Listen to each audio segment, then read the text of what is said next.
The tale began with the protagonist immersed in a video game where a menacing skeleton addressed the knight, declaring him truly worthy of being his rival.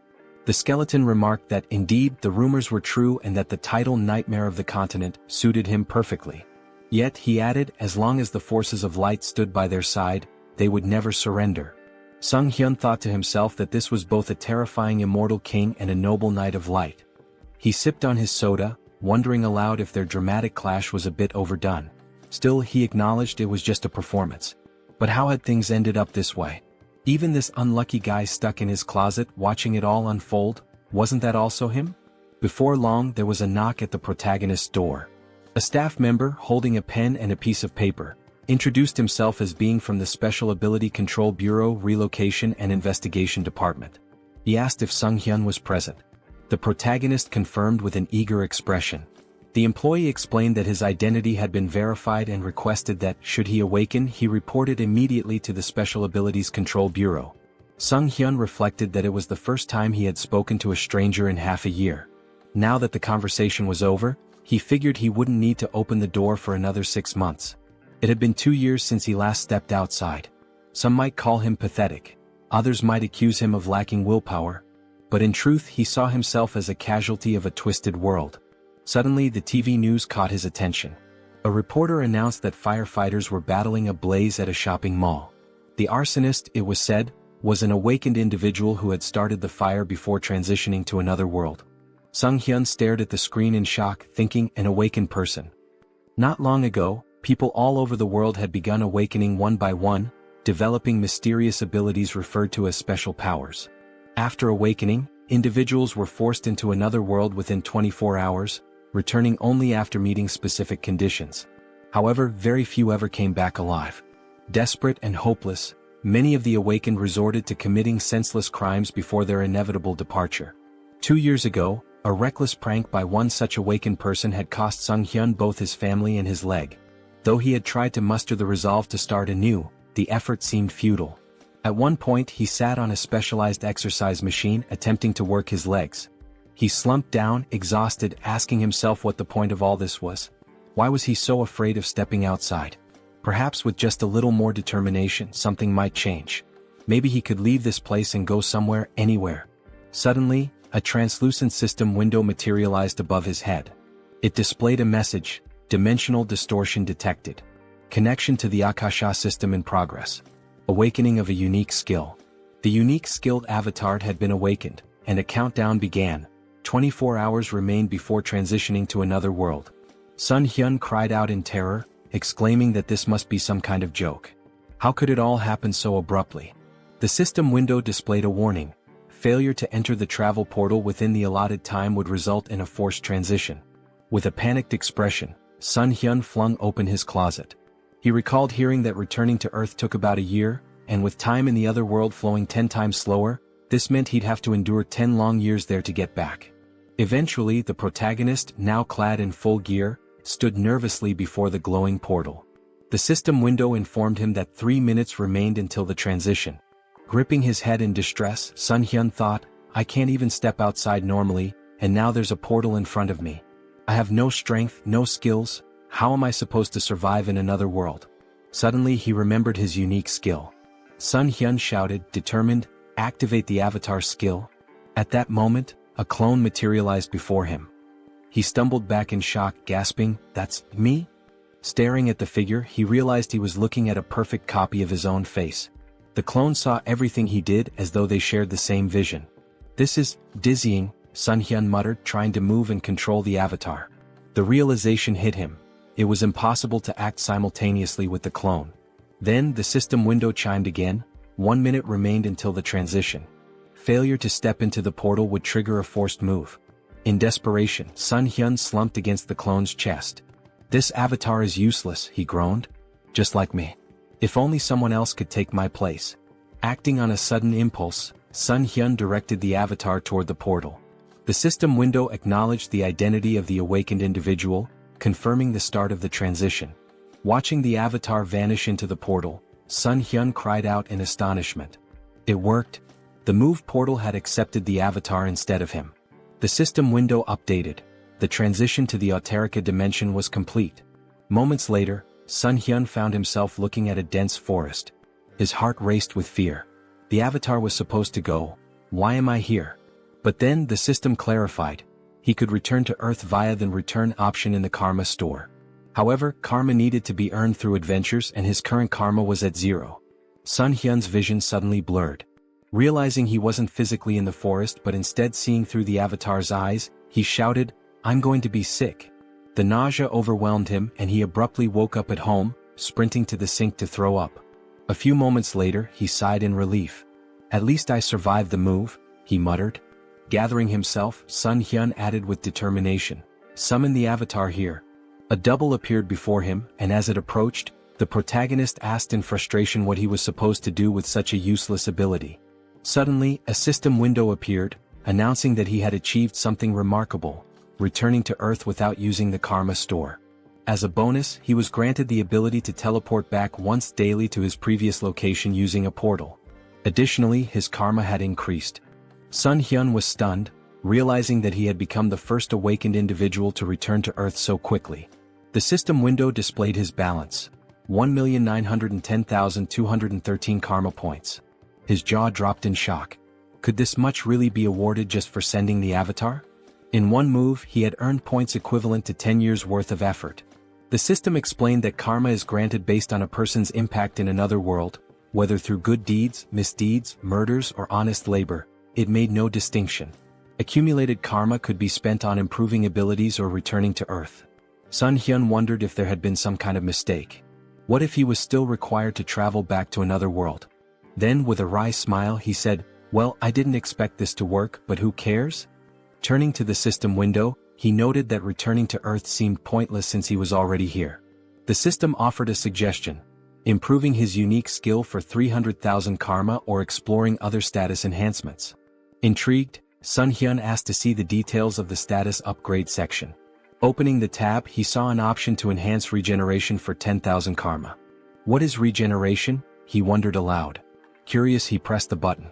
Instantly, a strange sensation coursed through his legs. Sunghyun looked down in amazement. His legs had been fully healed. The injuries that had defined his life, the source of his pain and isolation, were gone. This wound had been more than an inconvenience. It symbolized his tragic farewell to his family and his retreat from the world. Now it was as if none of it had ever happened. The system updated his status, informing him that his regeneration ability had surpassed the standard level 1 threshold. He had gained a new skill, super regeneration, which significantly enhanced his recovery powers. Later, Sunghyun smiled as he exercised his legs on the simulator.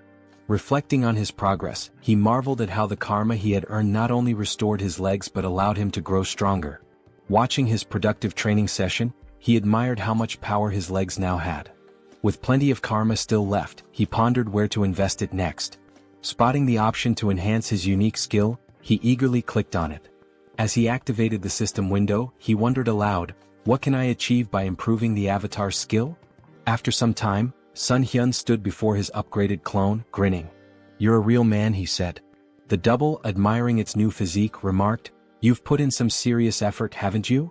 Sunghyun chuckled, replying, "It's all thanks to hard training." After awakening the avatar skill, Sunghyun realized his consciousness had split in two, allowing him to move freely. Along with this, he gained a new ability to enhance his weapon skills. The system window explained that, with the mind center, he could choose what information to receive. Sunghyun thought, this means I'll no longer experience disorientation, and even if the avatar gets hurt, I won't feel any pain. Grinning, he grabbed a gamepad and remarked that he could now explore another world while comfortably sitting at home wrapped in a blanket. As he considered his newfound control over the avatar, Sunghyun noted that it felt just like playing a video game. But this wasn't the only change. Now he had 3 avatars. Pondering aloud, he wondered if their numbers would continue to grow as he developed the skill. This could get confusing, he muttered. I can't just keep calling them avatars. I need names. Looking around for inspiration, his gaze landed on a ketchup packet on the table. The first clone, he declared, will be called Hans. The system window updated, showing Hans's abilities: general skills, mind center, super regeneration; individual skills, mana attraction. Note: first avatar is Sunghyun. Turning to the second clone, Sunghyun named him Heinz.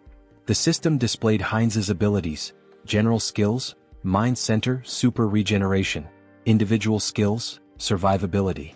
Note, second avatar is Sunghyun. Sunghyun couldn't help but comment, mana attraction and survivability? What kind of bizarre combination is this? Then with a grin he added, well, it's time to complete my long-awaited quest. Settling on the couch, Sunghyun began controlling his clones. He sent Hans to teleport to another world, while Heinz took a bag of garbage and stepped outside. As Sunghyun switched his attention to Heinz, he saw sunlight streaming down and marveled that he felt no anxiety. The mind center is working perfectly, he thought. Hans must already be in another world by now. Switching control to Hans, Sunghyun observed that it was nighttime in a seemingly tranquil forest. It's so quiet, he murmured. Just then, a black panther emerged from the dense foliage. Startled, he exclaimed, how did that thing show up out of nowhere? The panther lunged, but Hans quickly unsheathed his sword and drove it into the beast's mouth. Sunghyun noted with satisfaction, exactly as I expected. No fear or pain. Just like a game. Hans withdrew the sword and finished off the panther. Sitting beside the panther's lifeless body, Hans muttered, is it this hard because I haven't leveled up yet? I'll be in big trouble if I run into another monster. Scanning the area, he spotted a small settlement in the distance. A short while later, Hans arrived at the village, where he was greeted by a villager named Glokali. Smiling warmly, Glokali welcomed him, praising his courage for navigating the monster-filled forest at such a late hour. Hans grinned, gesturing to his injured body. I've got wounds all over me. Elder, do you think I could stay in the village for the night? Glokali nodded with a kind smile. Of course, he said. We should always help each other. Hans exhaled with relief and gratefully thanked the elder. A short time later they were walking through the village, passing by the houses. The elder commented that it was the first time he had seen such clothing and equipment, asking if Hans had come from far away. Hans chuckled. I got a little lost. Kept walking and somehow ended up here. The elder smiled warmly. It's nice to meet someone new after such a long time. How about we share a drink at the tavern? Later that night, Hans lay on a bed, smiling to himself. They even gave me a room here, he mused. The longer he stayed, the more he thought about how kind the villagers were. How long has it been since I felt so happy talking to people? Today really was a good day. Meanwhile, the protagonist sat on his couch, holding a mug of alcohol. This is great, he said aloud, savoring the feeling. Eating chicken after a shower, pure bliss. Traveling around the world like this is amazing. Feeling a pang of guilt, he added, I'm embarrassed though. Hans is working so hard out there. He reflected that Hans was practicing his survivability. I don't know when I'll have to send him away again, so it's good he's preparing. With a smile, Sunghyun concluded, this is fantastic. But no matter how much my clones accomplish, I need to learn more about the other world. What kind of place is it really? He opened his laptop, smiling as he thought, I'll be a great leader. Suddenly, a system window appeared, declaring, Avatar is dead. All skills and data acquired by the avatar will be reset. Sunghyun froze in horror. Hans died. He pointed at the system window, panicked. He died in that village. Could it have been that old man's doing? Did he slip something into the drink? He shook his head, frustrated. How careless of me. Then a thought struck him. Wait, am I reconnecting to the avatar? At the same time, back in the village, Glokali stood with another man near Hans's lifeless body. I thought he'd be useful, Glokali said, but he turned out to be just an empty shell. He managed to get through the forest alone, so I thought he had real potential. But in the end, he's just another elite skeleton. As Sunghyun began to control Hans's body again, he wondered in shock, what's happening here? The system window popped up, stating, race changed to undead. New skill acquired, decomposed heart. Hans's updated profile read, race, undead. General skills, mind center, super regeneration. Individual skills, mana attraction. Note, the mind center prevents mental damage. Sunghyun's thoughts raced in panic. What is going on? Glancing to the side, he spotted a large number of skeletons behind a glass wall. Fear gripped him as he realized, could it be that these lunatics turned all the villagers into undead?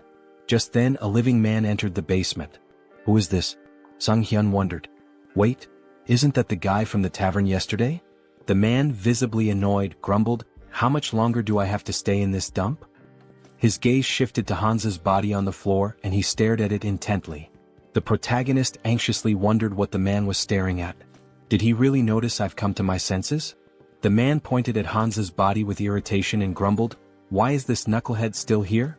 Why do I have to redo what everyone else has already done? Move the skeleton's body over there." Sunghyun felt a jolt of worry. "Even though my heart isn't beating, I think I almost had a heart attack." He could feel a strange force trying to move Hans's body against his will. By concentrating, he managed to resist the pull, but he decided it was wiser to obey for now. The man muttered with frustration, "Why does the old man always make me check on these weirdos? What a meticulous pain in the neck." Sunghyun reflected nervously. "This force, it feels so familiar. It's the same one that moved my dead body earlier. Could it be linked to the mana attraction skill?" His thoughts raced. "If that's the case, maybe I can figure out how to control it. And if I can control this force, I might be able to take command of all the other undead too." 1 week later. In the dim basement, Hans's undead body sat on a stack of wooden boxes, his skeletal fingers twitching with faint magical energy. Across from him, a skeleton lay crumpled on the floor. With a flick of Sunghyun's will, the skeleton stood up stiffly, moving as though animated by invisible strings. Sunghyun grinned. "I finally did it. I can control others now. Although it's not exactly what I imagined. I can only influence one undead at a time, not a whole crowd. Guess an elite skeleton like me isn't capable of much more yet." Suddenly, the sharp hiss of a rat caught his attention. He snapped forward, grabbing the small creature in his bony hands. "So, it was this little pest gnawing at my heels all week? You're a fast and nimble one, aren't you?" A tiny nasty thing. An idea struck him. "What if I use my magic on something small and fast like this rat instead of a person?" He focused his mana, and the rat's eyes glowed an eerie red. Sunghyun carefully set it down, grinning. "Operation Night Watch begins," he said to himself. "Let's see what secrets I can uncover with this little spy." Outside the warehouse, through the rat's glowing eyes, Sunghyun observed a man pacing outside. "Why is this guy whining so much?" he thought, amused. Then the man opened a heavy wooden door, revealing a second, dimly lit warehouse. The rat scurried forward, darting toward the open passage. Suddenly, a surge of energy pulsed through the air, halting its progress. Sunghyun recoiled instinctively, even with the emotional dampening of the mind center active. "That energy, it's overwhelming. I can't risk getting closer." From within the warehouse, he overheard a conversation. Jeffrey, a sharp-featured man, asked impatiently, "When will the maturation process be done? That fragment of the immortal king, it feels like it's sucking part of my soul every time I go in there." "It'll be soon, right? The teacher's been stuck in there for days." Another man replied, his tone cautious, "It should be soon. But isn't it funny? We're guarding this place so tightly with traps set all over the village and even here. Not even a mouse could sneak through." Sunghyun's thoughts swirled. A fragment of the immortal king? That must be what they're guarding. But where else can I gather information? And where did that old man disappear to? Moments later, a sudden flash of magical energy pierced the rat's body, shattering the connection. The elder approached, his expression calm and his tone almost amused. "A simple mouse," he said, brushing his robes as he inspected the remains. Sunghyun seethed from his safe distance. This old idiot. He noticed even a tiny spy. This is going to be more difficult than I thought. The protagonist's thoughts raced as he wondered, did they really figure me out? The old man stepped closer, inspecting the rat's lifeless body. "An undead?" he muttered, puzzled. "I don't sense black magic, but its body is brimming with dark mana. Could mana influence alone have turned this rat into an undead? There's only one place filled with such dark mana." He turned to the man nearby and asked sharply, "Jeffrey, you're in charge of the warehouse today, aren't you?" Sunghyun, observing from afar, felt a pang of guilt. "I'm sorry, little rat. You've done well. I'll avenge your death, I promise. Watch over me from wherever you are." Some time later, Jeffrey stormed into the basement, his face twisted in rage. "A rat? All this fuss over a damn rodent? That stupid old man?" He seethed, pacing wildly. Then, glaring at Hans's undead form, he barked, "Hey, why the hell are you standing there like that? Follow my order and stand up straight." As Hans's undead body remained still, Jeffrey's irritation boiled over. He approached menacingly, raising a fist. "Didn't I tell you to stand up straight?" he spat. Grabbing Hans by the hair, he yanked him forward. "Aren't you the fool who dared to stand against me? Didn't you threaten to kill me if I touched your family? Go on, repeat it." His face twisted into a sadistic grin. "Oh, that's right. I ripped out your tongue." Jeffrey sneered, tossing Hans to the floor like a discarded doll. "You should be thankful I let you live, even after we hunted down every idiot in your pathetic village. And your wife, she's here too, isn't she? What about your children? Oh wait, maybe they're with other families now. The tables turn. Suddenly Hans's undead body sprang to life, lunging at Jeffrey and sinking his teeth into the man's neck. Jeffrey let out a horrified scream as he collapsed to the ground. What's happening to me? Stop, he stammered, his voice trembling with fear. Reaching out desperately, he began casting magic, but before he could finish, another undead figure, the reanimated body of Hans's wife, pounced on him from behind. Together, the two undead silenced Jeffrey forever. Sunghyun, controlling Hans's body, felt a grim satisfaction. Their revenge has only just begun. A bold plan. Meanwhile, Sunghyun switched control to Heinz and approached the village guards. My brother lives in this village, he shouted. The guards frowned. Your brother? He left not long ago. What makes you think we'll just let a stranger in? Heinz grinned. If that's the case, then bring me to the village elder. He'll recognize me. Moments later, Glokali arrived, his expression calm but inquisitive. What seems to be the matter? Heinz greeted him warmly, bowing slightly. Elder, it's a pleasure to meet you. I believe my twin brother Hans is somewhere here. Sunghyun smirked inwardly. Having two avatars really comes in handy for moments like this. While Heinz kept Glokali distracted, Sunghyun, through Hans's body, infiltrated the warehouse and approached the fragment of the immortal king. The fragment pulsed with a dark, otherworldly energy, resonating with the undead around it. Is it absorbing the energy from the undead? No, it's more like it's replenishing itself. This explains why the people here are so unnaturally strong. That warehouse I was stuck in before must have been a dumping ground. And yet these fools dare to act superior? They'll learn soon enough. Sunghyun activated his abilities, drawing the fragment toward him. A powerful surge of energy echoed throughout the village, shaking the very ground. The elder's realization. Back at the gates, Heinz maintained his ruse. Twins are connected, he said with a sly smile. We always know where the other is. Glokali frowned, his suspicion growing. Hard to believe, he muttered. Suddenly his eyes widened in panic. He sensed a disturbance and shouted, something's wrong with the fragment. Kill this fool immediately. In a blur of movement, Glokali transformed into a monstrous, darkened form and hurtled toward the source of the disturbance, his face twisted with rage. The guards, startled by Heinz's sudden disappearance, raised their spears in confusion. Meanwhile, the protagonist reflected on the overwhelming surge of emotions emanating from the fragment. Such an irresistible flow of negative energy. Even with the mind center filtering the input, it's like a tidal wave. Could anyone endure this and remain sane? Suddenly, a deafening explosion of energy shook the area, and a system window materialized before him. System notification. Your essence meets the conditions. Information unlocked. Immortal magician Demolic. Rank increased due to the power of the fragment of the immortal king. Dark magic hidden in the fragment has assimilated with your essence. New skill acquired, demonic wisdom. This skill grants mastery of dark magic and an innate understanding of its mechanics. Sunghyun marveled at the new power. Demonic wisdom. Just by observing dark magic, I can wield it as if I've known it forever. This changes everything. In the basement, a man stood near the remnants of Jeffrey's last stand, muttering to himself. That idiot couldn't even handle a zombie rat.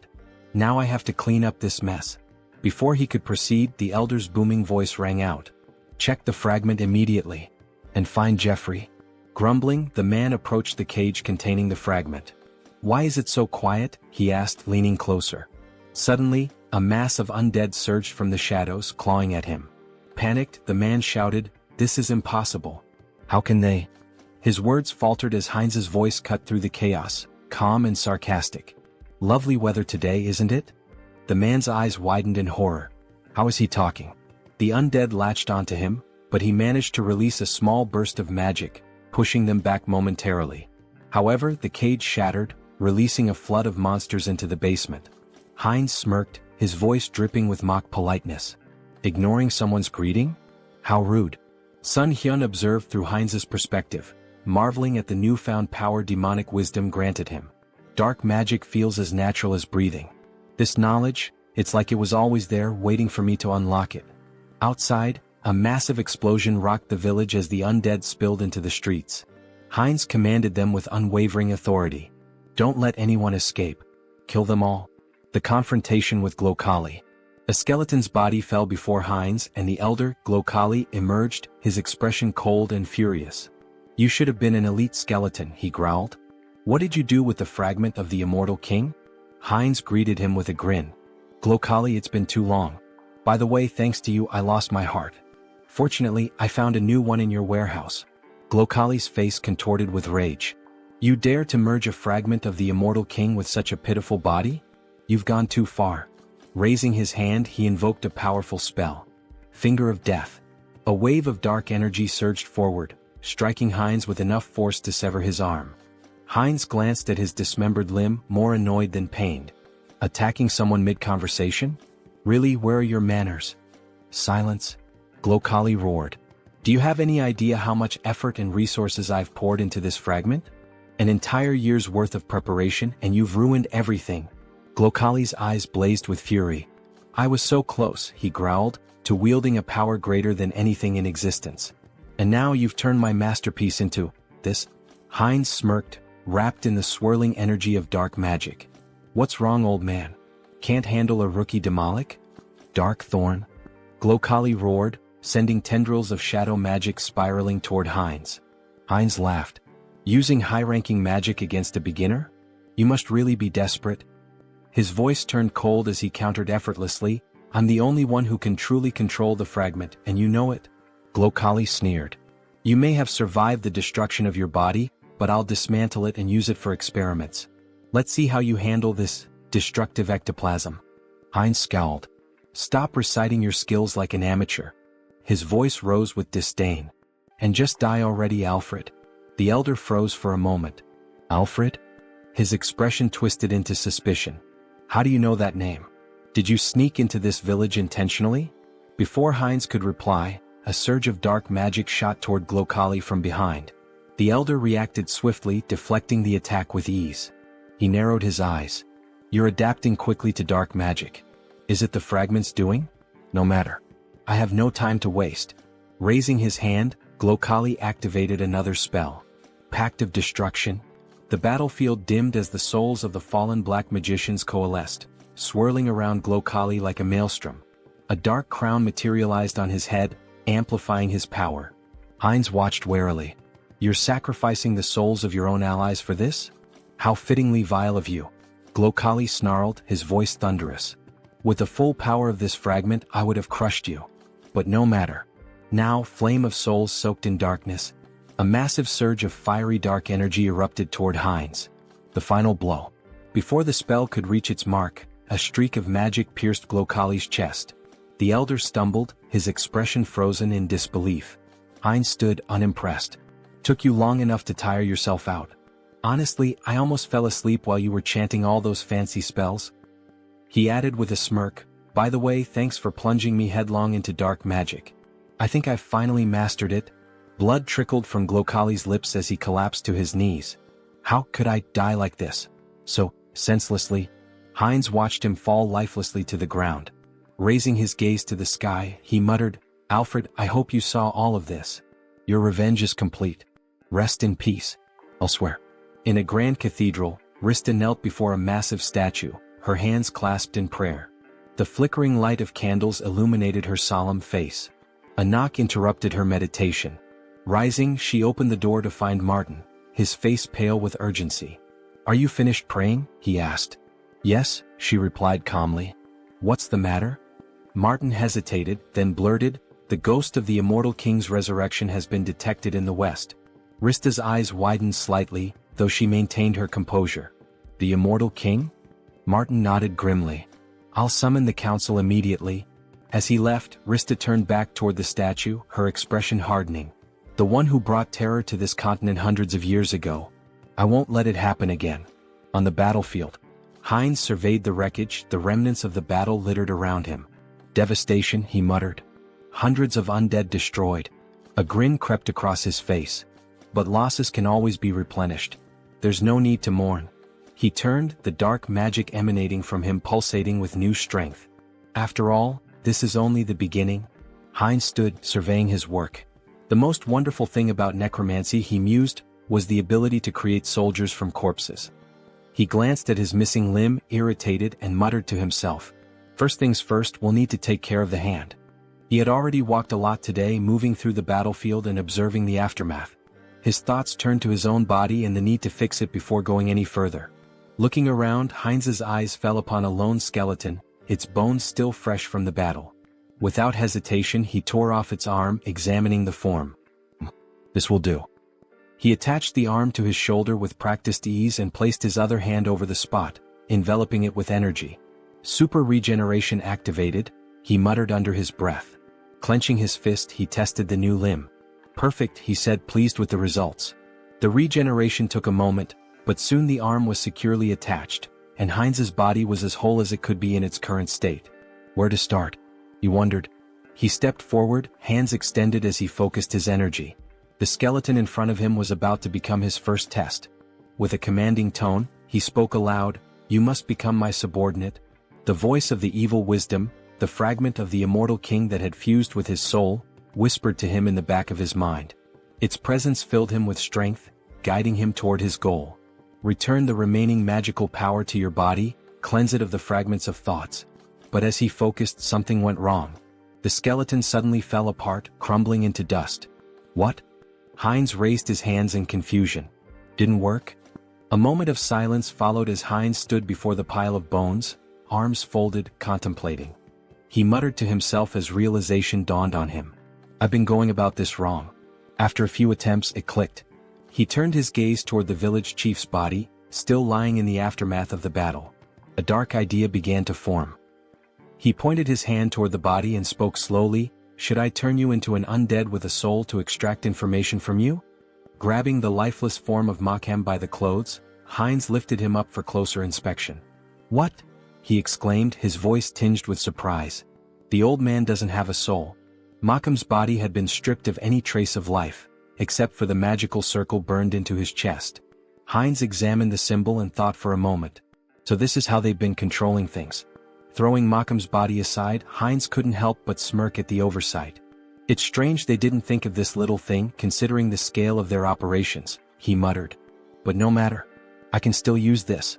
With renewed focus, Heinz concentrated energy into his hand. If the soul is gone, I'll have to make do with what's left. He directed the energy straight into Makhem's body, deciding that he would turn the old man into something more useful. A high-level undead with consciousness and combat skills. Heinz's magic spiraled through the corpse, desecrating the remnants of its magical power and cleansing it of any remaining fragment of thought. A few moments later, the body twitched and Makhem rose to his feet, now an obedient death mage. The undead mage stood before Heinz, waiting for orders. His voice was hollow but clear. "I await your command." Heinz looked at him with curiosity. "You're speaking." "I didn't even expect that result," he muttered, impressed.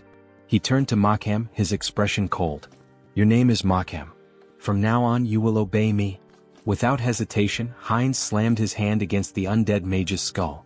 Makhem flinched but immediately responded with desperation. I will obey." Heinz smirked, rubbing the bruise on Makhem's head. "Even if he lost his memories, his sins remain. I'll enjoy this." Turning his attention to Makhem's cane, Heinz casually remarked, "It looks pretty good." Makhem's bones trembled, his fear palpable.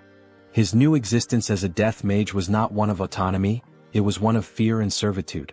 The power of the immortal king's fragment coursed through Heinz, and with it, the ability to control life, death, and everything in between. Heinz's grin widened. "You're going to be a useful tool?"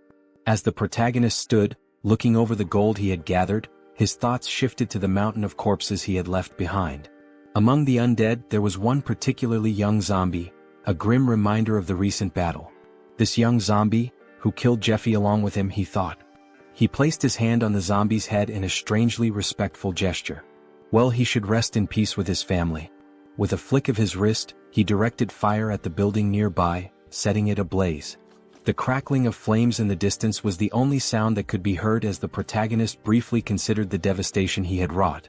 No turning back now. Back in his hideout, the protagonist sat comfortably at a table, his belly full after a satisfying meal. He leaned back, smiling contentedly. I ate too much," he said to himself, his voice light. "God, that was delicious." He glanced at his phone, curiosity piquing. "What's the gold rate today?" he muttered aloud, tapping the screen. The village had been full of magicians, and given their affinity for treasure and arcane wealth, there was bound to be a lot of gold left behind. Just think, these people had accumulated a fortune. He began considering what he might do with the loot. Maybe I should take a closer look at what's left. With a deliberate motion he reached out, muttering, "Summon Hans." In an instant his avatar appeared before him, and an ominous aura filled the room. The feeling was intense, suffocating, his presence too strong for the quiet of the space. The protagonist's eyes widened in panic as he recoiled, covering his face. "Cancel the summoning," he shouted in fear. As quickly as the avatar had appeared, it vanished. He gasped for breath, his heart racing. "I thought I was going to die," he muttered to himself. "What should I do now?" He scratched the back of his head in frustration, trying to regain his composure.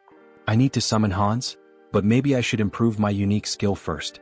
The protagonist's thoughts turned inward, and he focused on accessing the Karma Shop, a place where he could enhance his abilities. Moments later, a system window appeared in front of him. He marveled at the results. "I earned more than I expected," he mused. The last time he had just over 400,000 karma. Now the amount had grown. He selected the item to improve his unique skill and spent a hefty 300,000 karma. A message popped up on the screen stating that his skill had improved. The number of avatars you can own has increased. His mental strength exceeded the norm, and as the information sunk in, he clenched his fist, enveloped in a surge of energy. Serenity. This skill would protect him from external stimuli and mental attacks. A welcome upgrade for the challenges ahead. Later he began filling a paper bag with gold, thinking about the potential. With my normal state of health, Hans can benefit from serenity, unlike the center of the mind. It was incredible how he always seemed to pick the right skills when needed. When the bag was full of gold, he smiled with satisfaction. Great. Time to sell the gold. He quickly moved the filled bags as well as a backpack full of gold to the table in front of the committee. As he laid the bags out, the workers couldn't hide their astonishment. They gasped, shielding their eyes from the precious glow radiating from the gold. The protagonist nodded, maintaining his calm demeanor. "Please deposit all the funds into my account." He then turned and walked outside, leaving the employees to complete their task. They bowed in gratitude, thanking him for his trust. Sunghyun offered a smile in return, wishing them well. As he walked away, he glanced at his shadow on the ground, remembering how Hans had hidden it with dark magic just in case. "Maybe I was worried for nothing," he mused. The shadow was well concealed, even masked to avoid detection. Just as he was about to leave the area, an explosion echoed from behind him. The building rocked, debris flying through the air. Wolf stood amidst the destruction, his grin wide as he surveyed the damage. "Looks like we hit the jackpot," he said, his voice dripping with satisfaction. Holding a bag of gold in his hand, the protagonist, Sunghyun, grinned, looking at the treasure he had gathered. Who would have thought there'd be so much gold in such a remote place? He mused, clearly pleased with the haul. His grin was wide, but it was quickly interrupted as a bandit beside him urged, "Stop chatting, it's time for us to run." Without wasting time they made their way forward, running swiftly through the streets. "I know," Wolf shouted, his confidence undeterred as they sprinted. Ahead of them they spotted Sunghyun, who looked at them in fear and shouted, "Villains! Someone needs to report them. These criminals using their awakened powers for evil, and the ones who protect citizens from them are..." His words were cut off as a powerful blow struck his cheek. Wolf, dealing the blow, shouted, "Shut up." His voice was a harsh command, shutting down Sunghyun's words before they could gain any traction. The protagonist touched his bruised cheek and thought to himself, "The guards will probably track them down. I can't do anything." Meanwhile, Wolf ran confidently forward, saying, "Great. Everything is going according to plan."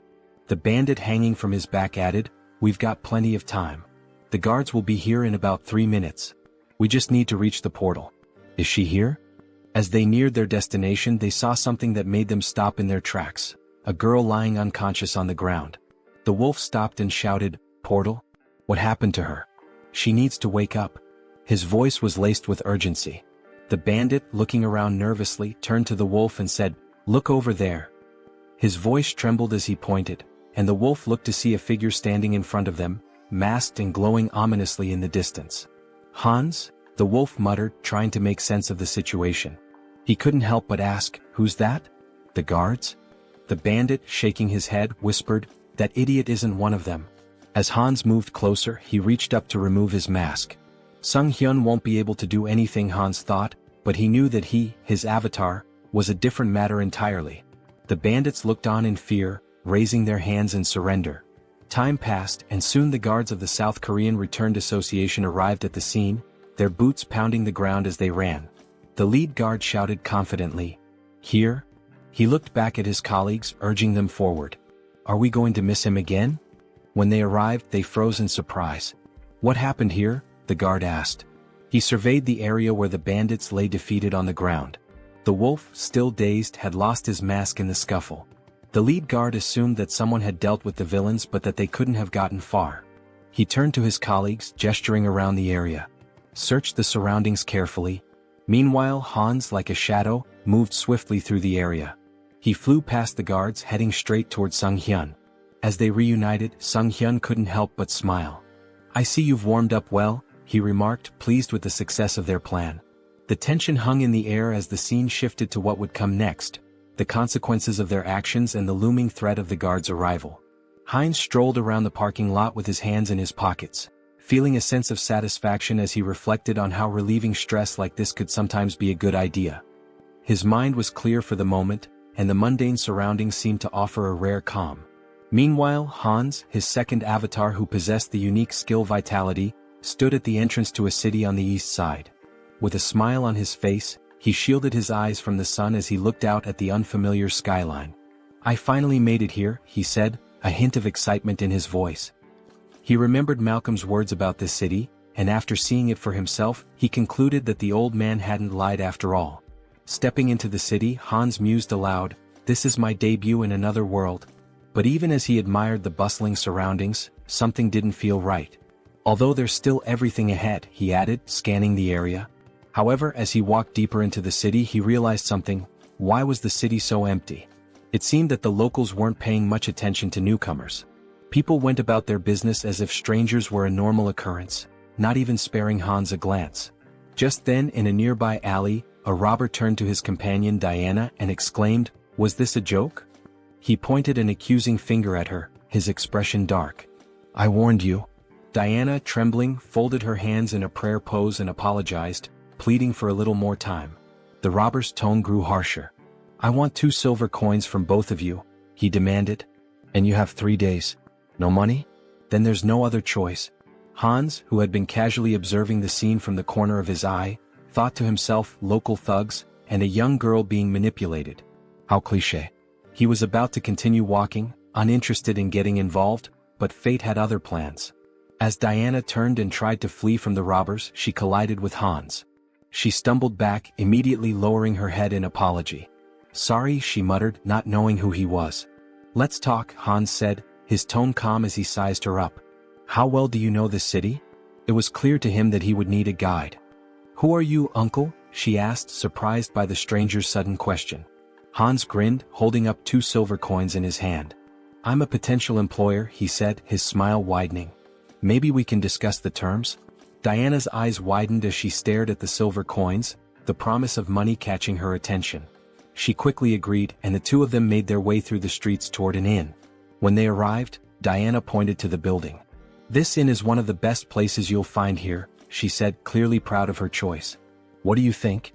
Hans, now understanding a bit more about her situation, nodded thoughtfully. He could tell from the way she spoke that life hadn't been easy for her.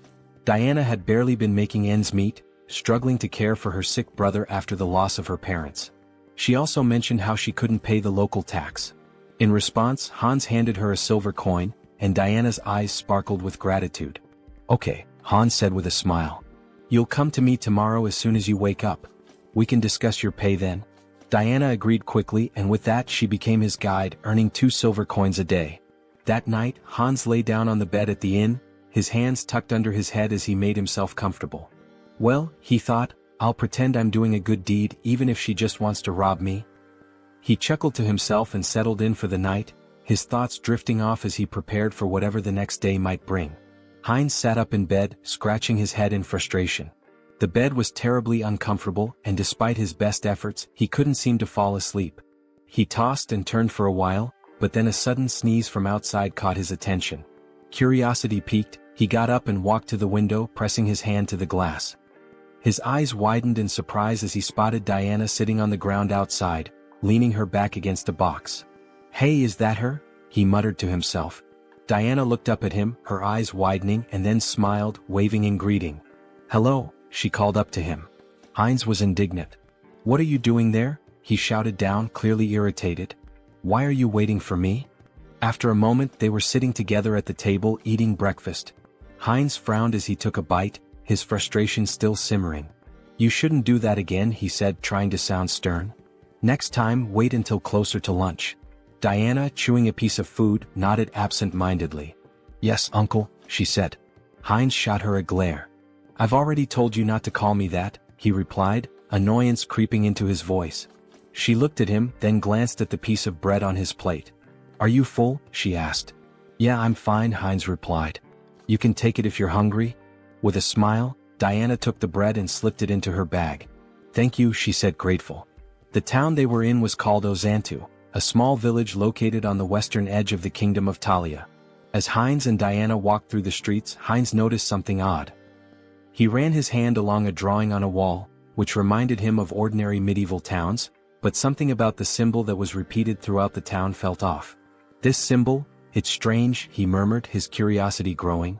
Heinz examined it more closely and said, "It looks like paint, but something's not right." Diana leaned in to take a closer look, and her face darkened. "It's blood," she replied, her tone serious. Heinz blinked, not believing it at first. He sniffed the symbol and gave a skeptical look. "Is that true?" he asked. Diana, not missing a beat, quipped, "Didn't you eat venison soup yesterday?" Heinz turned to her in surprise, blinking in disbelief. "How did you know?" he asked.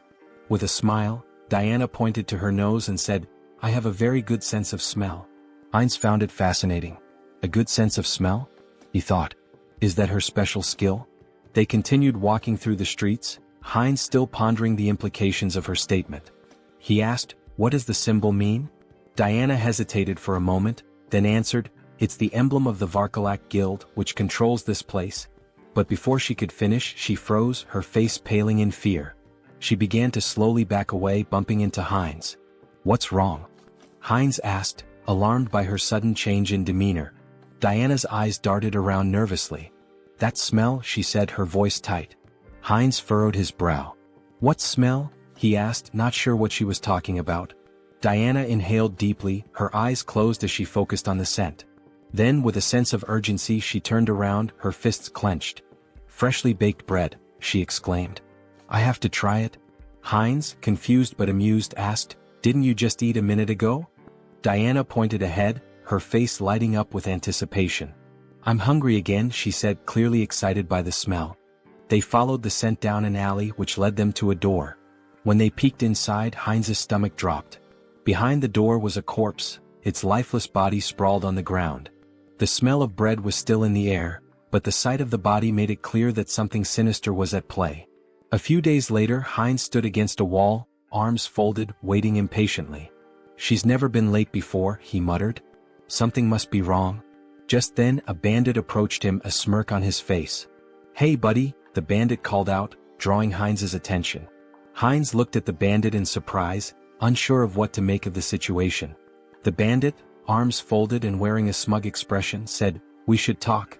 Heinz felt a moment of frustration, thinking to himself, has it really come to this? The next instant, he handed the bandits a handful of silver coins, offering them a smile. "Take this," he said, trying to remain calm. "There aren't many, but I hope they help maintain some sense of public order." The bandits exchanged looks, then one of them picked up a silver coin, a grin spreading across his face. "Seems we've quickly found a common language," he remarked, clearly amused. Heinz thought to himself, I brought money just for this kind of situation.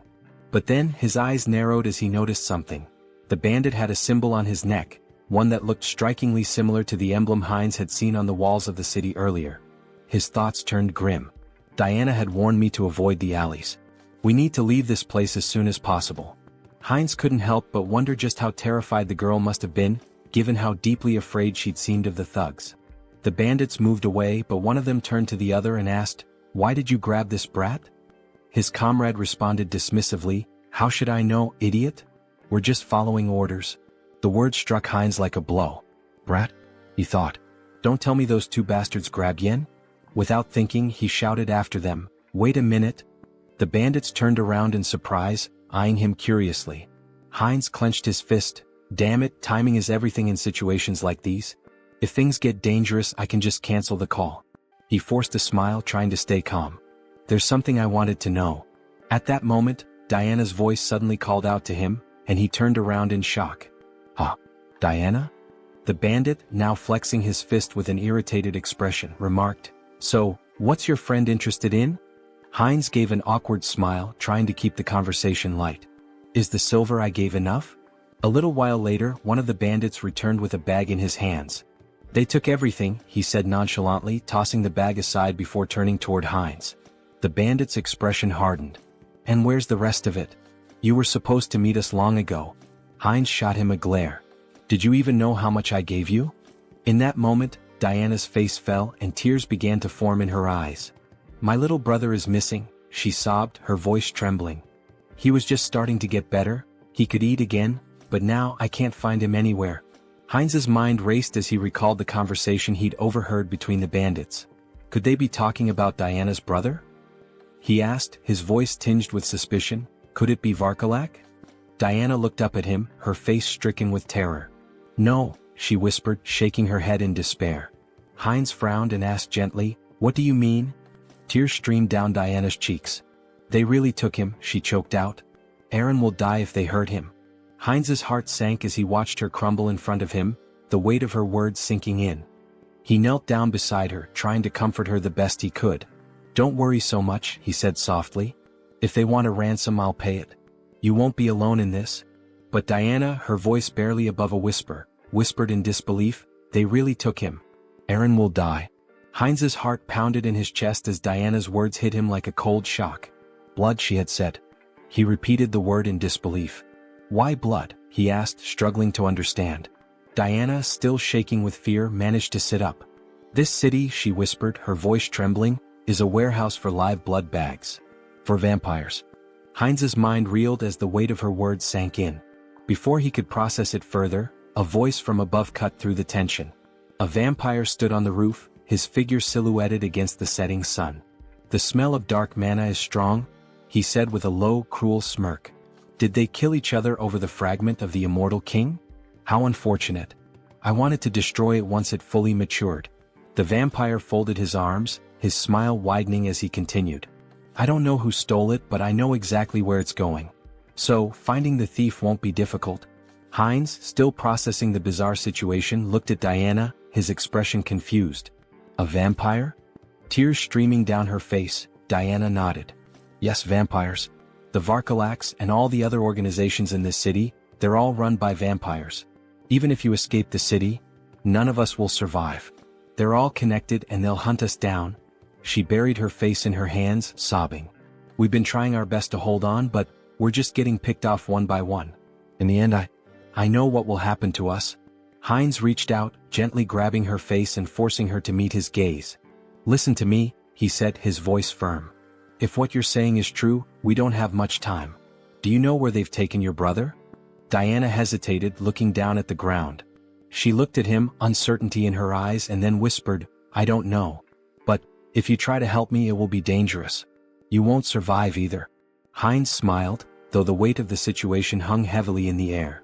"Don't worry about that," he said confidently. "I know how to fight back against these scoundrels. We'll make it through this." In his mind, the mission to save the girl, and to get to the bottom of the sinister operations in the city, had just begun. Sometime later, in a dimly lit tavern, a group of bandits sat around a table, laughing and playing cards. One of them tossed silver coins onto the table, calling, "All in." His companion looked at him with a grin. "Where did a debtor like you get such a big pile of money?" The first bandit leaned back and smirked. "I robbed some idiot this morning. Made a nice profit." At that moment, the tavern doors flew open with a loud crash. The bandits turned in surprise, just in time to see Heinz stride into the room, his expression determined. One of the bandits stood up with a sneer. "What's this then?" he said, striding toward Heinz. "Who's this idiot?" His comrade snickered. "Is he some new fool who thinks he can challenge us?" The bandit raised his hand to stop his friend, looking Heinz up and down before saying, "So, you're the idiot we robbed. Came to give us more money, did you?" Heinz didn't flinch. He held his ground, his eyes steely with resolve. Meanwhile, near the entrance of the tavern against the wall with the vampire symbol, blood dripped slowly from a wound. A guard lay slumped, his broken body leaning against the wall. The bandit sneered at the scene. "What happened to the guards?" he asked. "Did you give him a coin or something?" Heinz's expression darkened as he met the bandit's gaze. "I won't ask again," he said quietly but with a deadly edge in his voice. "Where did you take the child?" The bandit's face twisted in disbelief. "What?" he spat, raising his finger toward Heinz. "Are you out of your mind? Do you know who you're dealing with?" In the blink of an eye, Heinz drew a knife from his belt and drove it straight into the bandit's throat. The man gasped, his eyes wide with shock as the blood began to spill. "I know exactly who you are," Heinz said coldly, watching the life drain from the bandit. "You're scum. You prey on families to satisfy your own selfish desires." As the bandit crumpled to the floor, the others in the tavern fell silent, eyes wide with fear. Heinz stood over the fallen body, his knife gleaming in the dim light, ready to face whatever came next. The mission was far from over. Heinz stood in the midst of the fallen bandits, his breathing heavy as the weight of the fight settled in. His knife was lodged deep into his shoulder, but he didn't flinch. Blood seeped from the wound, but he didn't have time to focus on it. There were still too many enemies around. "Why are there so many?" he muttered to himself. He had lost count of how many bandits he'd taken down in the chaos. Each one had been dispatched swiftly, his skills in combat and the magical tools he'd brought with him giving him a significant edge. But now more were coming down the stairs. He wrenched the knife out of his shoulder with a grimace, his gaze scanning the room. A couple of new bandits appeared at the top of the stairs, looking down at the carnage below. One of them shouted, "What's all the commotion about? Who the hell is this guy?" Heinz paused for a moment, annoyed at his own carelessness. Damn it, he thought. His mouth had gotten him into trouble again. This wasn't the time for reckless talk. There were more screams from the building, growing louder as the fight escalated. The bandits kept coming one after another. 6, 7, 8. It felt endless. Eventually, Heinz stood alone in the middle of the fallen bodies, breathing hard, sweat dripping down his forehead. His shoulder throbbed where the knife had struck, but he had no time to think about it now. His focus was on the bandit still alive, groaning beneath him. He stepped over to the bandit, placing his foot firmly on his head. "Hey big guy," he said with a sneer, "where's the boy you captured today?" The bandit, still dazed and groaning in pain, glared up at him. "You think I'm just gonna tell you everything?" he snarled. "You're an outsider, aren't you? You don't even know who's behind this. You're gonna regret this." Heinz's expression darkened, his eyes cold as steel. "I don't care who's behind this," he said, his voice low but steady. "I'll find the boy and I'll make sure your little game ends here." The bandit struggled under Heinz's foot, but Heinz wasn't about to give him any leeway. He leaned in closer, whispering, "Tell me where he is and I'll make it quick. Otherwise, we'll see how long you can last." The bandit growled through gritted teeth, but Heinz could see the fear in his eyes. Despite his bravado, the man was terrified. I don't know where they took him," the bandit spat, "but the leader, he's the one with all the answers. He's got a place near the old mill. Go there if you want to find the kid." Heinz's eyes narrowed. This was the break he needed. The mill. Got it? He stepped off the bandit's head and turned, heading for the door. As he did, he thought to himself, this isn't over yet. They've taken too much from this town and I'm going to put an end to it. He left the tavern, the weight of the mission heavy on his shoulders. There was no turning back now. After some time, Heinz opened the door to the room. Seeing the boy sitting on the floor, he asked, "Is this Aaron?" Trembling with fear, Aaron held his head and begged for mercy.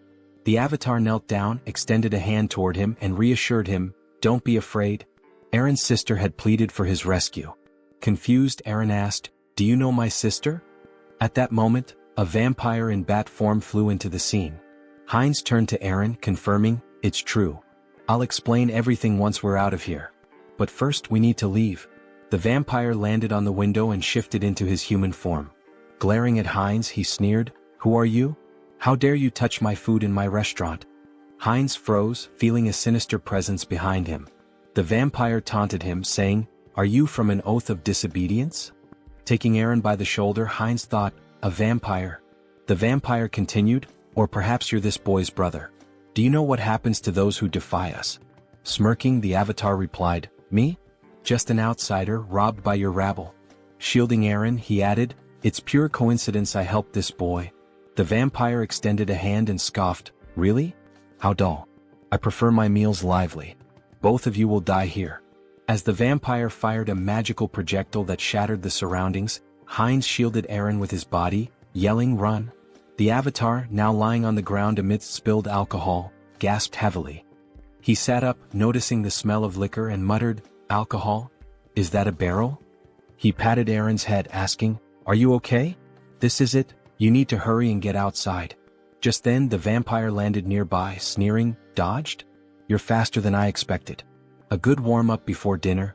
The vampire lunged with claws extended, but the avatar shoved Eren toward the door, shouting, "Run and don't look back." Wielding his sword, he blocked the attack but noticed the vampire's claws growing longer. They pierced his body as the vampire mockingly praised his regeneration abilities. Heinz clenched his teeth, realizing the power gap was immense. The vampire, licking his lips, remarked, "Unexpected, but you'll make a fine delicacy." Despite the pain, Heinz thought, "If I hesitate, I'll die." He swung his hand, but the vampire severed it effortlessly, laughing, "Oh dear. I'll carve you up before I feast." Lifting Heinz into the air on his claws, the vampire declared, "This is where your resistance ends." As he leaned toward Heinz's neck, Heinz thought, "If strength isn't enough, then we'll both die." From his mouth, he unleashed a hidden fire spell, engulfing the area in flames. Shocked, the vampire shouted, "What is this? A fire magic tool? You were hiding this." Thrown to the ground, Heinz noticed the alcohol spilling across the floor. A plan formed in his mind. The vampire screamed in terror, "You're insane. Do you want to burn us both alive?" The vampire attacked, slashing Heinz's body. Laughing maniacally, he jeered, "Fragile flesh." But Heinz headbutted him with full force, sending him flying. "You said it yourself. I have a strong body and good regeneration. Tough enough for you?" he growled. The vampire screamed, "No. Stop." But Heinz advanced, and the next moment an explosion consumed the building. Amidst the flames, Heinz lay on the floor, murmuring, "Impressive. I survived. Being strong has its challenges." A notification appeared before him. "Mission complete. Help the unlucky girl." Outside the burning building, Diana clung to her brother, staring at the inferno. "Uncle," she cried. Meanwhile, a system window announced, "Avatar Heinz has died. The avatar will respawn in 7 days." Diana stood there, exhausted from her work, wiping the sweat from her brow as she watched the man walk away. She had been cleaning his shoes for what felt like hours, and now that the job was finished, she could finally take a moment to catch her breath. The money left on the table was a small consolation, but it would be enough to help with the next day's bills. Her thoughts drifted to the events that had unfolded not long ago. The building that had once been the scene of chaos was now nothing but a smoldering wreck. She had heard that the avatar Heinz had been consumed by the flames, leaving her to wonder about the fate of the man who had helped her and her brother. The world around her flickered, and a new, familiar figure stood before her. It was Heinz, alive, standing in the middle of the street as if nothing had happened. His body was covered in bandages, but the intense aura he exuded made it clear he had come back, somehow. Diana stared at him, mouth agape. Her heart skipped a beat. "Uncle?" Heinz's eyes softened, and he smiled faintly despite the pain he was clearly in. "I told you I'd be back," he said, his voice hoarse. It was then that the system window appeared in front of him, announcing that Avatar Heinz had been reborn after 7 days. His rebirth had been completed, and with it came a sense of purpose, a new mission to carry out. The flames from the explosion, the chaos, the danger, they were all behind him now. But Heinz knew this was just the beginning. Whatever had happened, whatever lay ahead, he was ready. And this time he wouldn't fail. Diana slowly approached him, her eyes filled with disbelief and relief. "You're really here? You're alive?" Heinz nodded, offering her a reassuring smile. "I told you I'd keep my promise." He extended his hand, a gesture of both gratitude and solidarity. "Let's move forward together." And with that, they began to walk side by side, ready to face whatever challenge. After some time, Heinz sat on the edge of the bed, staring at the system window deep in thought. It displayed that the interdimensional transfer would take 10 days to complete. "Longer than I expected," he muttered, "but that's fine." Suddenly the wall burst apart and Virik stormed in, grabbing Heinz by the neck. He slammed him against the wall and growled, "This was your doing, wasn't it? The tracks from the forest lead straight here." Heinz, gasping for air, thought, vampires. Have they figured it out already? Virik sneered. The outsider was under the jurisdiction of my slain kin? He accused. Despite his struggle, Heinz couldn't muster the strength to fight back. What a monster, he thought, his teeth clenched in frustration. Leaning closer, Virik sniffed the air around Heinz's neck. I don't sense the aura of dark magic or the blood of my king, he mused aloud. Heinz, barely able to speak, croaked, What are you talking about? I don't understand. I was just sleeping. Virik grinned menacingly. Don't understand, huh? Let's see about that. Pulling Heinz closer, he sank his fangs into his neck. I'll ask again, slowly this time. Lies won't work. Heinz convulsed in pain, thinking this is insane. Why is this happening to me again? The system window flashed a notification. Entity appearance has changed, vampire. Virik released him, stepping back as another message appeared. Special skill acquired, legacy of lesser blood. Heinz's super regeneration had been replaced with regeneration. Still radiating an overwhelming aura, Virik asked, So, are you truly uninvolved in the vow of disobedience? Heinz felt the oppressive authority of the higher vampire, his blood screaming for submission. Swallowing hard, he replied, No, Lord Virik. I'm just a simple traveler. Despite the instinct to obey, Heinz knew his center of the mind ability blocked the compulsion. Virik turned away, muttering, Was I mistaken? Then he commanded, Follow me. We have important matters to attend to. Heinz smiled faintly. Fine. I'll go, and gather some intel while I'm at it. They soon arrived at the Azanta branch of the Vargalak clan. Inside, vampires greeted Virik with respect, though their eyes narrowed at Heinz. One sneered, What is this? New blood. A female vampire covered her mouth, disdainful. What were you thinking, bringing scum like this? Before Heinz could react, Rosalicia appeared, a glass of red liquid in hand. Beaming, she grabbed his arm. Hello, little blood. Long time no see, she exclaimed. Her cheerful demeanor caught Heinz off guard. Who is this drunkard? He thought. She introduced herself with a bright smile. I'm Rosalicia. And you? He hesitated but answered, Heinz? Rosalicia handed him the glass. Don't be rude. We're both lesser bloods, aren't we? Here, freshly squeezed blood. Drink up. Heinz stared at the glass, debating. If I drink, I might avoid suspicion. Taking a small sip, he felt a surge of thirst, even through his mental filter.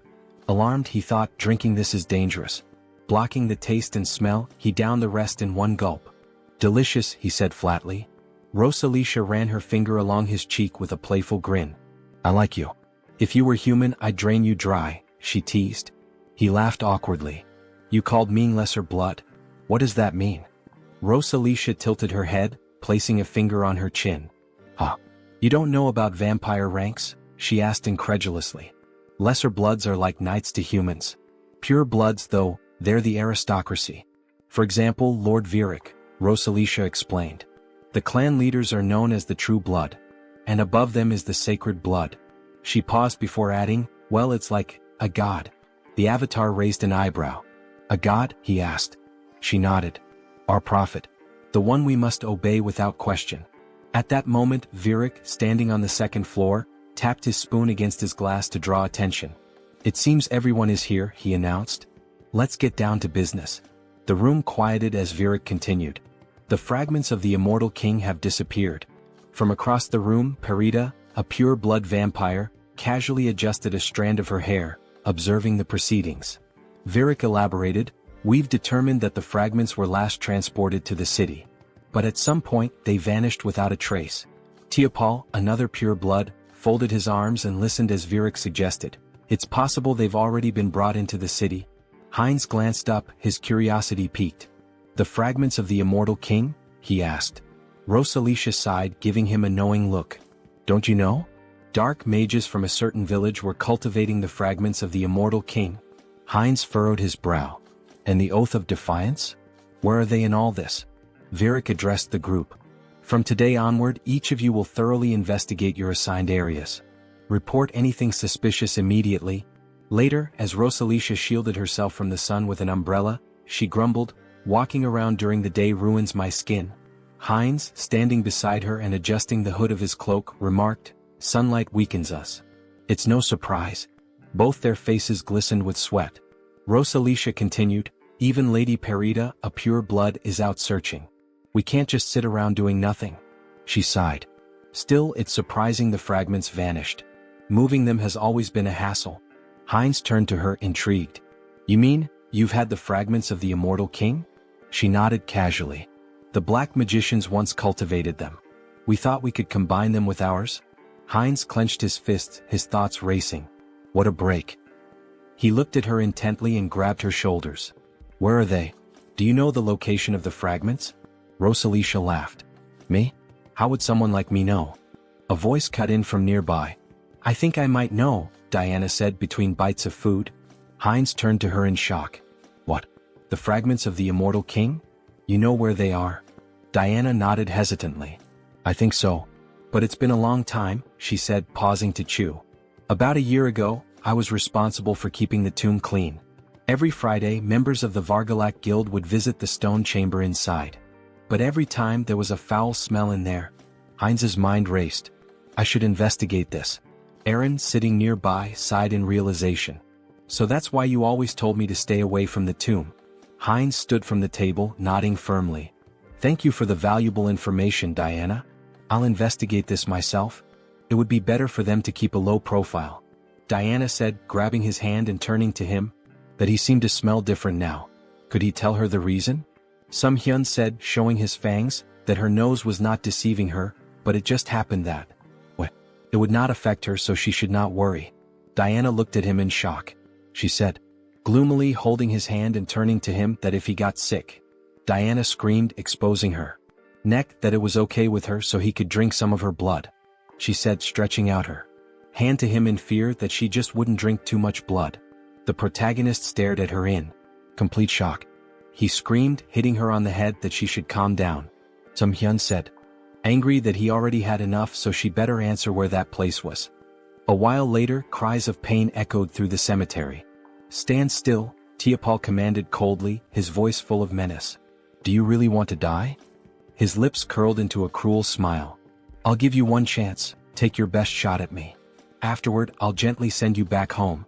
The man, trembling with fear but clutching his weapon tightly, let out a defiant scream and charged at the vampire. Tiapal, unfazed, smirked and activated his ability. How cruel of me, he said mockingly as blood-red threads materialized and bound the man's body. The man struggled, wide-eyed, and pleaded, you don't need to do this. But as his blood was drained, his cries turned to screams. Stop. Please stop. Tiapal sighed, sounding almost bored. This is so dull. He glanced at a nearby servant and barked, clean up this trash and bring me someone stronger for the next sacrifice. Yes, master, the servant replied politely, cradling the man's lifeless remains. Suddenly he paused, staring at the ground in shock. Wait, what is that? Without warning, a swarm of skeletons attacked the servant, tearing him apart. Tiapal roared in fury. How did these filthy corpses get here? His anger only grew as more skeletons surged forward. Servants, destroy these wretched creatures at once. A shadowy figure darted through the chaos, striking down enemies with precision. Who are you? Tiapal demanded, glaring at the figure. Are you a necromancer from the Oath of Defiance? How do you know about this place? The shadow revealed itself as Sunghyun, controlling Hansa's body, wielding dark magic with ease. Tiapal's annoyance deepened. You're not going to talk willingly, are you? He sneered. Fine. I'll just rip your head off and ask my questions later. He unleashed a barrage of blood-based attacks, tearing through the skeleton army. Sunghyun smirked, manipulating the skeleton remnants into makeshift weapons with his magic. So, you'll just leave my head? He muttered, amused. Let's see how that plan works out for you. Tiapal gritted his teeth. The spell is too fast. I can't dodge it. At that moment, Sunghyun intercepted one of Tiapal's attacks. Tiapal froze, startled. Reinforcements? He asked, his voice laced with surprise. Then, with a sinister grin, he added, You've arrived just in time. Have you already reported the ambush here? Heinz too shouted back, I've already done that. Lord Viric's followers are gathered outside. I came here first to help you. Tiapal's expression twisted with anger. Great news, he snarled sarcastically. Then you'd better make yourself useful. This Demolic is strong enough to hold us off. We need to buy time for reinforcements. Suddenly, the younger vampire, representing the protagonist, sank his fangs into Tiapal's neck. Tiapal whipped around, shocked. What blood? He shouted. Have you gone insane, you fool? The protagonist, through Heinz, cast dark magic. Dark magic. Teopal gasped, wide-eyed. You've conspired against me? How could this happen? His voice turned desperate. Stop this madness immediately. Teopal screamed in horror as his strength faded. How could you drink the blood of your own kind? It's a grave sin. It clouds your mind, corrupts your soul. His voice faltered as he collapsed to the ground. This can't happen. Heinz too wiped blood from his lips and smirked. Clouds the mind, huh? Well, it seems to be working just fine for me. A system window materialized, displaying skill acquired, blood magic. Heinz too grinned. This is fantastic. With this new power, breaking the blood barrier will be a breeze. Heinz interjected, we don't have time for that. Then I'll smash through it. Heinz too replied with a sly smile. A deafening explosion shattered the tomb's roof. Sunghyun, standing amidst the rubble, smiled confidently. We found it. Heinz nodded, his eyes narrowing. This is what we came here for. Heinz too, gesturing to the glowing object before them, said, the second fragment of the immortal king. Heinz reached for it, his voice filled with awe. Another fragment. Amazing. As the fragment's power surged through him, he thought, even with the mind center filtering the negative thoughts, this fragment holds too many. He focused the mental power of all the clones on his core personality. Suddenly, a massive pillar of dark energy erupted skyward. Virik, observing from a distance, looked up in astonishment. What is this fog? Are we too late? He froze as his gaze locked on the floating skeleton radiating dark energy. That silhouette, it seems familiar. Virik barked orders to his subordinates. Attack it. The vampires unleashed a barrage of blood arrows, aiming for the figure. Heinz retaliated with dark magic, striking down one of the attackers with devastating force. A system window appeared. Skill evolution, regeneration, immortality. Skill acquired, forbidden knowledge. Personality status, Heinz Archlich. Meanwhile, the holy paladins arrived at the cemetery's outskirts. What is this? One asked, shielding his face. Smoke? Fire? It seems to be coming from Azanthu. He coughed, overwhelmed by the dark energy. Tuscan dismounted, his face grim as he examined the ashen residue. We're turning back. This isn't ordinary ash. What do we tell the saint? Another asked nervously. Tuscan looked up at the ominous energy pillar. Everything. This changes everything. The ominous energy surged in the air, thick with power and foreboding. System notification. The rebirth of the immortal king is imminent. Heinz stood motionless, overwhelmed by the rush of newfound strength. This is incredible, he thought, his mind racing. I've become 10 times stronger than before. A system window materialized before him, detailing his transformation. New skills acquired. Power of the immortal king fragment. Rapid rank advancement, plus 2/3 rank. Secret dark magic energy amplification. Traits gained. Evil wisdom. Unlocks insight into forbidden knowledge. Unconditional understanding of dark magic. All secrets revealed. As long as my source remains intact, I'll endlessly revive. An unkillable existence, he mused. The dark energy coursed through his body like a tidal wave, and Heinz unleashed it in an explosive attack. Tendrils of shadow surged toward the vampires surrounding him. Virik's eyes widened in alarm. What is this smoke? Is this a trap? What is your plan? A subordinate rushed to his side. My lord, we must retreat and recover our strength. Before the words could settle, the dark energy swallowed the subordinate whole, obliterating him in an instant. Virik froze, staring in horror at the remains of his servant. This is an attack spell? Dark thorns erupted from the shadows, piercing through Virik's chest. He screamed in agony, his strength waning rapidly. Heinz, through the avatar Hans, stepped forward, his cold gaze fixed on the pure-blooded vampire. You're stronger than the others, he said calmly, but right now you're nothing more than a blood bag to me. Virik gritted his teeth, his voice trembling with anger and disbelief. Where did you get such power? Did you truly absorb the fragment completely? How did you endure so much darkness alone? Heinz too smirked, stepping closer. Alone? He asked mockingly, leaning in. Who said I was alone? Before Virik could respond, Heinz too sank his fangs into the vampire's neck, drinking deeply. Virik's body convulsed, then went limp, crumpling to the ground. System notification. Conditions fulfilled, skill growth activated. Legacy, minor blood legacy, pure blood. Heinz too wiped the blood from his lips, his smile sharp and predatory. A pure-blooded vampire now? He murmured, savoring the moment. The realization struck him like a bolt of lightning. By devouring other vampires I can grow faster. He laughed darkly, his voice resonating with malevolent triumph. Let them wait for me. I'll devour them all, one by one.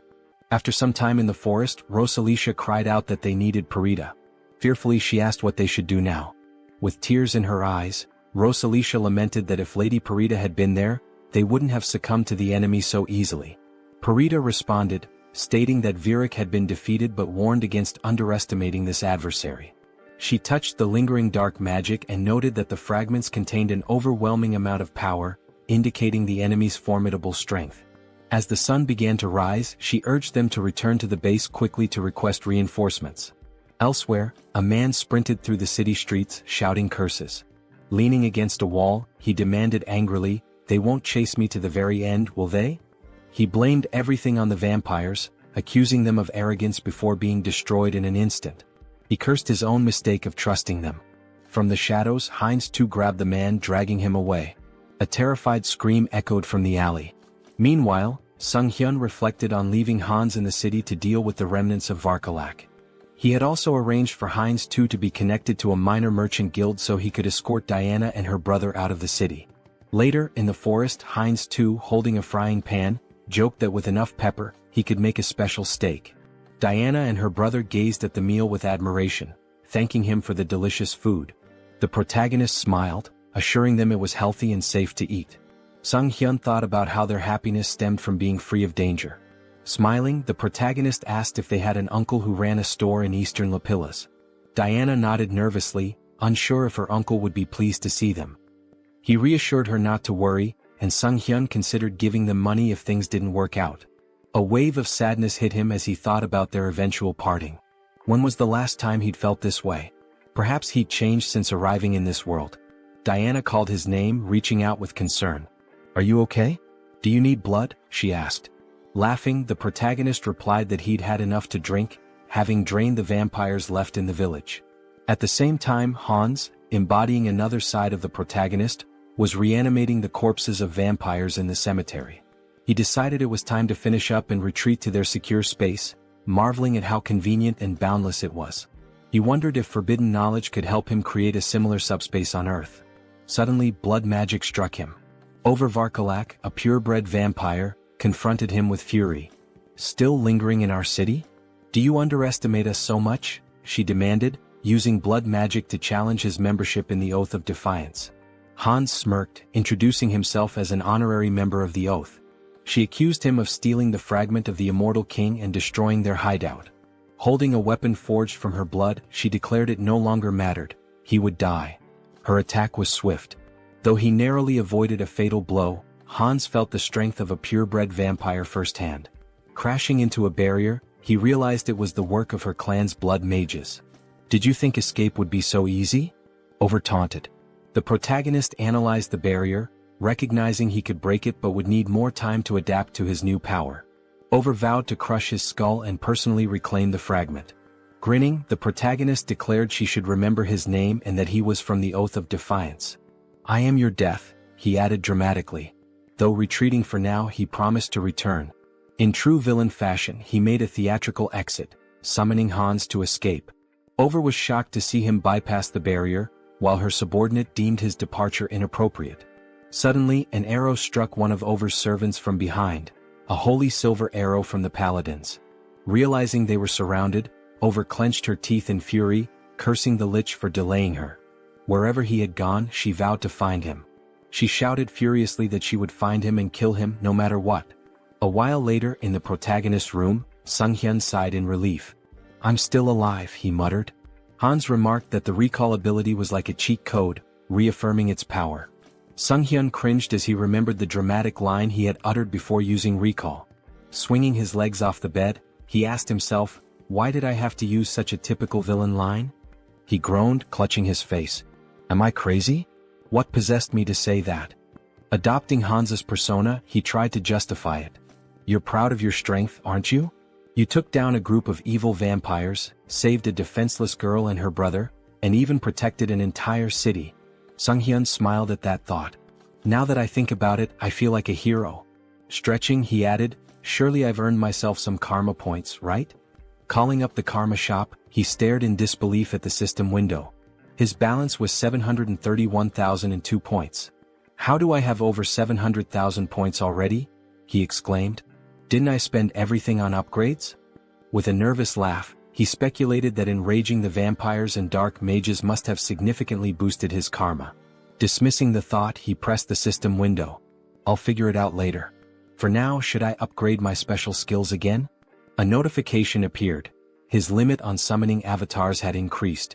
Smiling, he noted that his avatar count had gone up. But were there any new skills? The system revealed that he had acquired a special skill, Persona. Sunghyun beamed. This is exactly what I needed. Is Persona similar to Mind Center? I should check it out.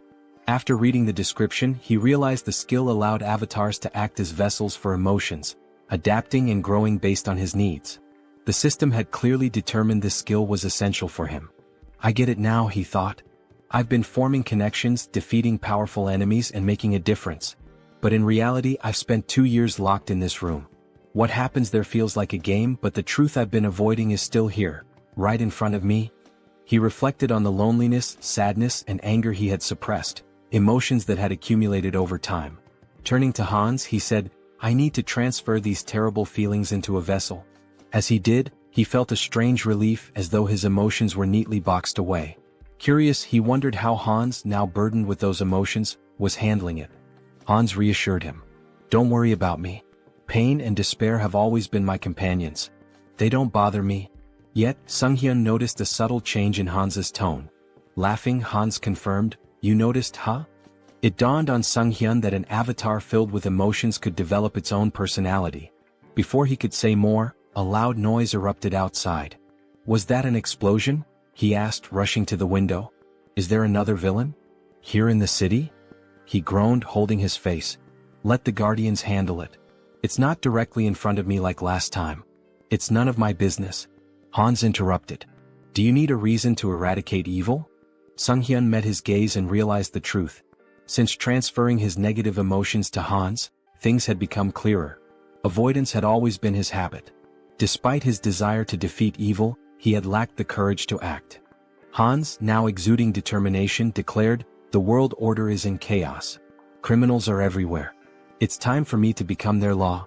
Using his power and donning a mask, he left to confront the chaos. At the explosion site, residents gathered, expressing their frustration. How many times has this happened? Why haven't they called for reinforcements? Meanwhile, Hans observed the scene. He deduced that the villains had formed an organization, and their time was running out. He wouldn't leave empty-handed. Using dark magic, he created the Eye of Darkness, his new network of spies. You will be my eyes and ears in the shadows, he thought, ready to hunt down hidden sinners. In an alley nearby, a group of schoolchildren bullied a classmate. Bring him an ashtray, one taunted. They laughed as one boy held a cigarette to another, mocking him as the best ashtray ever. The schoolboy being held down screamed, begging them to stop. At that moment, a woman clutched her child tightly and asked where they could possibly run. A man, drunk and swinging his belt, shouted accusingly that she was lying to him. Meanwhile, a masked robber shattered a store window, climbed inside and declared, while opening the cash register, that this was all he needed. Hans observed it all, his thoughts dark and resolute. These villains were no better than trash, and he resolved to punish them. Their punishment would be a trauma so profound it would scar their souls. They would remember this day, and if evil ever sprouted within them again, darkness would come for them once more. Screams of terror echoed throughout the city. Hans felt himself growing more accustomed to his powers, but it wasn't enough, not nearly enough. There was still so much filth to cleanse. He needed to purify the entire city of evil. By the end of the night, Hans stretched and remarked how satisfying it was to rid the shadows of hidden garbage. While the Eye of Darkness had proven useful, its limitations were evident. In the presence of light, its power weakened and eventually vanished. He needed a more reliable method for detecting enemies. However, he couldn't unleash undead creatures into the city. What alternative did he have? The protagonist grumbled angrily about birds ruining his clothes, joking that he should just kill them all and make them his minions. Then, gazing at the birds in flight, he paused. Hans pointed out that an invisible, mobile eye capable of surveilling the city was an excellent idea. After some thought, the protagonist realized that familiars were a form of enslavement magic dark mages used to control animals. Hans, surrounded by birds, questioned why the magic didn't work for him. Sunghyun decided to experiment with various methods to create a familiar, though his attempts had failed so far. Hans mused that it would be ideal if the familiars appeared normal yet remained infectious. However, simplifying their appearance by reducing magic power would weaken their infectious ability. Sunghyun finally understood the complexities of the task. He likened it to debugging, where programmers grind their teeth in frustration. His latest attempt, a revised version of his contagious enslavement magic, was ready to test. Will it work this time? He wondered. A mutated cat leapt from a cage, leaving him disappointed yet again. After 3 weeks of research, significant progress still eluded him. Clicking his tongue, he eyed the last bird in the cage and muttered, "This one better work." As he carefully adjusted the amount of magic power, he grasped the bird and cast the spell again. Sighing in relief, he said he was finally done. But as the bird flew from his hands, he asked in surprise, "What does this mean?" Observing it closely, he realized it appeared normal now. The next step was testing its infectious ability. The bird landed among others, releasing dark energy. Sunghyun's eyes lit up. "This is a success," he declared. The infected creatures would serve as his eyes and ears in the city. Stretching out his hand, he commanded, "Fly and find the enemies for me." Meanwhile, in a forest nearby, Lucius knelt and touched the ground, recalling Hans's words when he used the recall skill. Tuscan approached, informing him that his knights had arrived. Irritated, Tuscan added that after interrogating the remaining vampires, they learned these captives weren't allies of the Immortal King's descendants. Lucius replied that more evidence was needed. The Immortal King was regaining strength, though they hadn't yet confronted him. Using the magic within his cross to communicate, he asked respectfully if there was any news. A saint responded via magical transmission, reporting that traces of the Immortal King's presence had been detected in a cave northwest of their location. Holding the cross tightly, Lucius expressed his gratitude and promised to meet their expectations. At the cave, Sunghyun thought about how he had successfully trained his familiars to report encounters with monsters. Now he had to confirm that the information was accurate. But something felt off. The ground familiars weren't behaving as usual. Instead, they seemed to be fleeing. Were they frightened? If they had found a monster, they would have reported it immediately. This behavior could only mean one thing: humans? Why are people in such a remote area? He wondered. Could this be an ambush? But that seemed impossible. How could such a large group remain unnoticed while hiding their presence? Suddenly, one of his familiars was struck down. Tuscan stepped forward and declared, "You are a participant in the oath of disobedience. Your pathetic tricks won't work on us," Tuscan declared. "No evil can escape the saint's sight. You won't leave here alive." Drawing his weapon, he demanded surrender and promised divine justice. The protagonist recognized them immediately: Holy Knights. He had seen their emblem during his training in Brokislak. Divine power directly countered dark magic, which meant this would be a challenging fight. Hans, unshaken, asked how the servants of the church had managed to find him here. Tuscan struck him sharply with his weapon, silencing him. "You have no right to speak," he snapped. "Don't think you can fool me with your words." The protagonist muttered to himself that his opponent was far too stubborn. Should he deceive them and flee instead? Tuscan seemed to read his mind. "Cheap tricks won't work against us," he said, wielding light magic. "You cannot deceive the servants of the saint." A weapon infused with light pierced the protagonist, and he winced in pain. "Do you truly consider punishing villains a crime?" he asked. "Silence," Tuscan barked, his light magic intensifying. "From the moment you embraced forbidden power, you became one of them. A villain." Sunghyun activated his dark magic and retorted, "Where's the logic in that?" He felt an unusual weakness. Something had been interfering with his magic recently. The Holy Knight's anthem began to play, sapping his strength. Tuscan ordered the singers to keep going. The hymn was draining Sunghyun's energy, but he couldn't bring himself to harm innocents, even if it meant stopping the song. He groaned in frustration as a weapon stabbed him from behind. "Now's our chance," Tuscan declared. "Restrain him." Sunghyun realized his mistake.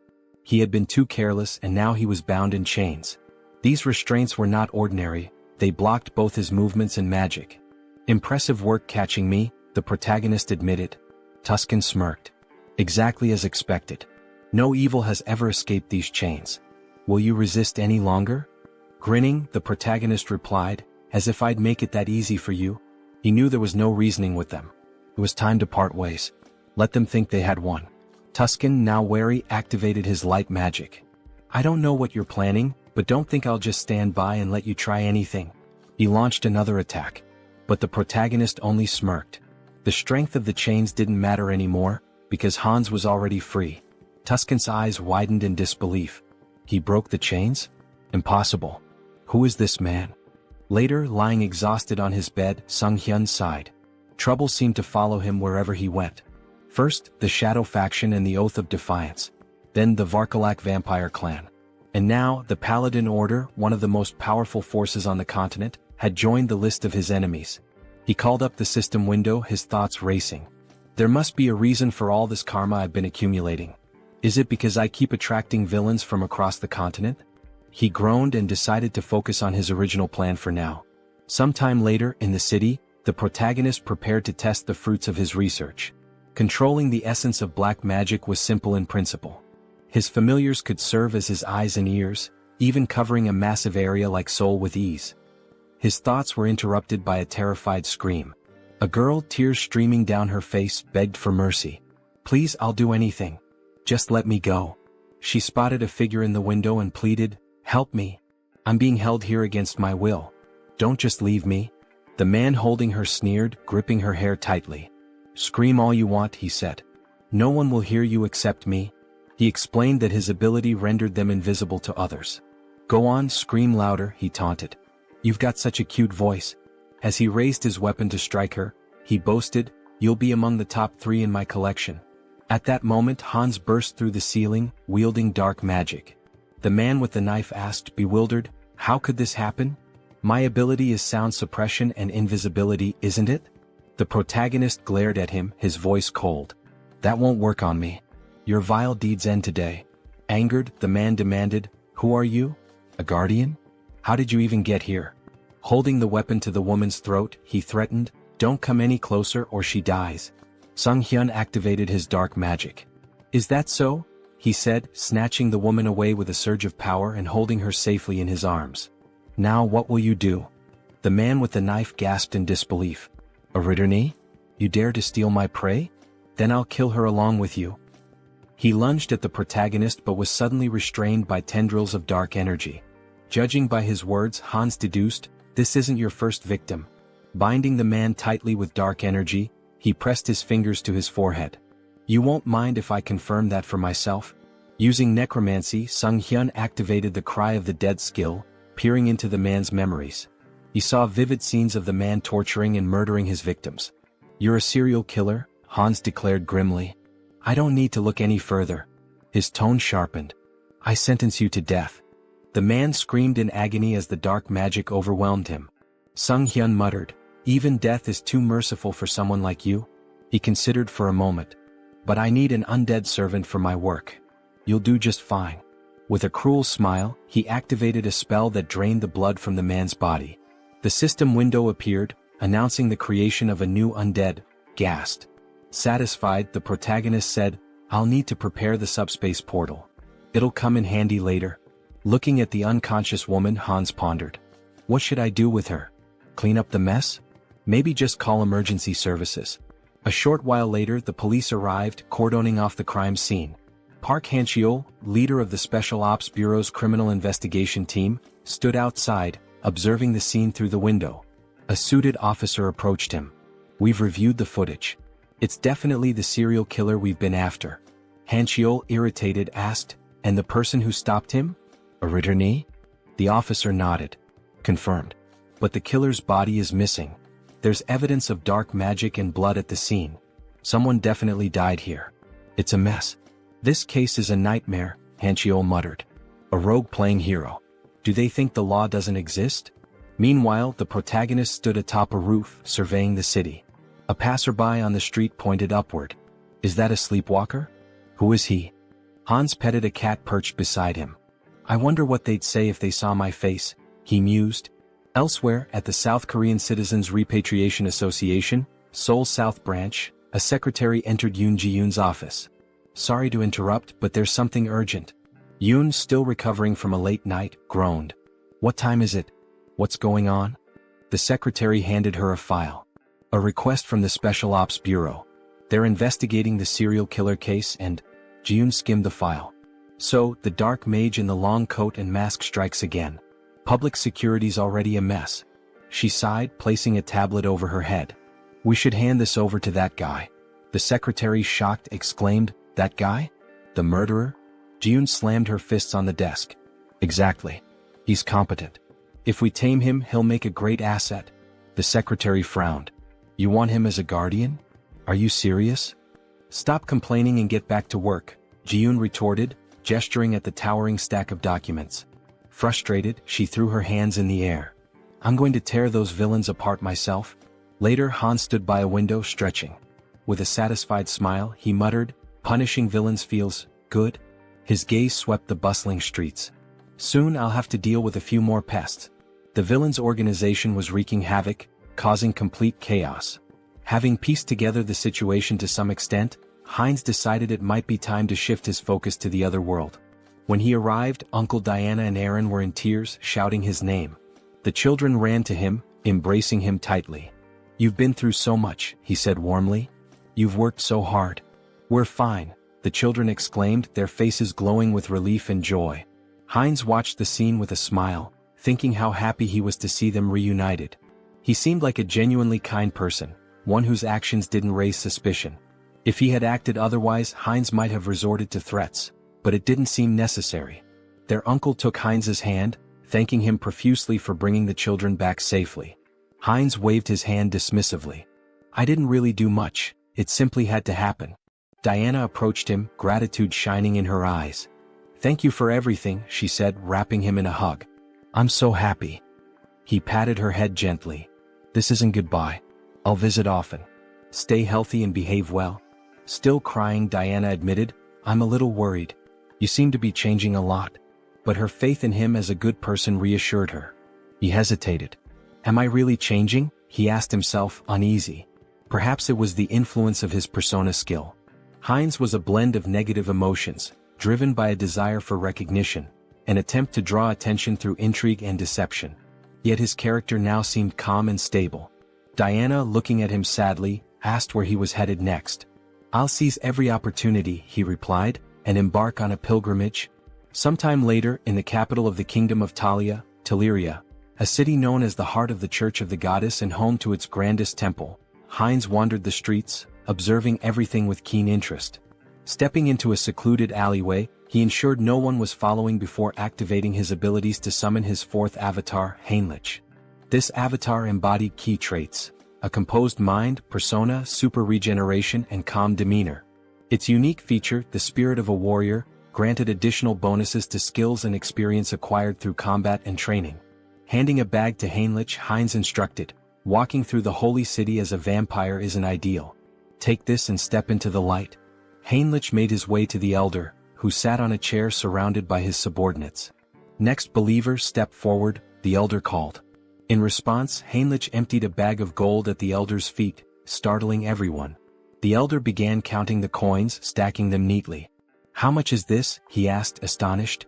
This is everything I have, Heinlich declared, placing a hand over his heart. I wish to dedicate it all to the goddess and serve as a paladin to fulfill her will. Reflecting on his past avatars, an undead, a dark mage, and a vampire, Heinlich mused that this time his form would embody light. A paladin respected by all. The elder slammed his fist on the table, sending coins scattering. Instructor Marco stepped forward with a hearty laugh. A sincere young man like you will make an excellent paladin. The elder, still hesitant, said, Wait. No matter the sacrifice, we can't just accept an unknown person as a paladin. Marco reassured him. Don't worry. Training reveals a recruit's true nature. Are you prepared to show us yours? Heinlich nodded eagerly. I am. Weeks into the grueling training, Heinlich gasped for air, sweat pouring down his face. I need water, he cried moments before a massive iron ball flew toward him. What is this madness? He thought, summoning his strength to stop the ball. Exactly a month had passed since his training began. Initially, he thought the Paladin Order was noble and refined. Instead, it was filled with relentless macho warriors. The room echoed with shouts of encouragement as paladins trained intensely. A fellow paladin approached number 12, chastising him. "You're losing focus. Did you forget the rules? You can't stop praying during training." The paladin knelt in front of him, shouting, "Good. Now concentrate and recite the prayers again." Number 12 resumed, reciting fervently as he lifted the iron ball. The coach praised him. "Well done. Keep focusing. Let prayer restore your strength." From the sidelines, Heinrich observed. He admitted that the repeated prayers, despite being grueling, effectively strengthened faith and divine power. Nearby, two paladins were hitting a third with sledgehammers, who shouted gleefully, "My back feels great today." Heinrich couldn't help but think, this is absolute madness. Let them hit him even harder. Another paladin stood tall, attempting to crush a spiked iron ball with his bicep. Around him, the group shouted praises to the goddess, proclaiming their ever-growing faith. Watching from the sidelines, Heinrich couldn't help but think, do they really need to train like this? On the second floor, the trainer approached Marco, questioning him about the new recruit. Is he just a simpleton? Marco smirked. And if he is, what of it? The trainer chuckled. Well, even before baptism, he's managing to lift such massive weights. His shoulders and lower body are already unnaturally strong. I can't wait to see how baptism will transform him. Hearing this, Heinrich felt a wave of discomfort. Why are they drooling over my body? He thought, trying to suppress his unease. He didn't want to attract attention from this group of apparent muscle fanatics. Time passed, and Heinrich continued to endure the relentless training. During one particularly grueling session, he paused, gasping for breath. It had been 3 months since he began. Without his wind instrument and super regeneration skills, he would have collapsed long ago. His body and endurance had improved significantly, but the endless perversions of the group were the real challenge. Marco approached him, placing a firm hand on his shoulder. Finished with lower body training? How about we hit some chest exercises together? Marco removed his shirt, flexing dramatically in front of Heinrich. Panicking, Heinrich let out a distressed scream. The trainer joined in, striking a dramatic pose. What a beautiful day. Don't you agree we should do some solid back training? Heinrich's discomfort grew unbearable as he tried to suppress a shudder. Why are these muscle perverts targeting me? Later, Heinrich sat near a building with another paladin, stretching his neck. I think I'm starting to lose my mind, he muttered. Not a single day goes by without someone inviting me to train with them. The other paladin laughed. That's because the elders have low expectations for themselves. As they spoke, a group of smiling paladins passed by, laughing among themselves. Suddenly, two figures emerged from the building, Archbishop Lucius and Tuscan. They waved at the paladins, their presence commanding attention. One of the senior members announced, "We've received orders for an expedition with a full contingent of crusaders. When do we depart?" Heinrich noticed one of the paladins and thought, isn't that the guy who pointed his sword at Hans? The returning group must have been searching for Hans. Could they really have been hunting him all this time? Shortly afterward, the recruits gathered in a grand hall. An elder stood at the altar, addressing the group. We are here today for the baptism ceremony of the most promising recruits. Due to special circumstances, the ceremony has been moved forward. We hope for your understanding. One recruit whispered, why are they holding an event that usually happens only once every 6 months? Why now? Heinrich had his suspicions. They're desperate for reinforcements to pursue the heir to the immortal king. But this is a perfect opportunity for me to test my plan. The elder called out, Max Veroin? Max stepped forward, and the elder asked, are you ready to dedicate your life to the goddess and serve as her paladin? I am, Max declared confidently. Heinrich observed quietly, reflecting on the process. Those who undergo baptism transfer all their mana to the deity, losing the ability to use magic. In return, the deity grants a sacred blessing of immense power. The strength of the blessing depends entirely on the recruit's faith. The purer and more unwavering the faith, the stronger the paladin becomes. The elder called the next name, Heinrich. Smiling, Heinrich stepped forward, thinking, I'm fortunate to have devised such a brilliant plan. Until now, he had used his center of the mind skill primarily to suppress external stimuli and control emotions. But he had realized it could be reversed. By combining this with the persona skill, he could project the illusion of absolute faith in the goddess. As the high priest extracted his mana, Heinrich would filter out any mistrust or doubt, leaving only pure, unblemished energy. When the high priest initiated the ritual, the room began to glow with an intense sacred light. Gasps and whispers filled the air. "This is unprecedented," someone exclaimed. "The sacred power is reaching the very head of the goddess's statue." The high priest, astonished, placed a hand on Heinrich's shoulder. "You've just undergone baptism, yet your sacred power rivals that of a priestess. Such unwavering faith. I'm truly impressed." Heinrich's plan had worked perfectly, and he smiled inwardly. Heinrich continued to train diligently, a smile forming on his face as he thanked those around him. Suddenly, a system window appeared before him, informing him that he had acquired the holy baptism skill. This skill allowed him to distribute spiritual power more effectively among his avatars. As he examined his hand, he pondered, "Is this the limit of holy power?" The thought brought him some relief. He had been skeptical that a false faith built on illusion could yield any results. Still, it seemed the skill hadn't worked to its full potential. He reflected further, the church's deity appears closer to the system, a personal god tied to the individual. When he opened his mind earlier, he felt a peculiar sensation. If he had to describe it, it was akin to curiosity, a distant, watchful presence. Is this what it means to be monitored? He wondered. Such power, he decided, should only ever be used for good. Later, in one of the meeting rooms, Lucius and Tuscan stood before a tactical map, moving pieces around as they discussed their strategy. "This is a mess," Tuscan said grimly. "We've been searching for a month and haven't found even a single village connected to the heir of the immortal king." Lucius sighed. "I have nothing to present to the deity." He glanced at Tuscan and added, "And beyond that, I sense the kingdom of Talia's support is waning. The vampire organization hidden within their borders is likely involved." Tuscan moved a few pieces on the board and replied, "During the pursuit of Hans, the misunderstandings surrounding the vampire slope and the oath of disobedience have grown too large to ignore." He picked up one of the game pieces, continuing, "The assassination squad has failed to achieve any meaningful results. Political pressure from the state is mounting, and they're leveraging this situation against us." Slamming his hand against his head in frustration, Lucius declared, "The assassination squad will be disbanded. My subordinates will return everyone to the capital." Tuscan nodded in acknowledgement and left to carry out the orders. As he walked away, he thought about the precarious situation they were in. "We're surrounded on all sides, and the paladins' numbers are no longer sufficient. What should I do with this knowledge?" Looking out onto the training yard, he observed the recruits sparring. "Are these the ones baptized today?" he wondered. Suddenly, something caught his attention, a recruit striking Heinrich with a weapon. Heinrich reacted instantly, countering with an elbow to the face that sent his opponent sprawling to the ground, disarmed. The trainer shouted, "Heinrich wins this battle." A system window appeared before Heinrich, announcing that his avatar had achieved enlightenment through repeated training. He had unlocked the Crusader fighting technique skill. As he stood there, Heinrich noticed a wound on his body healing rapidly. With his super regeneration and newfound sacred power, the injury disappeared entirely. The defeated recruit, wiping sweat from his face, asked, "Did you let me hit you on purpose?" Heinrich extended a hand to help him up. "The effort was worth it," he said with a smile. "Tactics are my style."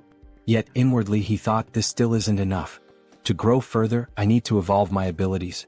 At that moment, Tuscan approached, his expression serious. "Your sacred power is remarkable," he said. "You're already at the level of a trainer or a high-ranking paladin." The defeated recruit looked shocked by Tuscan's words. Tuscan continued, "But you're not experienced enough to be a full paladin just yet." Heinrich tilted his head, curious. "What do you mean?" Tuscan smiled knowingly. "You've likely felt it, more than others." He extended his hand to Heinrich. "I can make you much stronger. Will you come with me to the Rosalia Temple?" The protagonist inquired about his purpose in the Grand Temple, to which the response came as a question. Did he have any particular issue? Heinrich extended his hand reassuringly, stating that there was no problem and affirming his desire to accompany him. Tuscan, with a dissatisfied expression, began walking away, remarking that if he wanted to follow, he should do so immediately. The protagonist hurried after the paladin, requesting time to gather his belongings, but Tuscan advised him to entrust that task to someone else. They entered a room and stood on glowing runes. Tuscan placed a hand on the protagonist's shoulder, acknowledging how sudden everything seemed. He assured him that everything would be explained in detail later. The protagonist nodded, indicating his understanding.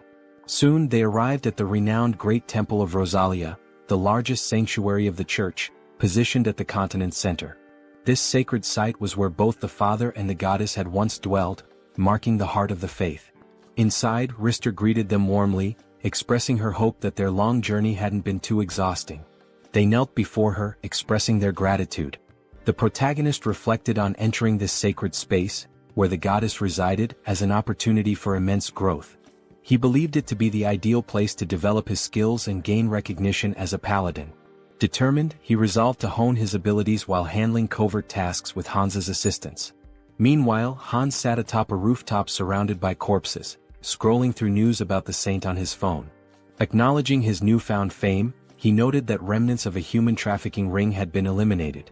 However, something peculiar caught his attention: mentions of a divine retribution society by the defeated villains. They had cursed him repeatedly, claiming the society would not forgive anyone who failed to act against him. Hans suspected this society was linked to multiple organizations. Stretching as he stood, he resolved to investigate further and continue dismantling their operations. He mused about dividing his profits, now contemplating how best to manage his newfound wealth. Later, Hans walked down the street wearing a mask, considering the risks of trading large quantities of valuable, mysterious items under the guise of the Haho mask persona. Any sudden activity might make him a prime suspect. Entering a discreet establishment, he handed a bag of money to an employee and expressed his intent to sell.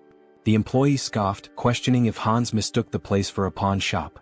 However, Hans emptied the bag's contents, revealing its valuable items. The employee, visibly stunned, quickly began examining the goods. He realized the badges belonged to a group involved in human trafficking, a trading syndicate. He had heard rumors that this syndicate had been dismantled by a masked man. The protagonist turned to the person before him and asked if he was interested in the deal.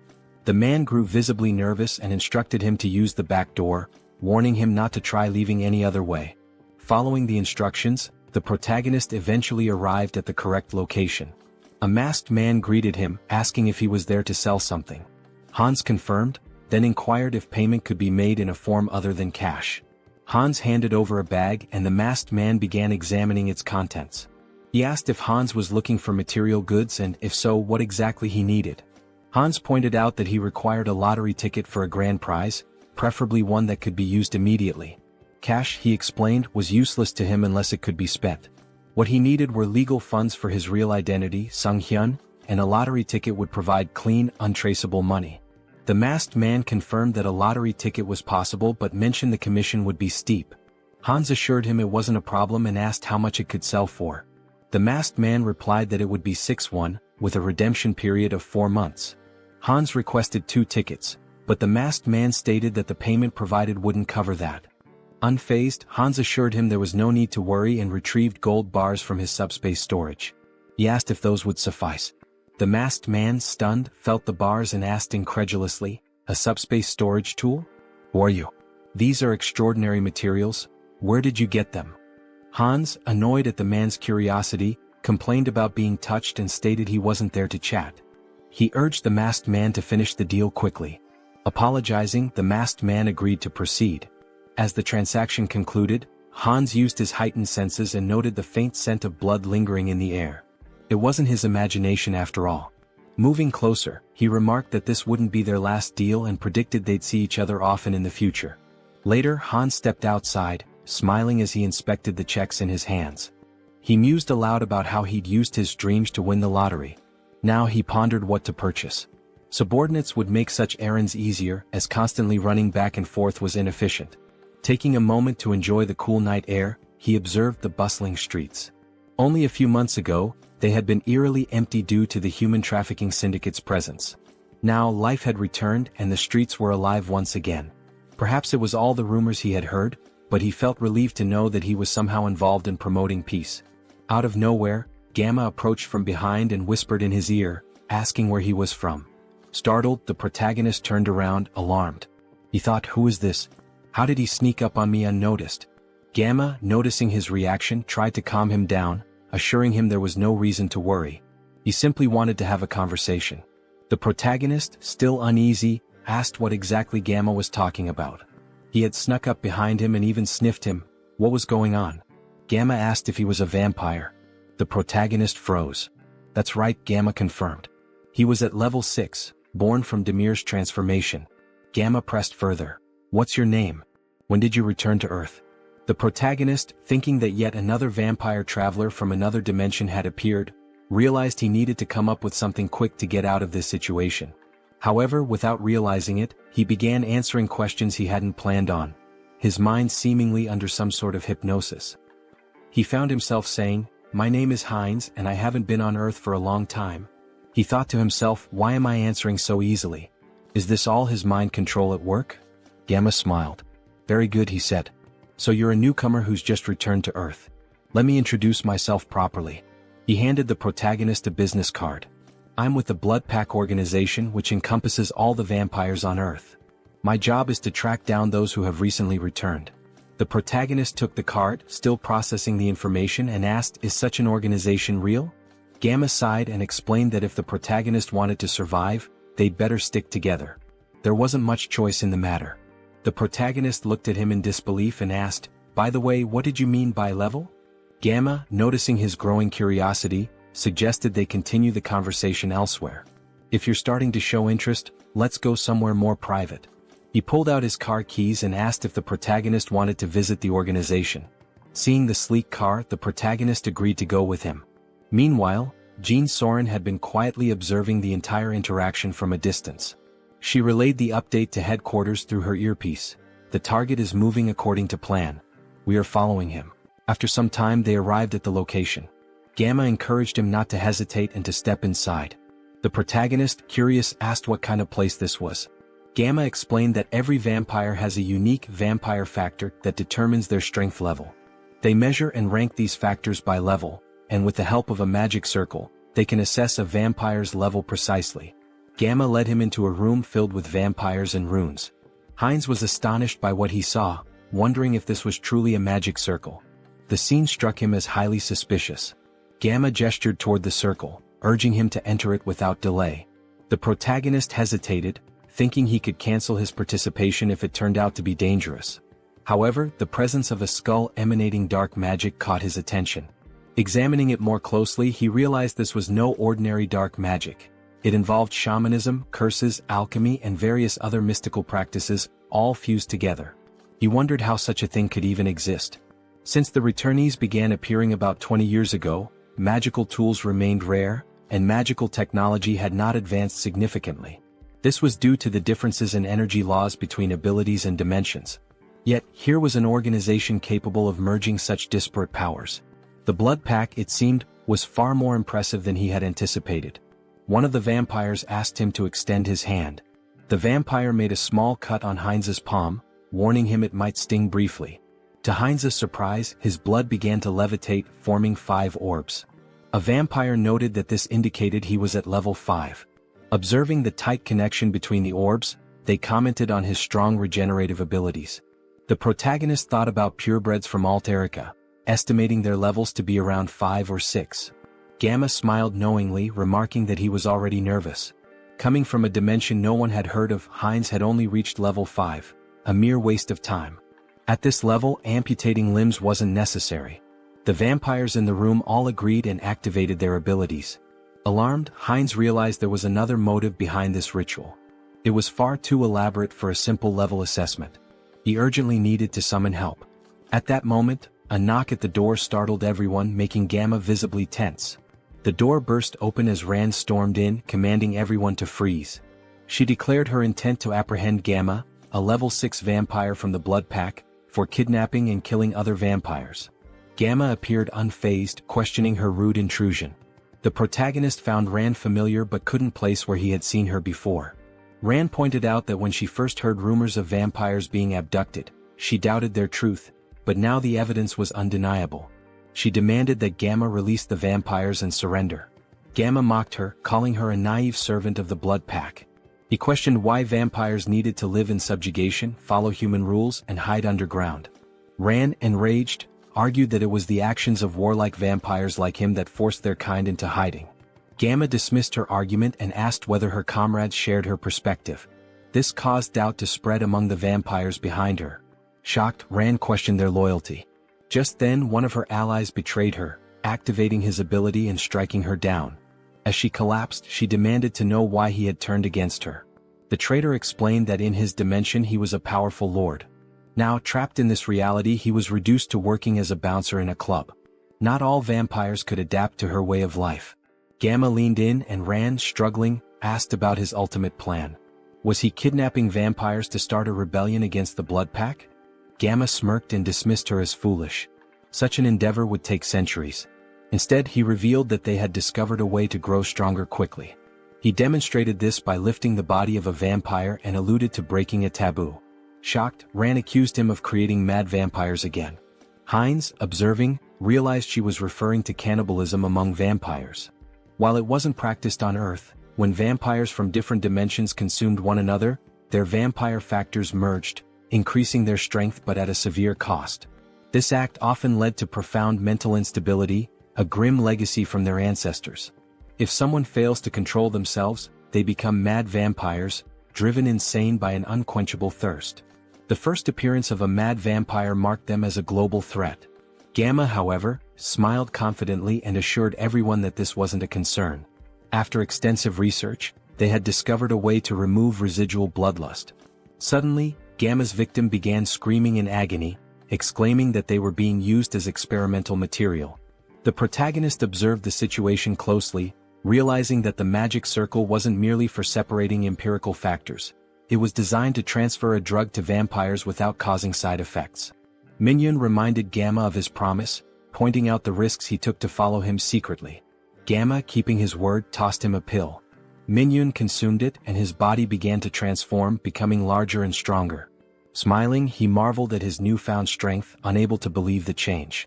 Grabbing Rand by the throat, he demanded more pills immediately, threatening violence otherwise. Feigning panic, Gamma urged Minhyun to stop, assuring him that while he was pleased with his strength, he needed to be patient. After all, another guest had arrived before him and was still waiting. Surely it wasn't too much to ask to wait a little longer? The protagonist rose to his feet, calmly stating that there were 2 purebreds and 4 half-breeds, proof that cannibalism worked. Gamma looked at him, stunned. Filled with newfound strength, Hines expressed his eagerness to see just how powerful he could become. As he prepared to absorb the others, chaos erupted. The vampires screamed in confusion and fear. Suddenly, Hines and his army burst into the room. Addressing the group, he mocked their attempt to hide but scolded them for neglecting their safety. From now on, no one would leave this place without his permission. His army launched their attack, causing Minhyun to panic. He turned to Gamma, demanding answers about who their attackers were. Gamma roared for everyone to stay together, warning that separation would mean death. Using his abilities, he charged into battle, targeting Hines directly. Hines observed Minhyun's unusual transformation, noting that vampires from different dimensions often had distinct appearances. Slamming his staff to the ground, Hines summoned magical spikes that pierced through Minhyun's body.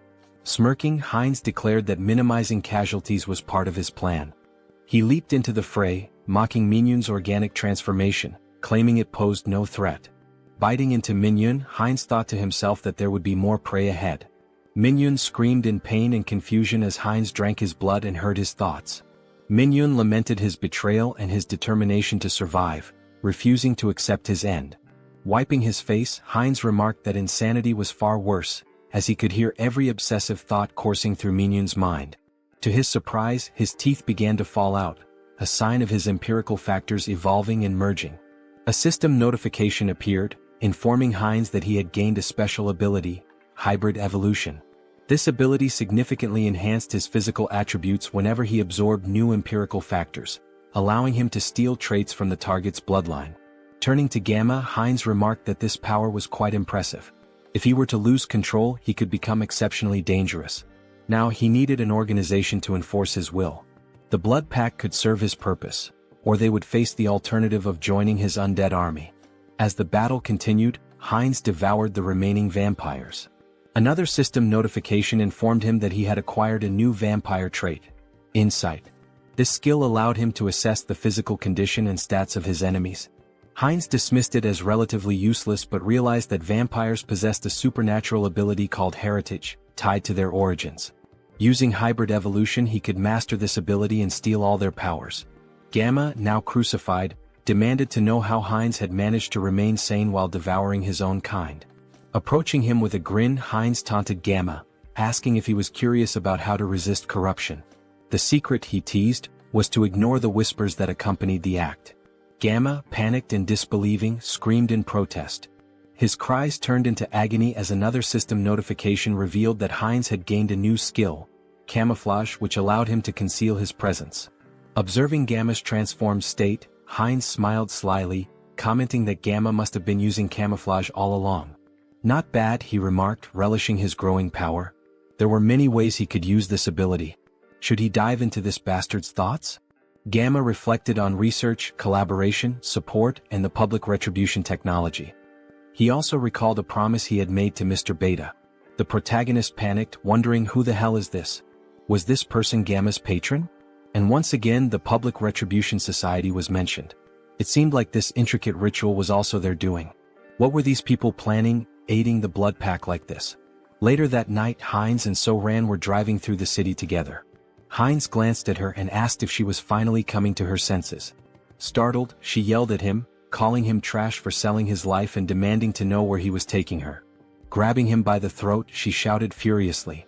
Heinz gasped, pleading for her to stop and look around. They had captured him too, and if she didn't let go, they'd crash. Reluctantly, So-Ran released him and apologized, asking for an explanation of what had happened. Heinz asked if she had heard of Ho-Ho's mask. He mentioned that the masked figure had escaped during the chaos when a group of vigilantes burst in. Placing her hand over her heart, So-Ran expressed her gratitude, saying that even amidst the chaos, Heinz had gone out of his way to save her. As Heinz observed her closely, her face and voice felt oddly familiar. Yet no matter how much he tried to place her, he couldn't shake the feeling that he'd seen her somewhere before. He asked why members of the Blood Pack were fighting one another. So-Ran explained that the group was divided between radicals and moderates. She and her team had discovered evidence that the radicals had kidnapped one of their own, so they infiltrated the radicals' territory. She expressed relief that they had escaped in one piece and even managed to learn the radicals' plans.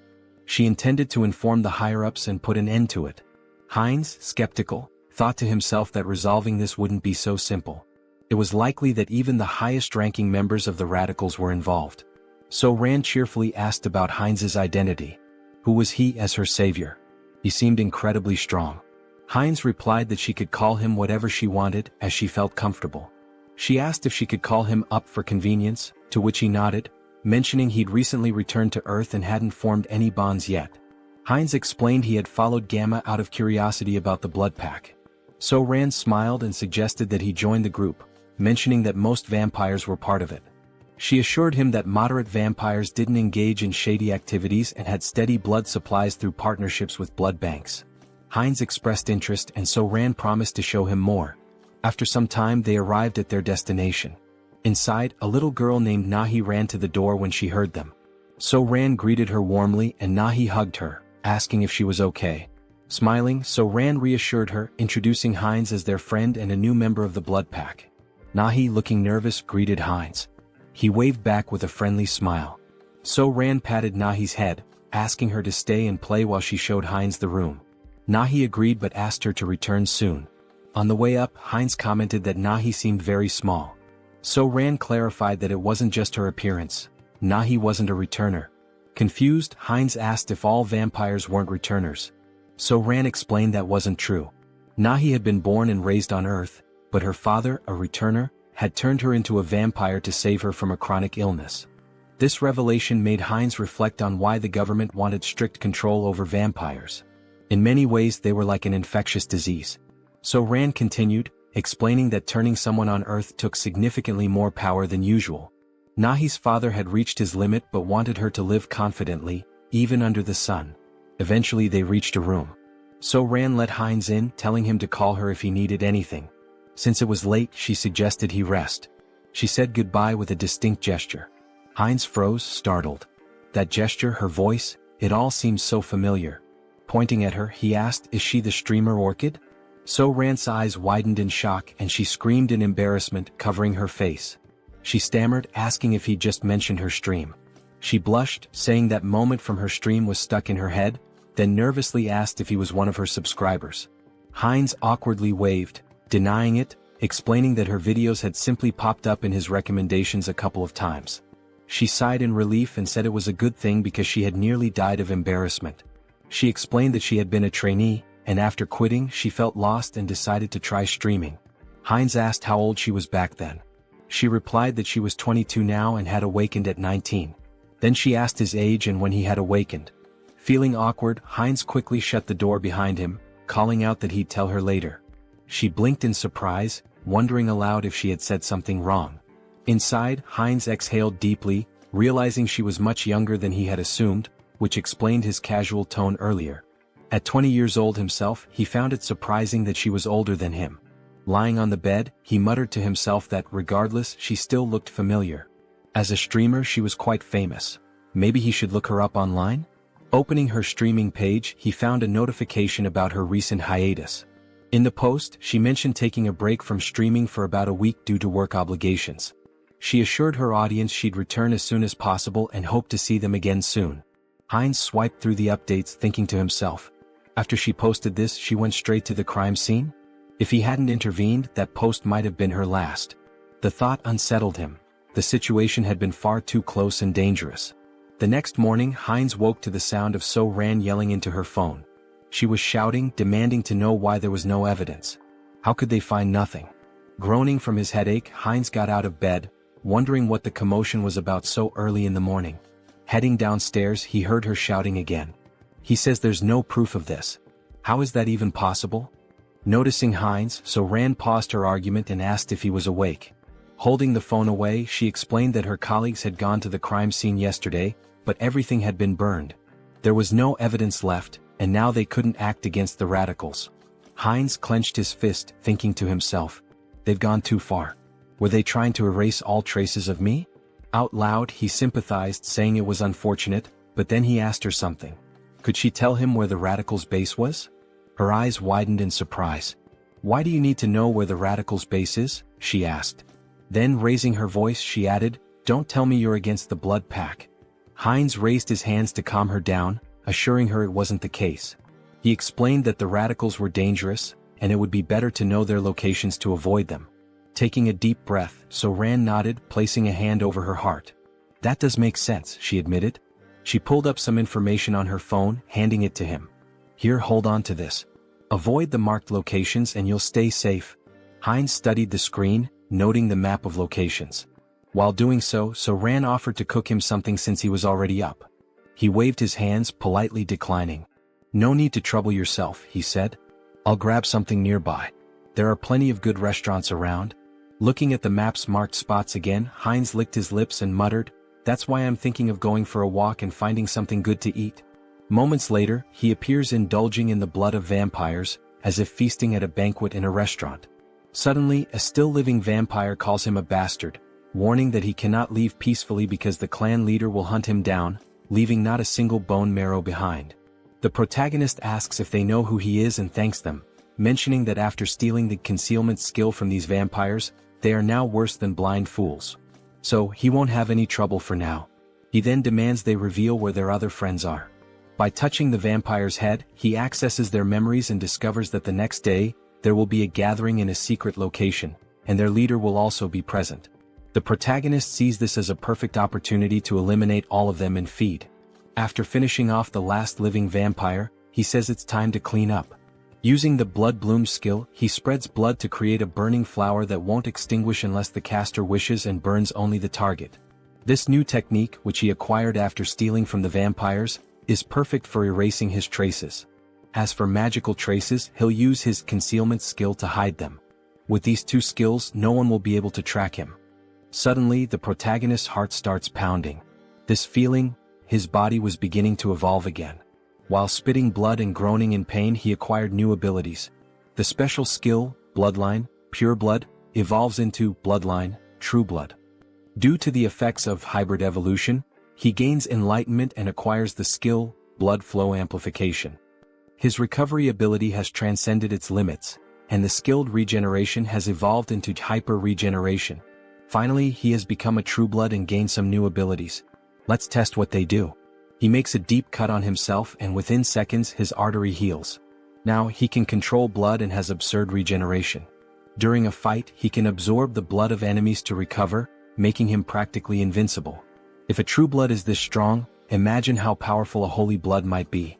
In the next scene, we see Jean Soren thanking someone for donating 1 million cheeses. The donor earned 1,000,000 points in her heart.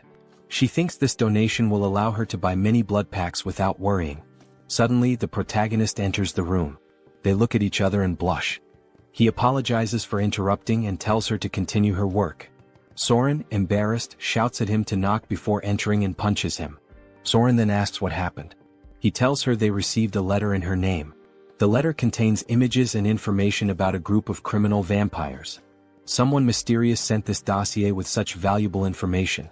She has no idea who it could be. Perhaps the famous masked figure people keep talking about?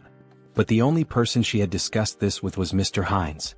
These details came after she gave the location to Mr. Hines. Could these two be working together, or is it just a coincidence? The next day, Hines observes a house from a rooftop where a secret meeting will take place to discuss measures against the masked figure and the recent attacks. Hines uses a skill to peer inside the house but notices a blood magic barrier. On the first floor, he sees several high-level vampires emanating intense energy. Alright, let's go in. Hans will use the shadows and I'll go from above. Let's enter together and wipe them all out. Hines enters through the window like a scene from an action movie. Prepare yourselves, you criminal bastards. But when he looks, there are no vampires on the first floor. Suddenly, the wall begins to crack and a voice claims, I would have loved to capture the masked one, but only some random vampire appeared. No problem, we'll hunt down this mosquito. Beta 1 Beta Shin, do you recognize this vampire? We don't know him. He seems to be level 7 but he's entirely unfamiliar. It looks like this vampire came from somewhere unknown. Hines recalls the name Beta from the vampire memories he absorbed. Their leader is called Alpha, while the others are Betas and Gammas. Both Betas are here today. The big problem is the masked members. Perhaps they belong to the secret divine society I've been searching for. I can't sense their energy, they're using a strong skill to conceal it. For now, get this bastard out of my sight, and, of course, the one hiding in the shadows. They point toward Hans. Hines is surprised they know about the shadow. Since you're so eager, I'll end you right now, Hines says, irritated, with veins pulsing. Using the skilled blood flow amplification and acceleration, he quickly jumps on the vampires, draining their blood. The other vampires are shocked to see Hines cannibalizing his own kind, which is unacceptable. Hans, meanwhile, summons skeletons from the shadows. One vampire tries to flee, begging for his life, but Hans appears in front of him, saying, You're not the only ones who can create barriers.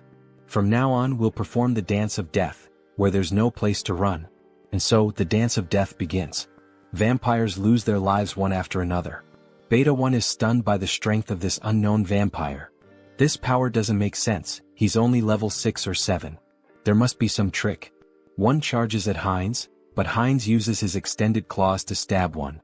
One, however, hardens his skin like crystal to block the attack. Realizing the enemy blocked him, Hines decides to increase his strength and lands a heavy punch on one's chest. One is shocked to see his crystal armor shatter, something that had never happened in combat before. Recognizing Hines's superior strength and speed, one orders the other vampires to assist him. Hines taunts, Do you think these small fries will stop me? With open hands, Hines releases jets of blood, piercing one's subordinates. Enraged, one seizes the moment while Hines's hands are occupied, slicing off one of Hines's arms with a sharp strike. But it's useless. Hines absorbs blood from the fallen vampires and regenerates his arm instantly. Gaining a new skill, invisibility, Hines disappears in front of one, reappearing behind him and driving his hand into one's body, humorously described as into the vampire's butt. Checkmate, Hines declares as he begins to absorb one's blood. New vampiric factor collected. The skilled blood magic evolves into the special skill Mystery of Blood. Mystery of Blood absorbs subordinate skills, Blood Bloom, and Blood Flow Amplification. Hines feels the surge of power, now able to control all abilities with sheer will and manipulate them rapidly. Beta Shin curses Hines for devouring his own race, calling him a corrupted bloodline, and blaming his strange abilities on it. Hines responds, So what? Are you just going to keep yelling nonsense all day? Why don't you come at me like your brother did? Or are you too scared for that? Beta Shin charges at him, shouting, Bastard! Hines uses Mystery of Blood and traps Shin with blood chains. Shin continues cursing, saying, These tricks are unfair. Unfair tricks? That stings a little, Hines replies sarcastically. Let me tell you something too. Checkmate. He slices the vampire's neck. As Hines absorbs Shin's blood, the other vampires are terrified, muttering, This vampire is insane. Who would have thought the masked one would have such a strong helper? Prepare the orb, we need to deal with him now, says one assistant. One of them casts a spell and launches it at Hans. At that moment Hans appears saying, "That's an interesting spell," and reflects it back at the vampire who cast it. The other assistant, now terrified, says, "The enemies are too strong. There's no hope, we need to flee." The leader, hearing this, declares, "We're not running," and uses a skill on the subordinate, saying, "You've been useful until now, but you'll be even more useful by dying for the Society of Divine Retribution. Go and die for freedom." The leader then uses a spatial manipulation skill to escape. Hans notices something strange about the vampire left behind. Auto-destruction mechanisms? And abandoning your subordinates on your own? What an irresponsible leader. He thought this spell would force me to leave the battlefield. What a pity, it's nothing, Hans says. Inspecting the vampire's body, he observes, there are 2 energy orbs attached to him. If they are removed? Hans continues, I control the rules of death here. Do you think you can escape death in my presence? Meanwhile, the leader is teleported to an unknown location. It was tough escaping such a strong barrier, and the magic didn't work properly. But it was enough to survive, he says. Suddenly Hans appears behind him. So, you were here, leader? Hans contemplates playing with the leader for a while but decides it's better to act decisively to prevent another escape. Hans places his thumb on the leader's forehead to access his memories about the Society of Divine Retribution. However, a defense mechanism activates, an unknown memory technology from the society. Hans is transported to the mental realm. A mysterious voice echoes, saying it didn't expect Hans to reach the realm. Hans questions, so you've been watching this whole show from inside your own mind? He realizes this is the leader of the Society of Divine Retribution. That's correct, Haho Mask. Why don't you join us? The entity asks. Hans considers and asks, what's the society's goal? The mysterious entity replies, it's simple. Freedom for the returned and creating a world led by them. Hans questions, an organization formed so recently already has such ambitious goals? Recently, the entity retorts. We've existed for a long time. We've been fighting for our freedom endlessly. Hans presses further, so you've been committing acts of terror for ages, haven't you? Answer me. A system alert activates. Warning, Mind Hub is regulating emotions. Repeatedly it states, Mind Hub is regulating emotions. Hans' heartbeat quickens. The entity asks, does that even matter? I hope you make the sensible choice, Masked One. Hans tries to punch the entity but hits an invisible wall. So that's your choice? The entity responds. Here, in the mental realm, mental strength surpasses magical power. You'll never defeat me here. Hans laughs, saying, is mental strength really the deciding factor here? In that case, combining all of our consciousnesses, you're the one who can't defeat us here. Meanwhile, Heinrich trains intensely. 1,021. 1,022, he mutters while lifting a gargoyle statue. Finally, a system message appears. The entity has achieved the conditions and acquired the special skill, Blessing, Sturdy Body. The entity gains the skill, Out Erica Sacred Art, through repeated training, achieving a power level equivalent to a high priest. Heinrich reflects that he didn't expect to surpass his limits with mere physical training. With these new abilities, I've earned the qualifications to be a holy knight. Maybe it's time to discuss the next step. Suddenly he hears a feminine voice, it's the saint in the flower garden. Despite being the saint with the greatest divine power, she appears like an ordinary girl. Hello, Sir Heinrich, she says with a smile. Her radiant aura of divine power betrays her otherwise ordinary appearance. Heinrich greets her and asks, why are you alone in a place like this? The saint replies, I was just watching a ladybug in this field of flowers. The little creature was so cute I lost track of time. Heinrich had thought she was admiring the flowers, only to find out it was the ladybug. The saint notices something different.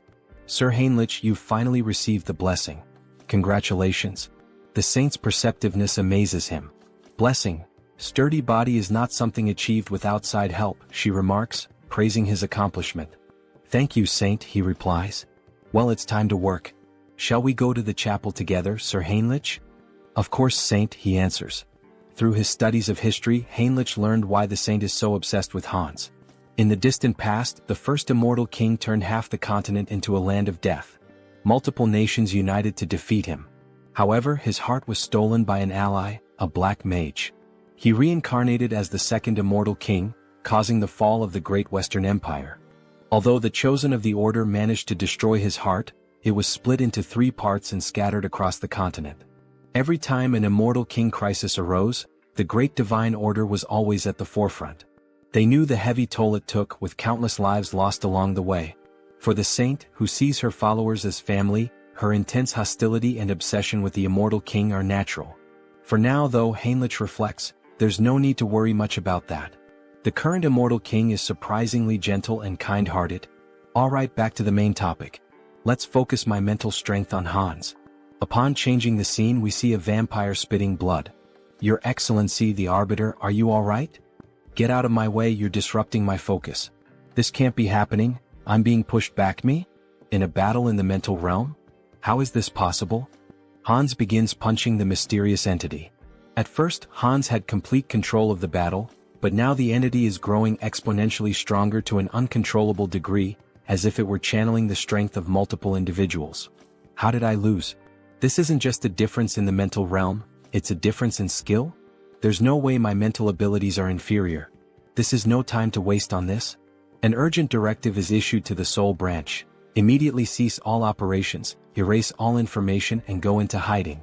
Especially for the Korean branch, this is the top priority right now. Inform the commander, a monster is in Korea. Even with Mind Hub and Serenity, Hans wasn't a weak opponent. His resilience would require further study. However, it was regrettable to lose sight of him. The system emits a new notification. The entity absorbs someone else's karma, transforming the skill black magic into the special skill path of sorcery. Thus, this fragment is the remnant of something scattered across the mental realm. Absorbing its karma means my growth comes at the cost of its reduction in power. That's fine. By reading the memories left behind in this fragment, I'll track the hidden members of the Society of Divine Retribution. So this is the Korean branch of the Divine Society, hidden deep in the forest. I won't give them any chance to escape, says Hans, blending into the shadows. I'll uncover all your secrets now. Suddenly, a scientist appears. They told me to evacuate as quickly as possible, but they didn't mention that a monster like this was coming. So the evacuation order had already been issued? At least my effort wasn't completely wasted. Look at you, trying to save a piece of paper with some data, only to hand everything over to me. Let's see what you've been up to for so long. Wait, this incident. I will never forgive you, Society of Divine Retribution. You're the ones who stole my life. I'll hunt down and kill every one of you without exception. Heinz refines excess blood stored in his body into blood crystals, which he plans to use to enhance other vampires' vampiric factors. This refined blood connects these vampires to Heinz, creating a hybrid clan loyal to him. Those who resist will be crushed. The next day, Jean Soren is stunned to learn that Heinz has eliminated all vampires in the region and intends to meet with the leader of the moderate faction. Wait a minute, this is a lot to process. I need to verify these facts, Soren says. Verify? What do you think of this as proof? Heinz interrupts, demonstrating his overwhelming power.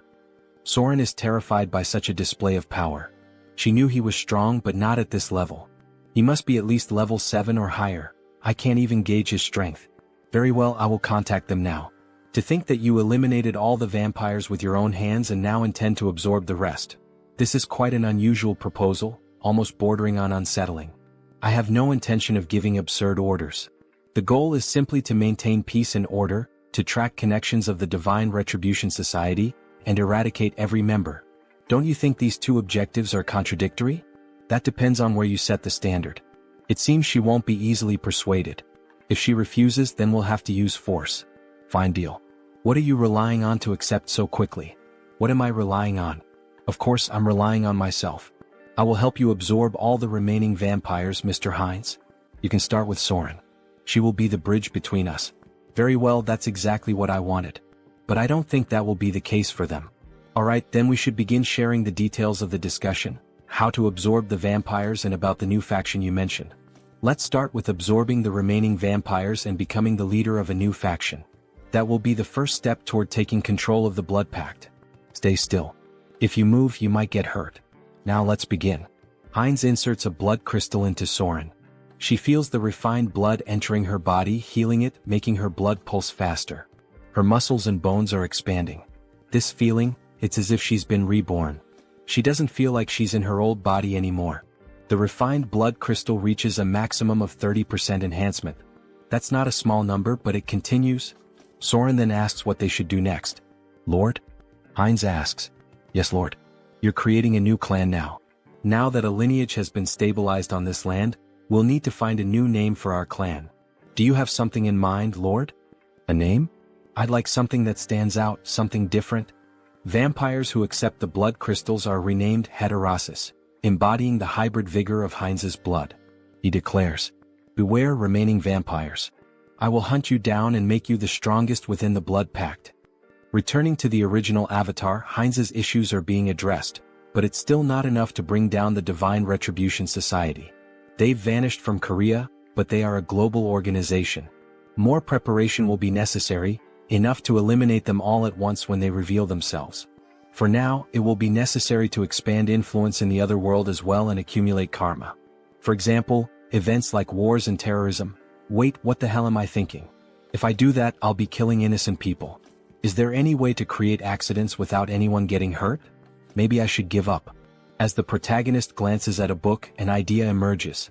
The Demon King Hans wants to destroy humanity, and the hero Heinrich will defend it. Hans will use corrupt nobles to expand his forces of evil, while Heinrich defends against malevolent organizations and becomes a hero. This is a perfect story, gaining karma points from both bad people and good people. It's a win-win game. Alright, let's take this one step at a time. Harley, it's time to act. A system message appears. Harley is the fifth avatar of Han Seong-gyeon's adaptation. He can adapt quickly and efficiently to extreme conditions. I intended to strengthen him appropriately after creating him as a new avatar with an extended limit. In the meantime, I'd like to further develop his adaptation. There might be a way. Yes, this is the right path. After exterminating the remaining members of the Divine Retribution Society, experiments were being conducted underground. They were transplanting demon bodies into humans, something akin to chimeras. Among the samples, the item I was searching for was this. Something that would contribute to stronger absorption, more powerful traits, and evolution. Dragon blood. If Harley can adapt to this process and I manipulate some discoveries I've made, he will become a living weapon, a biological creature. Days later, under rainy skies, the saint is seen gazing at the overcast heavens as though troubled by something. What is worrying the saint? Ah, Sir Heinrich. Why do you wear such a worried expression even in the rain? I'm not entirely sure, Sir Heinrich. Perhaps it's because of this somber rainy weather. I just feel suffocated, as though my instincts are trying to warn me of something, as if there's a weight pressing on my chest. Even so, Saint, if you catch a cold, it would be a major problem. Please come inside the temple. Alright, the saint said. In the next scene, as expected of the saint, how impressive. Even in the middle of these remote mountains, surrounded by double barriers reinforced with dark magic, she can still sense that something is amiss in this hidden refuge. Fortunately, it doesn't seem she has uncovered what is truly happening. With this dose, we can continue to the maximum scale of the experiment. The dragon's blood evolves continuously, acquiring traits from its consumed prey. Combined with the research data from those bastards in the Divine Retribution Society, my forbidden knowledge, and finally, the perfect test subject. Let's begin, shouts Harley, exhilarated by the idea. Sir Heinrich, you are the sword and shield that will protect the righteous. Do you swear to be a holy warrior of the great divine order and defend the innocent? Yes, your grace. Then, from this day forth, I hereby name Heinrich Landguard a holy warrior of the great divine order. The system emits a notification. The Blessed One has fulfilled the conditions and attained enlightenment, acquiring the special ability Blessing Leap. Meanwhile, Sir Heinrich's necklace radiates a brilliant light. Oh, such grace, exclaimed the bishop, astonished by the strong glow.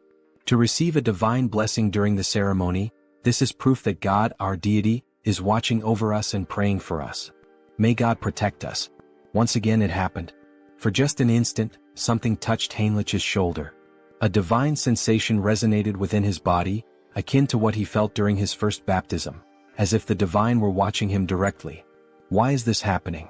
Could it be because I came from another world? It doesn't feel like a human emotion, like curiosity.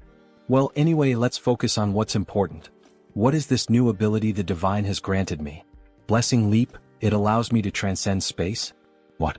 Transcend space? Isn't that basically a teleportation skill? It doesn't mention any limits on usage or distance traveled. This ability is top tier. As expected of a god, they are so generous, casually granting such a powerful skill. Thank you, God, for your generosity to this sinner. I am moved by your grace and offer you my prayers. Thank you for continuing to watch over me. Meanwhile, the other devotees wept with joy at seeing Heinrich's devotion to God. A young man like this, he's truly devout. That's true. I couldn't agree more, said another man. From now on, it would be necessary to decide which knighthood order Heinrich would join. Congratulations on being officially recognized as a holy knight, Heinrich. For now, you will be temporarily assigned to various holy knight orders. Here are the representatives of each order, here to invite you to join them. Each order specializes in different weapons and techniques, so choose carefully which one appeals to you most. Nice to meet you. I'm from the Order of the Sky Shield. We specialize in defending the outer perimeters of fortresses using long-range spear techniques. I'm from the Order of the Sun Wolf. We take the front lines in battle and wield highly destructive greatsword techniques. I am a veteran of the Order of the Thunder Claw.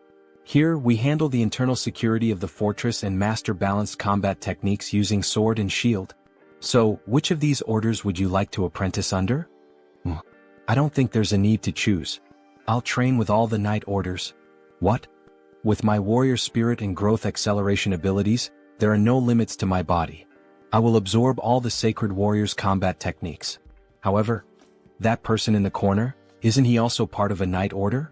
Why hasn't he introduced himself or said anything yet? Over there, well, obviously.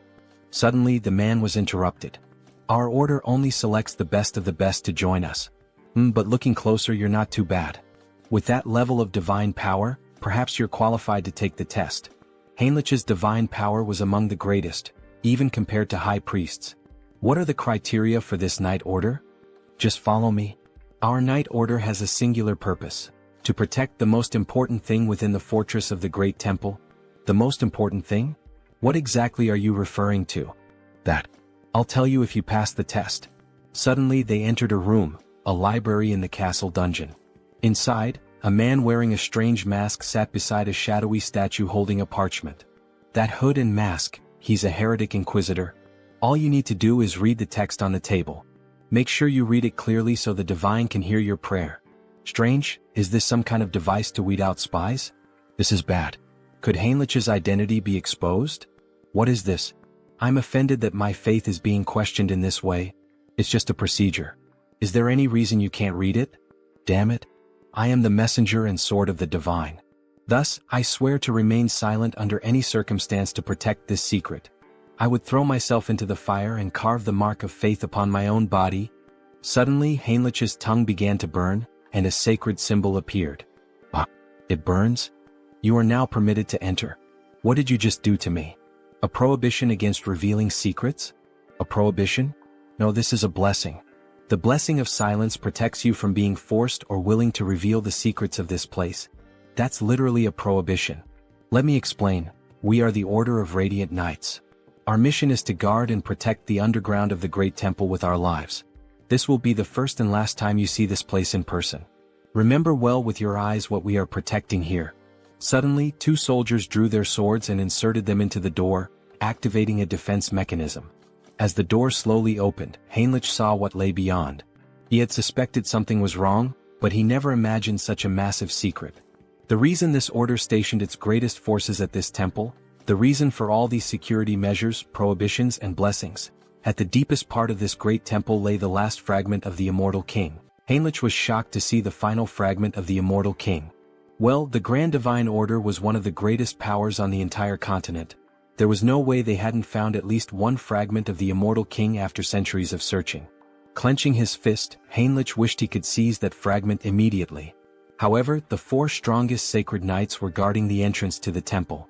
Even Hans wouldn't be able to extract the Immortal King's fragment from the temple's deepest depths.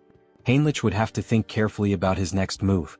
Suddenly, another knight informed him that due to the blessing placed on Heinrich's mouth, he wouldn't be able to reveal anything, no matter if he was tortured or even killed. Formally, he was stating this anyway. This fact must never be revealed to anyone. Understood? Heinrich confirmed. Don't worry, I promise that only I will know this information. Haha, the final fragment. What an unexpected stroke of luck, Hans said, laughing wickedly as he gazed at his experiment. However, Harley's condition was far more unstable than Hans had anticipated. With a worried expression he exclaimed, "What's wrong?" Why is this happening? Everything should be working perfectly according to theory. Meanwhile, Harley was coughing up blood. He felt something boiling inside him. The dragon's blood had definitely been transfused into his body. But perhaps the power output needed to be pushed to its maximum. Hans then yanked the lever. Harley let out an agonized scream as his body began to tremble violently, smoke rising from his skin. And then he suddenly stopped moving. Harley? Did he go too far? Had he pushed Harley's super regeneration beyond its limit? If that was the case, then Hans was about to lose everything, Harley and all of his research. Screw it. It was all or nothing now. Hans made a desperate decision, injecting every last drop of the dragon's blood into Harley, praying that it would have some effect. Harley's body twitched. His eyes shot open, glowing a furious red. He let out a blood-curdling scream as his jaw contorted, transforming into something monstrous.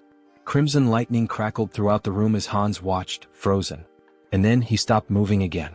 Shit, so the experiment failed? Hans muttered under his breath. Damn it, Harley. Just as he turned to leave, a system window suddenly appeared before him. System notification. Caution, exclusive abilities have evolved. Your abilities have grown. The number of avatars you can create has increased. Hans' eyes widened. Increase? What do you mean, increase? He looked around at the lifeless body before him. All I see is a pile of corpses, not growth. Then, without warning, Harley's body convulsed violently. His muscles rippled as he snapped his restraints apart like they were nothing. System notification. You have acquired a new ability, physical mutation. Your recovery ability has exceeded its limits. Super regeneration has evolved into regenerative adaptation. Harley let out a guttural roar, his voice twisted with agony and something else, power. His entire body was mutating, shifting, evolving. System notification. Skill adaptation has evolved into special ability, mutation. Hans could only watch in awe, no in terror, as Harley broke free from every shackle that had once bound him. Finally, the mind has connected. The gamble was worth it. Ah, so this is the new effect of the mutation ability? Harley mused, laughing as he examined his altered physique. His body had changed drastically, his muscles denser, his teeth sharper, and even a few dragon-like scales appearing on his face. It almost feels like I've transformed into multiple species at once. Meanwhile, Hans furiously jotted down notes. The good news just kept coming. To think that his number of avatars increased through natural growth without relying on the karma store. This is an unprecedented achievement. He grinned, his eyes gleaming with excitement. I'll figure out how to use this new avatar later, but before he could finish, Harley interrupted him. Should I test my new abilities? He asked, grinning wickedly. Hans smirked. Be my guest. Deep in the forest, Harley stepped into the dense wilderness, marveling at the beauty of his surroundings. His body had become a perfect killing machine, every sense razor-sharp, his instincts honed to an unnatural degree. Then he heard it. A faint breath, nearly imperceptible, but his new senses picked it up immediately. A predator was watching him. A black panther lurked in the shadows, muscles tensed, eyes locked onto its prey. It pounced, a blur of muscle and claws, but Harley didn't move. Instead, as the beast drew closer, his eyes widened. Wait a damn second. Recognition struck him like a bolt of lightning. You're the same species that attacked me the moment I arrived in this world, aren't you? His lips curled into a smirk. Well then, it's nice to see you again. Crack. Before the panther could react, Harley's hand shot out, clamping around its throat with a terrifying grip. The creature thrashed wildly, but it was useless. Forgive me, but... With a single motion, he slammed the beast into the ground with monstrous force, shaking the earth beneath them. The impact alone was enough to cripple the creature, but Harley wasn't finished. His blood boiled. His strength surged. With nothing but his bare hands, he drove his fingers straight into the panther's belly, tearing through flesh with horrifying brutality. The beast let out a final, pitiful gasp, before everything went silent. To enhance the efficiency of the mutation ability, he needed to find monster crystals.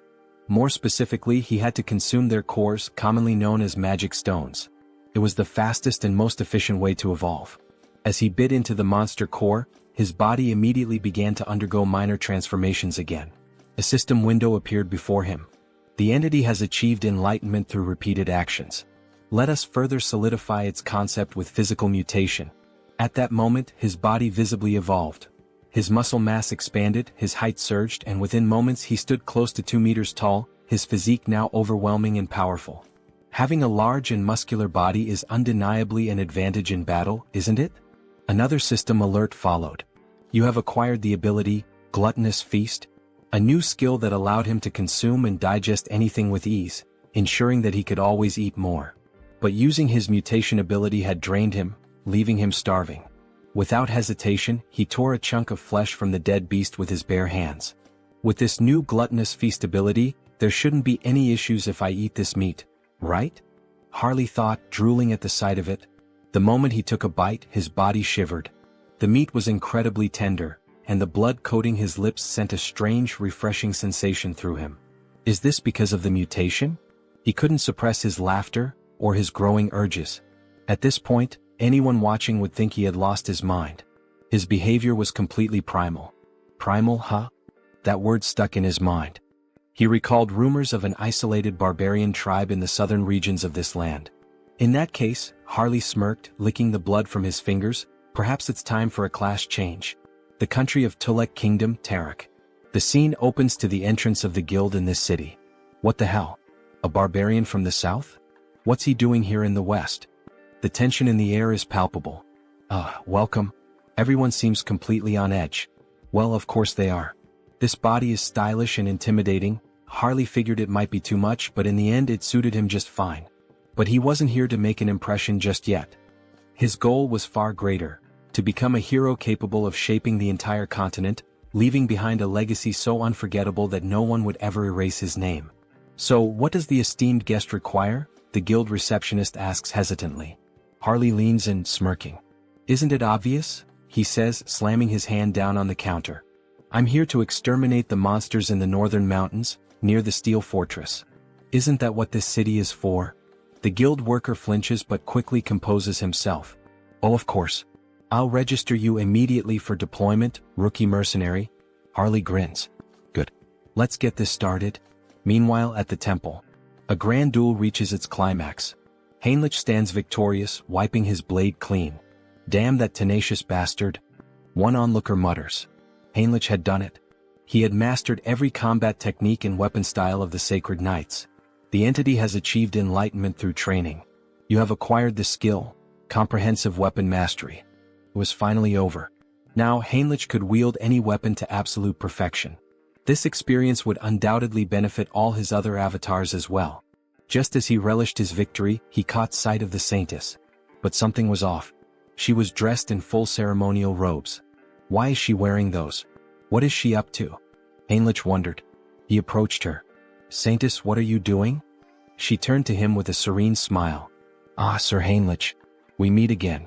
When it rains, worms always emerge from the earth. He followed her gaze. She was blessing worms with divine power. Blessed worms? Imbued with holy energy? They're not going to turn into giant monsters like in those old fantasy tales, are they? Heinrich thought, unnerved. But his thoughts quickly shifted back to her attire. There's some kind of ritual happening, isn't there? The Saintess nodded. Yes. In fact, it is an extraordinary event. One capable of tracking the Immortal King. It is about to begin soon. The Immortal King? Just how powerful must this guest be, to be capable of tracing Hans? Hans, who had concealed himself behind countless layers of barriers. I'm not sure I can explain it properly, but if you're interested, perhaps, you would like to participate as an honorary guardian warrior? Heinrich didn't hesitate. Yes, Saintess. Please let me participate. Inside the temple, a voice rang out. Lord Granwood is entering.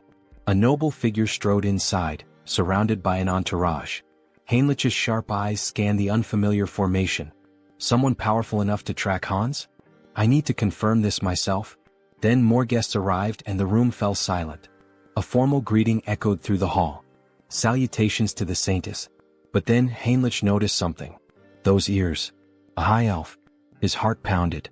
The guest they had all been waiting for was none other than Rayfury Granwood, a high elf from the Elven Kingdom.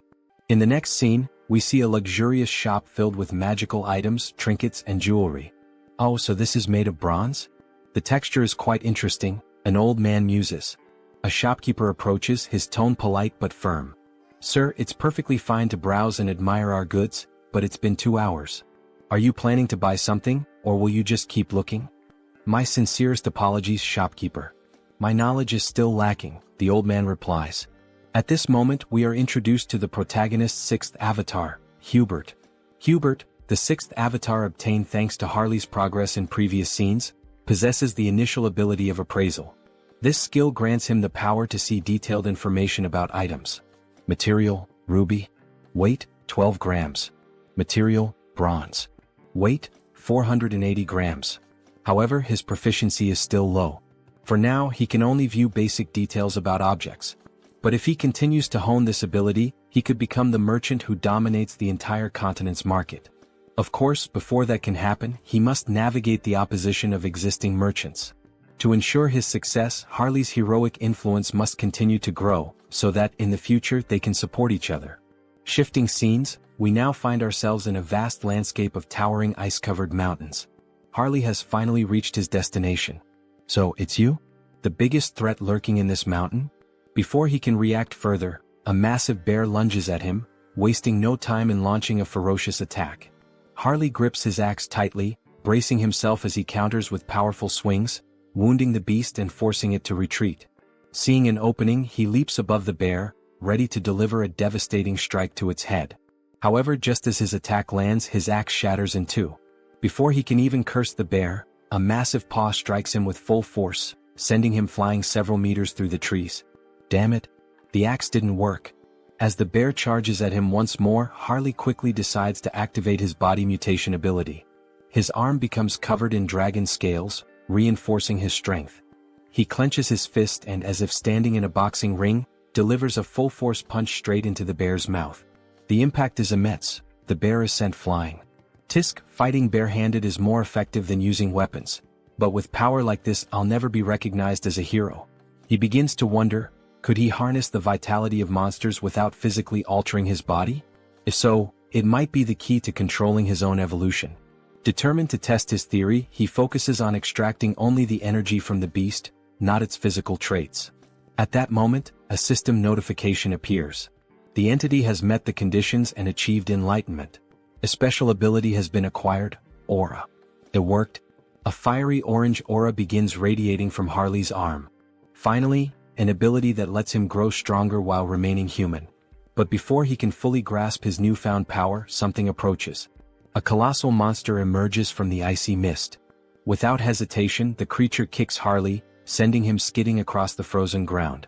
As expected from the northern mountains. First a bear and now an ogre? Harley smirks, cracking his knuckles. Well then, maybe this is the perfect time to test my new ability, he says, letting out a wicked laugh. The ogre stomped down on Harley, letting out a deep, guttural laugh, convinced it had finished him off. But then a firm grip. Harley was still there, clutching the monster's foot. You think this is funny? You really want to see something funny? With a smirk, Harley began lifting the ogre's leg as if he were simply doing strength training. Let me show you something amusing. With one final push, he sent the ogre off balance, then used the momentum to leap onto its back. In his hands was a new weapon, gleaming with power. As if invoking the might of a god of war, he roared. The slumbering ogre of the forest, awaken. And with that, he tore into the beast, carving deep, brutal gashes into its flesh. Blow after blow, he cut it apart, reducing it to nothing but lifeless remains. As he stood victorious, his gaze shifted toward his new axe. With this, I will become a hero. But then, a foul stench filled the air. A scent both revolting and strangely nostalgic, like the rotten musk of a neglected wound. Harley turned toward the source, deep within the forest. From the shadows, two armored legs stepped into view. So, it was you all along. Oath of rebellion. Harley's voice was cold, calculating. I don't know what you're scheming in a place as remote as this, but it's obvious who you are. His grip tightened around his weapon. And I'll make sure to tear out the roots of this corruption before it spreads. With a burst of immense speed, he lunged forward. Meanwhile, in a distant, more refined setting.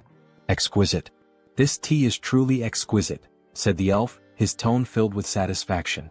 We are deeply grateful for your warm hospitality, Saintess. The woman smiled, honored to hear such words. It pleases me to know the tea suits your taste. Our great divine church also sincerely appreciates your presence here. The newest ally of the church was not just any elf. He was a high elf. Hailing from the kingdom of elves on the continent of Enamel, a land where the elves revere the world tree. Though their faiths differed, the great church of the supreme god and the elven kingdom had long recognized one another, maintaining a steady exchange of knowledge and culture. For in the grand scheme of existence, acknowledging another's presence and choosing an object of worship were two entirely different things. The High Elves stand at the pinnacle of elven society, the highest class within their kingdom. If one has come all this way, could it mean they intend to use the World Tree's power to find Hans? Regardless, this is incredible. Their pupils, shaped like stars. Ah, so my eyes have caught your attention? The High Elf remarks with a knowing smile. The Saintess, flustered, quickly averts her gaze. Oh, was I staring that much? My apologies, I didn't realize. It's quite all right. In the end, it's an interesting topic to discuss. These eyes are the mark of a High Elf. Elves born with these celestial eyes serve as priests, bridging the connection between the World Tree and their people. However, such a birth is exceedingly rare. Only 2 or 3 are born per generation at most. And even then, most of them have been elderly in recent times. That is why the birth of a new High Elf is an event of great urgency and hope. So, this urgent request for aid, is it related to that situation? Correct, the High Elf affirms. A divine revelation was received not long ago. A child of great potential was born on the continent of Ion. However, before she could be protected, she was captured by slave hunters and sold as a sacrifice to a dark sorcerer. That is why we sought the aid of the great church of the supreme god. We need assistance in locating her before it's too late. This is terrible. Do you have any clues about her whereabouts? She was last tracked to the northern mountains. We've pinpointed them somewhere deep within that treacherous region. The northern mountains? That's a remote and perilous place. Do you have a description of the child? Meanwhile, in the heart of those very mountains, Harley had arrived. As he surveyed the desolate landscape, his eyes locked onto a girl. Pointed ears. Shackled in chains. Back at the church, the High Elf continued their description. She has yet to awaken her celestial eyes, so for now, she appears to be a normal elf. By human standards, she would look like a teenager. Her hair is a light green, and her eyes, a shade of orange. A sharp breath. A sudden realization. Wait a minute, that's not possible. Heinrich thought, his expression shifting. At that same moment, deep in the mountains, Harley took a step forward, looking at the girl before him. Kit, what's your name? He asked. The girl hesitated, then spoke softly. Cecily. My name is Cecily. In the next scene, screams echo through the frozen forest. Harley is running with the girl tied to his back, while lifeless bodies are scattered across the ground. 2 desperate men shout. Damn it. Keep them away from the storage room. I know, but how are we supposed to defeat a monster like him? Harley keeps running, plowing through the men in black hoods. So, this is the storage room you mentioned? Yes, the girl responds, her eyes trembling, possibly dizzy. Hey, snap out of it. You said there was something we absolutely had to find before escaping. Yes, sir, she nods. There it is, the branch from the World Tree. Ah, that branch? That's right. Hold on to it with all your strength. Things are going to get tough from here on out. Understood. Thank you. All right then. Here we go. Okay, but before that, I have a request. Please slow down. Before the elf can even finish her sentence, Harley takes off at full speed, nearly losing his grip on the girl as she clings to him, tears streaming down her face. Slow down. Please. Meanwhile, back at the church, Heinrich has a suggestion. The High Elf decides to listen.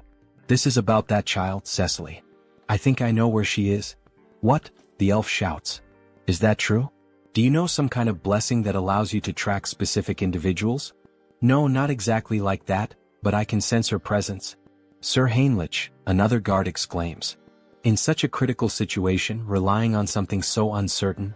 Before he can finish, the saint raises a hand, signaling for a moment of silence. Please explain in more detail, Sir Heinrich, she asks, her gaze serious.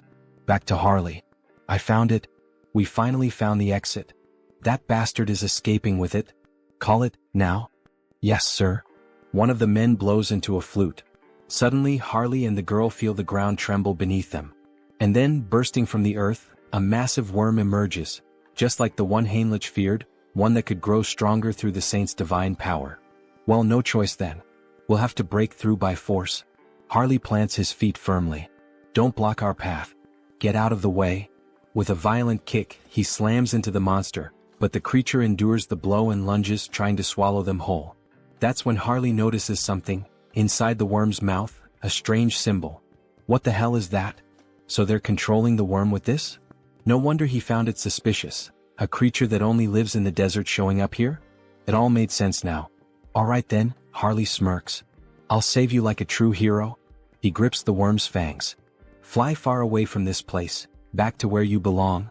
With a mighty heave, he hurls the worm several kilometers into the distance. From now on, don't get caught. Live a long life. He grins while the girl, still on his back, struggles with nausea. Suddenly, wolves appear, surrounding them. The number of monsters is insane. These bastards keep throwing challenges his way. What the hell are they plotting now? Whatever it is, doesn't matter. I'll just kill them all. As Harley prepares for battle, a group watches from above, whispering among themselves. Who the hell is that man? Tomorrow I was supposed to offer that half-elf as a candidate and the World Tree's branch as a sacrifice. Even though I used a sealing artifact to hide their location, how did he find them and make it here? But this is the end. At that moment we are introduced to Vow of Defiance, the Elder Newrabe. There's no way he can defeat that many monsters. That bastard is finished now. Just as a wolf lunges at Harley, he transforms his arm. Scales erupt along his skin, shattering the wolf's teeth upon impact. Their numbers are overwhelming, sure, but Harley crushes one of the wolves with his bare hands, extracting its magic stone. As he consumes the crystal, his stamina becomes limitless. Then his body begins to change. Fascinating. Even though he has perfect control over his body, it still feels as if he's moving on instinct. His form shifts, he transforms into a werewolf-like beast. Fighting alone. Feasting alone. And with a deafening roar, he asserts his dominance. The entity has fulfilled the conditions and attained enlightenment. The skilled wild instinct has been acquired. This can't be happening. That thing is a monster, the men whisper as Harley tears through the wolves. What do we do, Elder Newrabe? At this rate, they'll break through our siege with sheer force. Activate all summoning circles. What? Are you serious? Yes. It's shameful to reveal this to the world so soon, but we have no choice. Either we do it now or we die. Release those two. Ha! I really like this kind of wild fight. Harley grins. Shall we end this battle now? Just as he's about to land the finishing blow on the last wolf. What? Two piercing objects strike his arm. What the hell? He looks down. Crystal arrows? Then the arrows dislodge themselves from his body and return, floating back into the hands of a figure gripping them tightly. The hell is that? Harley narrows his eyes. A precious individual? He can feel an immense telekinetic power emanating from the gemstone embedded in the figure's body. Before he can react, another monster descends from the sky. Sir. Above us, be careful, the girl shouts. The beast crashes into the ground with immense force. You won't take another step, you filthy half-breed? It grips a sword engulfed in flames. Harley scoffs. So now we even have demons in the mix? But brute strength alone won't be enough to defeat me. As Harley roars and prepares to strike back, another crystal arrow is fired. This time it pierces his ribcage. And before he can react, bam, the demon lands a brutal punch to his face. Give up, half-breed. You can't win. The girl cries out, Sir, are you all right? The demon raises his flaming sword. You're dead now. The blade comes down. Yeah, this really is over, Harley mutters. Even a demon is capable of speaking the truth. Then, a blinding light bursts forth from the heavens. It shines intensely between Harley and the demon. What? Where is this overwhelming holy power coming from? Harley smirks through the pain. You got here just in time, Heinrich. Going back to the past, my lady. Are you really going to believe in a theory and an uncertain feeling in such an important situation? How can you say something like that?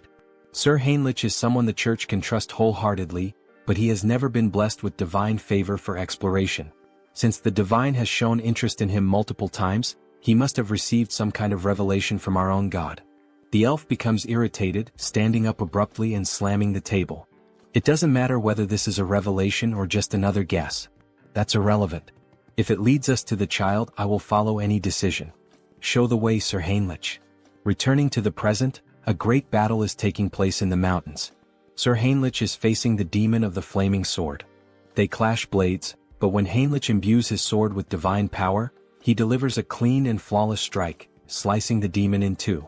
Before dying, the demon himself mutters, so strong, both this divine power and his swordsmanship. This paladin is not normal. The gem-covered creature sees its fallen companion on the ground.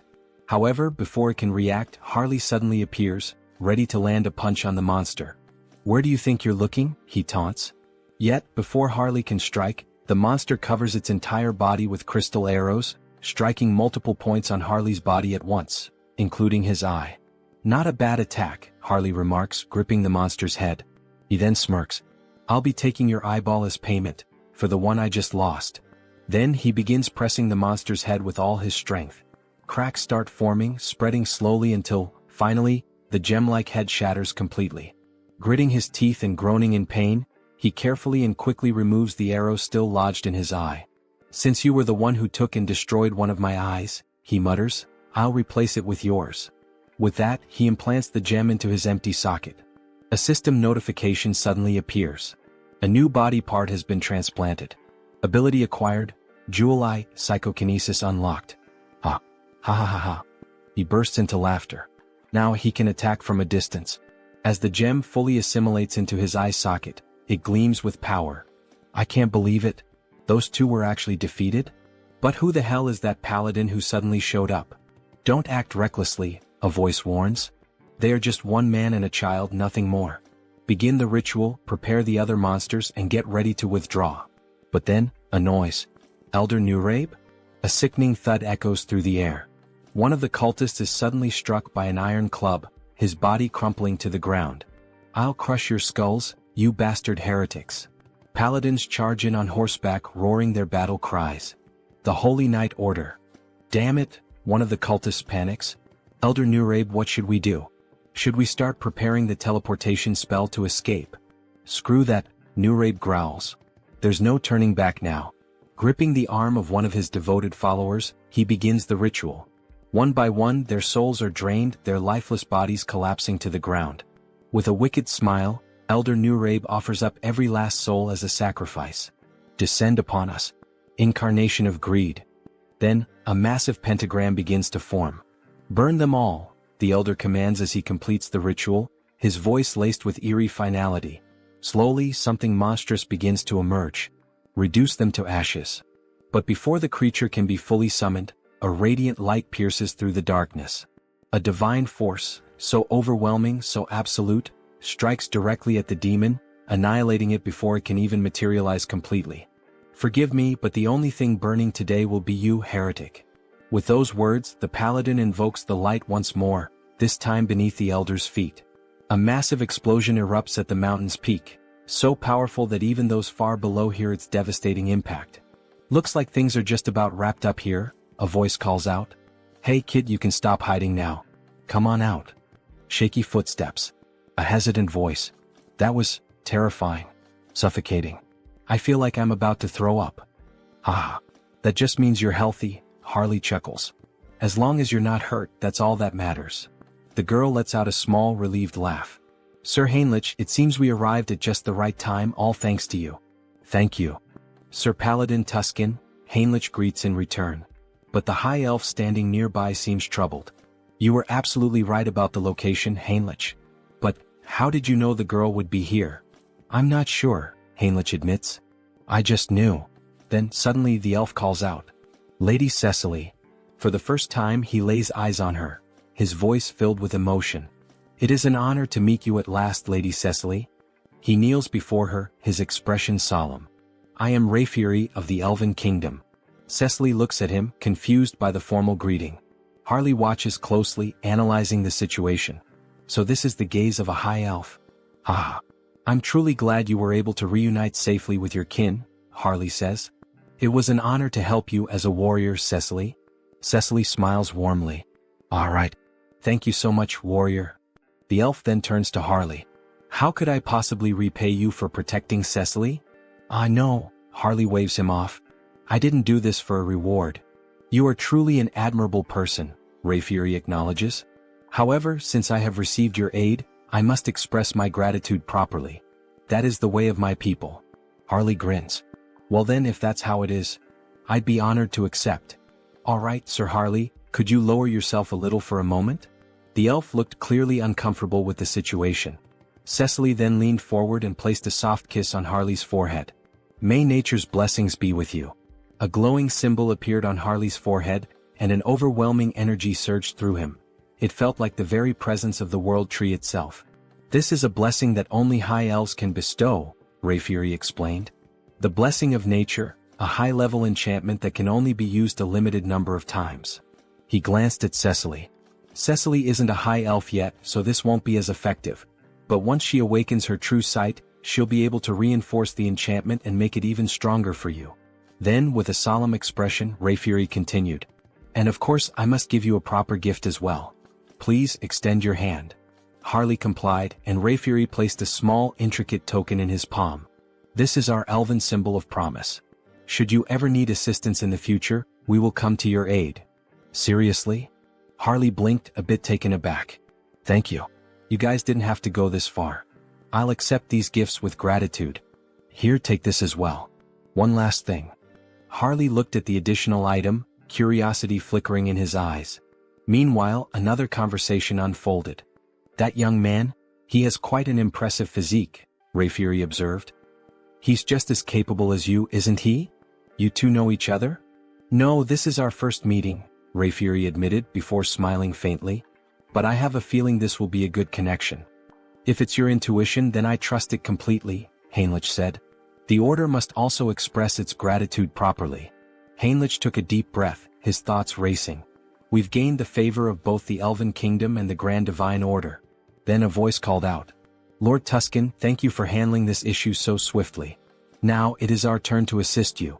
"Just hearing that gives me courage," Tuscan replied. "We have only one request. For the peace of this island, please find the Immortal King." Heinrich exhaled slowly. "So, in the end, was making contact with the High Elves all for this?" He looked up at the sky. "The World Tree is the root of all trees. The High Elves can borrow its power, sensing energy anywhere there is life, anywhere trees grow. But," Rayfury added, "it will require some form of support." "Support? I need some knowledge about the energy we're searching for. The energy of the Immortal King." "All right. Follow me." They used teleportation to return to the church. Heinrich never expected to visit this place again so soon. No matter how many times he saw it, the sight remained awe-inspiring. A colossal sacred barrier, its complexity beyond even his full comprehension. Bringing in outsiders only made the church distort the path further, twisting it into an intricate labyrinth. Even someone like Hans would need a considerable amount of time to break through a barrier of this magnitude. "We've arrived." Even if an intruder somehow managed to slip inside, the holy knights and high priors stationed throughout the entire building would immediately mobilize. And then, at any moment, "This is a fragment of the legendary Immortal King? Alright then. Let's begin mapping its energy trail." The High Elf would track Hans. Meanwhile, elite forces would be gathered, prepared to face him once more. "Wait a second. That means there's a path. Fine. On that day, with my own hands, I will seize the final fragment of the Immortal King." In the next scene, an empty chair sat ominously. "It's time. Have all the representatives gathered."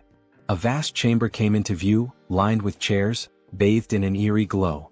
The flickering of purple fire cast unsettling shadows across the room. The challenge vote. The executive meeting room. The first to respond was a pink flame, its shape vaguely humanoid. The representative of the Empire is present. Next, a dark violet silhouette flickered. The representative of the East, also in attendance. And finally, as for Nurabe, he is dead. He will not be joining us. A heavy silence hung in the air. "You've all heard the latest news," a voice finally spoke. "We still don't know how the Order or the High Elves managed to track and eliminate Nurabe. First, Marcos, who was cultivating a fragment, and now Nurabe, who had gone into hiding, yet was still found and killed. Aren't we all getting a little too careless?" Another shadow stirred. "The resurgence of the Order must be tied to the appearance of the Immortal King's heir." Another voice mused. "This heir of the Immortal King. Could we not use him to our advantage? You're suggesting we ally ourselves with the very fraud that's been backing us into a corner?" A pause, then a low chuckle. "Now that is an interesting idea. No matter how many layers of barriers I erected, no matter how deep into the mountains I hid, they still managed to track my location. It seems the Saint used my fragment to trace me. In that case, all I need to do is hide the fragment in the subspace I created. But the moment I tried to send it in, it was repelled back. Damn it. Did I fail? It seems this fragment won't enter a normal subspace. But if that's the case, then what if I store it inside Han's body instead? Would that be enough to contain it? Would that allow me to transport it without being detected? Then Hans himself would become one with the fragment. As he absorbed the fragment into his own body, it worked. Now he could draw upon its full power while perfectly concealing any trace of its energy. Perfect. With that problem solved, I've eliminated my greatest headache. Now the only thing left to do is erase the crime scene. Let's burn everything in this room to ash. With a mere snap of his fingers, flames erupted all around, consuming the space as if he had just opened the gates of hell. Now, everything is ready for the show. I'll release all the barriers. My scent will spread across the land. Come find me. I'm right here. Great divine order, come to me now. Hans exhaled a massive surge of dark energy into the sky. I will seize the last fragment of the immortal king with my own hands. As his overwhelming power spread, the sacred tree finally located him. The high elf had followed the trail. The immortal king is in the monster forest, west of the continent. Summon all available paladins immediately. We begin the hunt now. Bring every archbishop we have at our disposal. Suddenly, a mysterious paladin stepped forward. Well, I must say I feel a bit offended. You didn't even think to invite me to such an important event? I've already heard the essentials. Paladin Pyrii from the Great Temple of Geron will be joining you.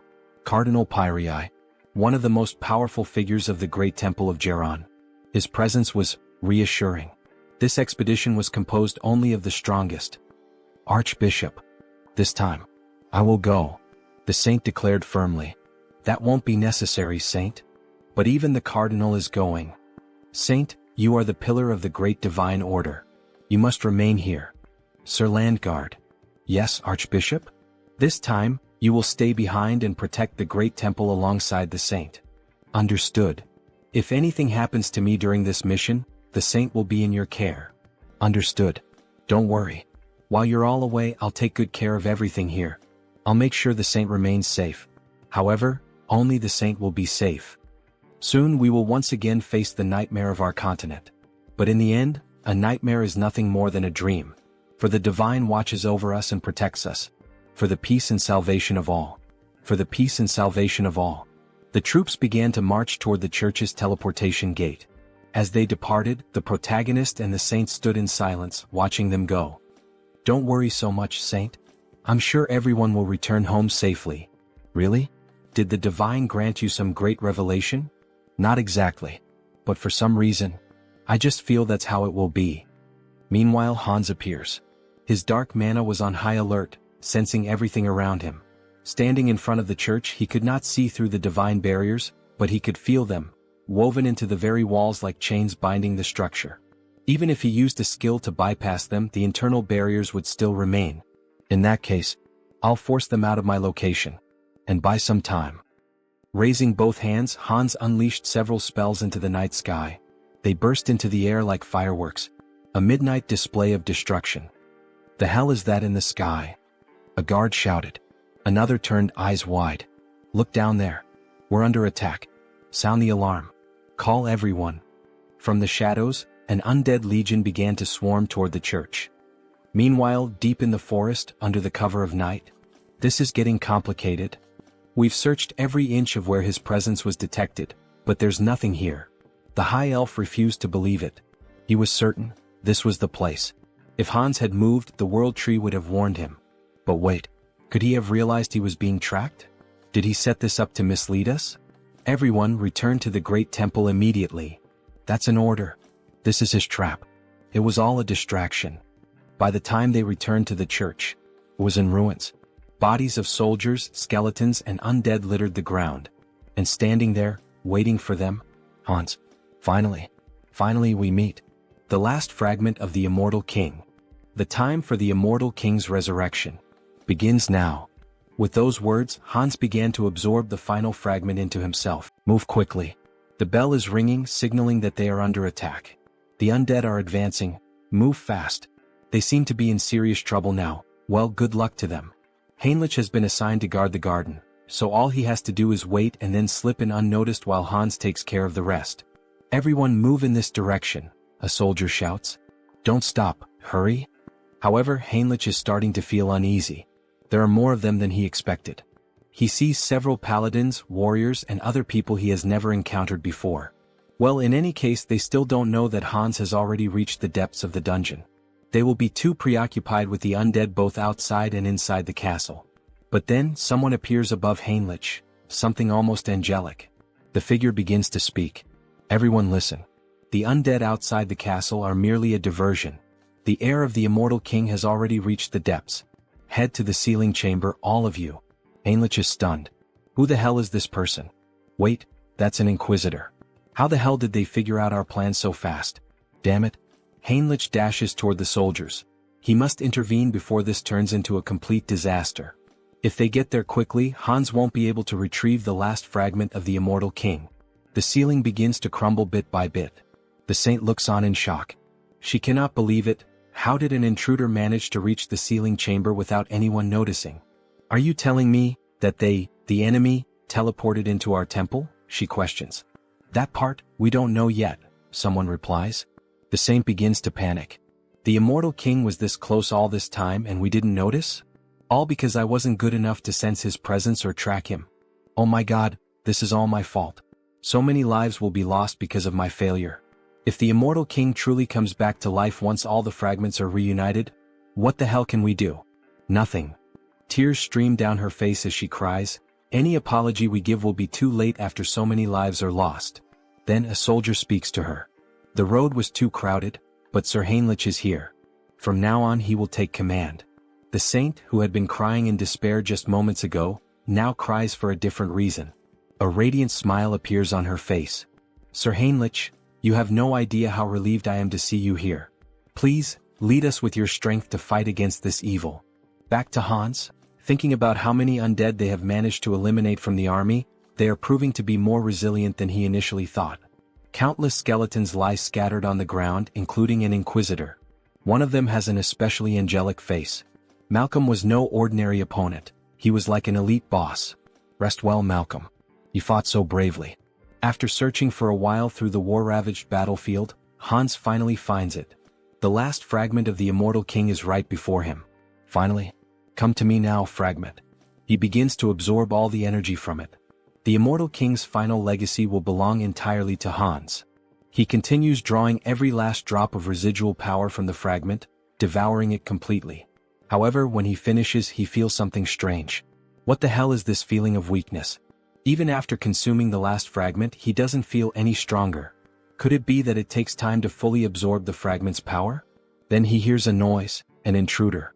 Two paladins soar toward Hans, weapons in hand, ready to strike him down. Hans quickly casts a spell, sending them flying backward with a powerful blast. They crash to the ground and everyone looks on in shock. A nun rushes to their side, immediately using healing magic to purge the remnants of dark energy with divine power. Heinrich decides that it's time for him to join the fight. He cannot just stand by and watch them battle like this. However, the saint grabs his hand, telling him that he cannot. It is necessary to first analyze the immortal king's power. They cannot be reckless. Do not charge in alone, Sir Heinrich. Hold your position a little longer. Understood, my saint, he replies. Inside, Heinrich is in turmoil. His entire plan was to buy time by pretending to fight Hans. Give up, lackeys of the order. The fragment is already mine, fully and completely absorbed. Behold my power. Hans declares as dark energy surges through the entire chamber. Do not listen to him. Keep attacking, attack with all your might, someone shouts. Hans knows this battle would be much easier if he simply unleashed his full power on them. However, he cannot take the lives of the innocent. Suddenly, radiant swords rain down from the sky, striking him directly in the chest and left shoulder. This attack, could it be the saint's enchantment? It is incredibly fast and powerful. The saint's expression is deadly serious. If Hans had not instantly boosted his regeneration, he would have been in real danger. If he wants to avoid casualties, he cannot afford to prolong this battle. He decides his next move, he will bring down the command tower first. Without hesitation, he unleashes a barrage of spells, aiming to strike the saint and everyone else at once. How dare you attack our saint? Is he reacting at this speed? Not only did he block my attack instantly, but he is also counterattacking without hesitation. They are moving with absolute confidence, as if certain that he won't bring them down. Is someone among them reading my strategy and relaying it? Maybe he should take a look inside their minds. Then one of them questions, "Where do you think you're looking?" Hans is affected mentally. That means he still hasn't fully absorbed the power of the fragment, the saint observes. "Everyone stay alert. This is our chance, we can do this." She conjures several beams of light against Hans while, at the same time, the warriors charge at him with full force. They are trying to overwhelm him with enchantments and sword strikes simultaneously, preventing him from regenerating. Such an obvious maneuver. Hans quickly casts a barrier, sending one of the warriors flying backward. "Go ahead, let's see if you can block this next attack as easily," another warrior shouts. "Are you seriously trying to provoke me with such a slow strike?" Hans sneers. He then summons a spectral hand, binding magic, trapping the soldier as if inside a cage. Damn it! How the hell did this happen? How is he reading every single one of our movements now? He shouldn't be able to block psychic intrusion. "Forgive me, senior?" One of them speaks hesitantly. Since Heinrich couldn't help, he must have read the plan from his mind so that Hans would know what was coming. If it's come to this, then the soldier is. However, he is cut off by Hans's laughter. "It's too late, you poor fools. You were too slow." Inside him, the fragment of the immortal king, finally, has completely fused into one. A vision appears as if a heart is pulsating violently. Hans begins to laugh uncontrollably as the atmosphere grows heavier and denser, thick with the overwhelming energy surging from within him. No, this energy. The saint stands in shock, unable to comprehend what is unfolding before her. Sir Heinrich, however, cannot hide the joy on his face. This can't be happening. The saint stands frozen, unable to react, before tears begin streaming down her face. We were too late. The immortal king is truly coming back. We see Hans slowly beginning to transform. You dogs of the order, tremble in fear. System notifications start to appear. You have experienced death, overcome it and conquered it. You have now transcended. Achievement unlocked. He has returned. The immortal king. The calamity of the sidereal dimension. The immortal king. Quickly. We're almost at the sealing chamber. We need to support her holiness immediately. However, as soon as the guards rush into the room, they are struck speechless by what they see. That figure. Could it really be the immortal king? Is it truly him? Are we already too late? Hans stands before them in a new form. He appears more human now, his body no longer just bones but covered in flesh, yet undeniably more powerful than before. We still have time. This is a sacred space that suppresses the immortal king's power. We will sacrifice our lives to stop that demon right here. Sir Pion. Everyone get ready. We attack together. You truly believe you can stop me? Hans scoffs. Since you cannot see the status window, it's easy for you to fall for such delusions. Achievement unlocked. Rewards, grants immunity to instant death. Special abilities Decayed Heart and Immortal have evolved into Immortal Heart. Hans has truly become a mystical being, now even capable of escaping death itself. He is invincible. Very well, come at me, all of you. Let me show you the power of the immortal king. He places his hands over his eyes and activates the Eye of Darkness ability. All the soldiers are instantly ensnared by it. With just a glance, he instills overwhelming fear and confusion in his enemies while also exerting control over lower-ranking demons. The guards begin to hallucinate, some even see worms crawling out from their own bodies. This is the legendary Eye of Darkness. Never look directly into them. Now it's your turn. Hans gathers energy in his hand. Rise once more, my legion of the undead. Return to life and claim the souls of our enemies. Bones and corpses begin to gather around him, forming something monstrous. Be careful. That thing is a corpse golem. If you get hit by its attacks, you're finished. Dodge. The skeletal golem charges forward, laying waste to everything in its path, causing mass destruction. What a pathetic sight, Hans says. Let's end this now. The saint is desperate. She must do something, she must make a decision. If she hesitates here, not only the church but the entire continent will fall into danger. Clutching the cross at her chest, an idea suddenly comes to her. Sir Heinrich. Yes, my lady? She will entrust him with her token. Please take this and retreat. You must become stronger and stop the immortal king in the future. Attention everyone. We must clear a path for Sir Heinrich. Protect him with your lives so that he may escape safely. Understood, your holiness. Everyone pursue the immortal king. Stop him at all costs. These buzzing flies. I'll finish all of you at once. Just then, a soldier attempts a stealth attack, but Hans notices immediately. To think you would try that failed move again. How foolish. It doesn't matter, the soldier says, even as Hans' magic tightens around his throat. Our goal is complete. What? What goal?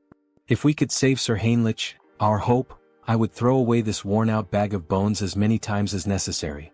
Very well, fool. Your wish is my command. I'll crush this skeleton right now. Before he can finish, Hans is sent flying by a sudden punch to the face. It was Sir Heinrich delivering a powerful, blessed strike. Without giving Hans time to react, Heinrich draws his sword and launches a flurry of rapid, precise strikes. Hans watches, impressed. Your movements are excellent, he admits. But Heinrich's sword is too dull. It cannot cut him, much less kill him. Hans retaliates, launching several black energy spears straight at Heinrich, piercing through his chest. However, they do not wound him. He can feel the impact, but the spears have only punctured his armor, not his body. This is the climax. Hans unleashes another spell, causing a massive explosion across the battlefield. The saint screams in despair. Sir Heinrich, what? Even after I told you we should entrust the future to you. She collapses to the ground, sobbing. Why didn't you run away?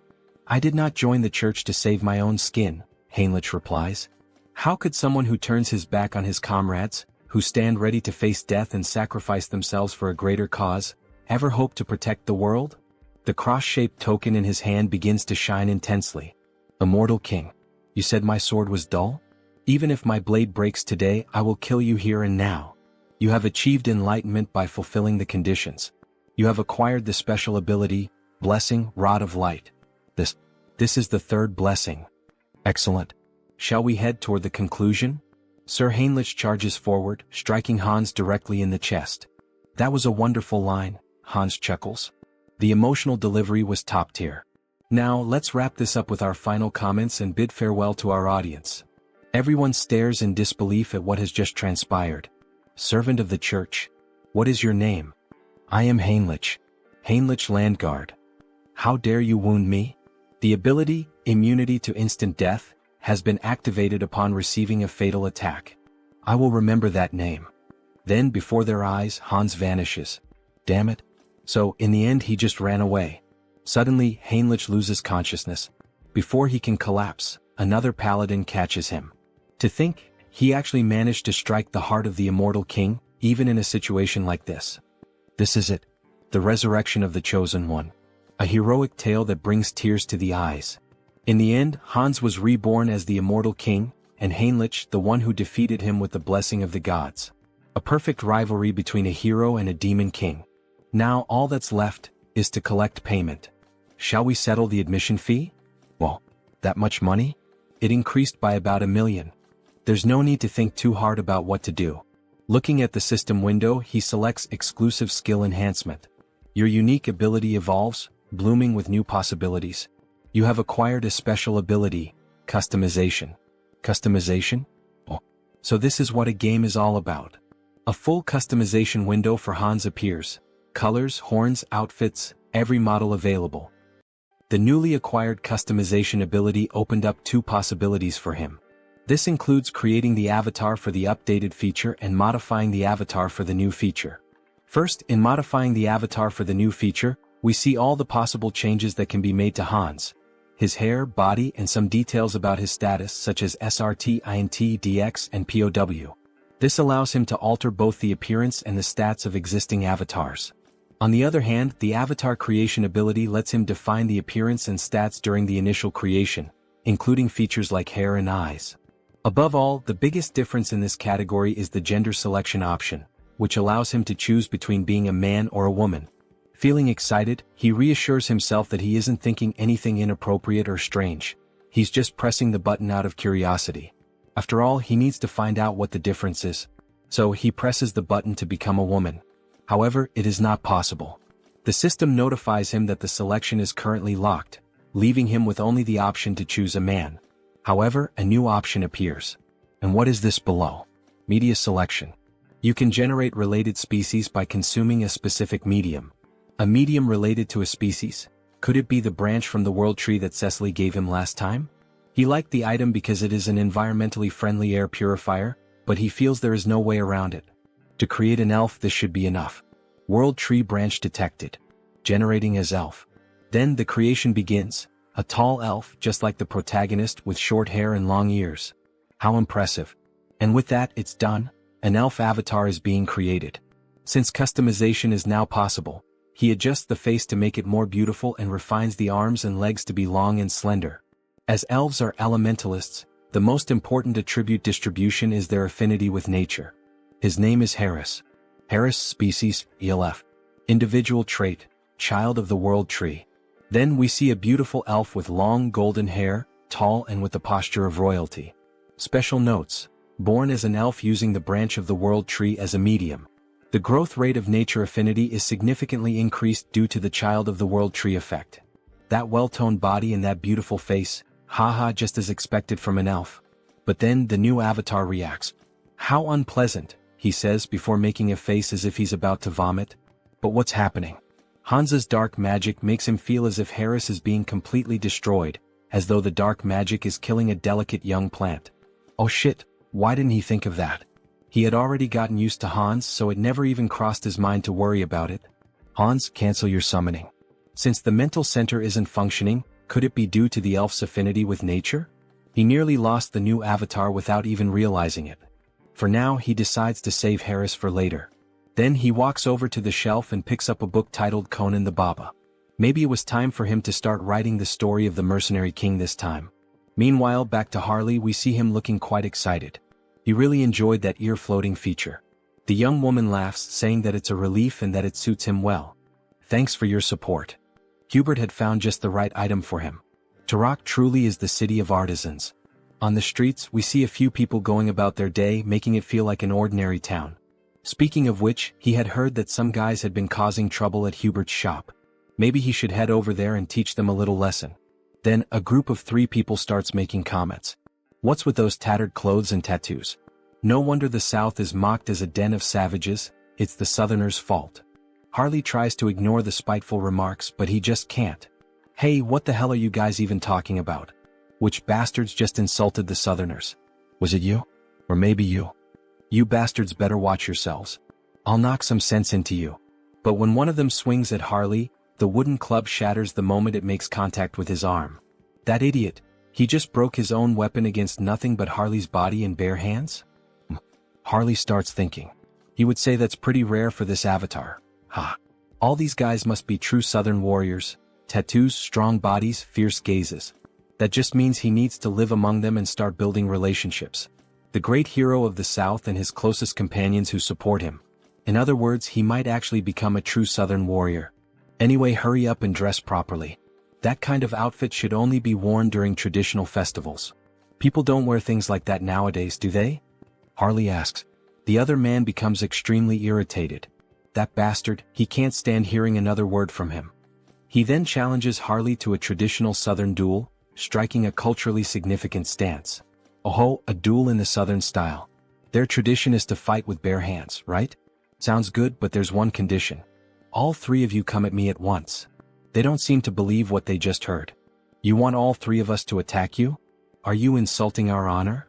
Fine, then 2 of you can come at me. The third should help the 2 who'll end up on the ground.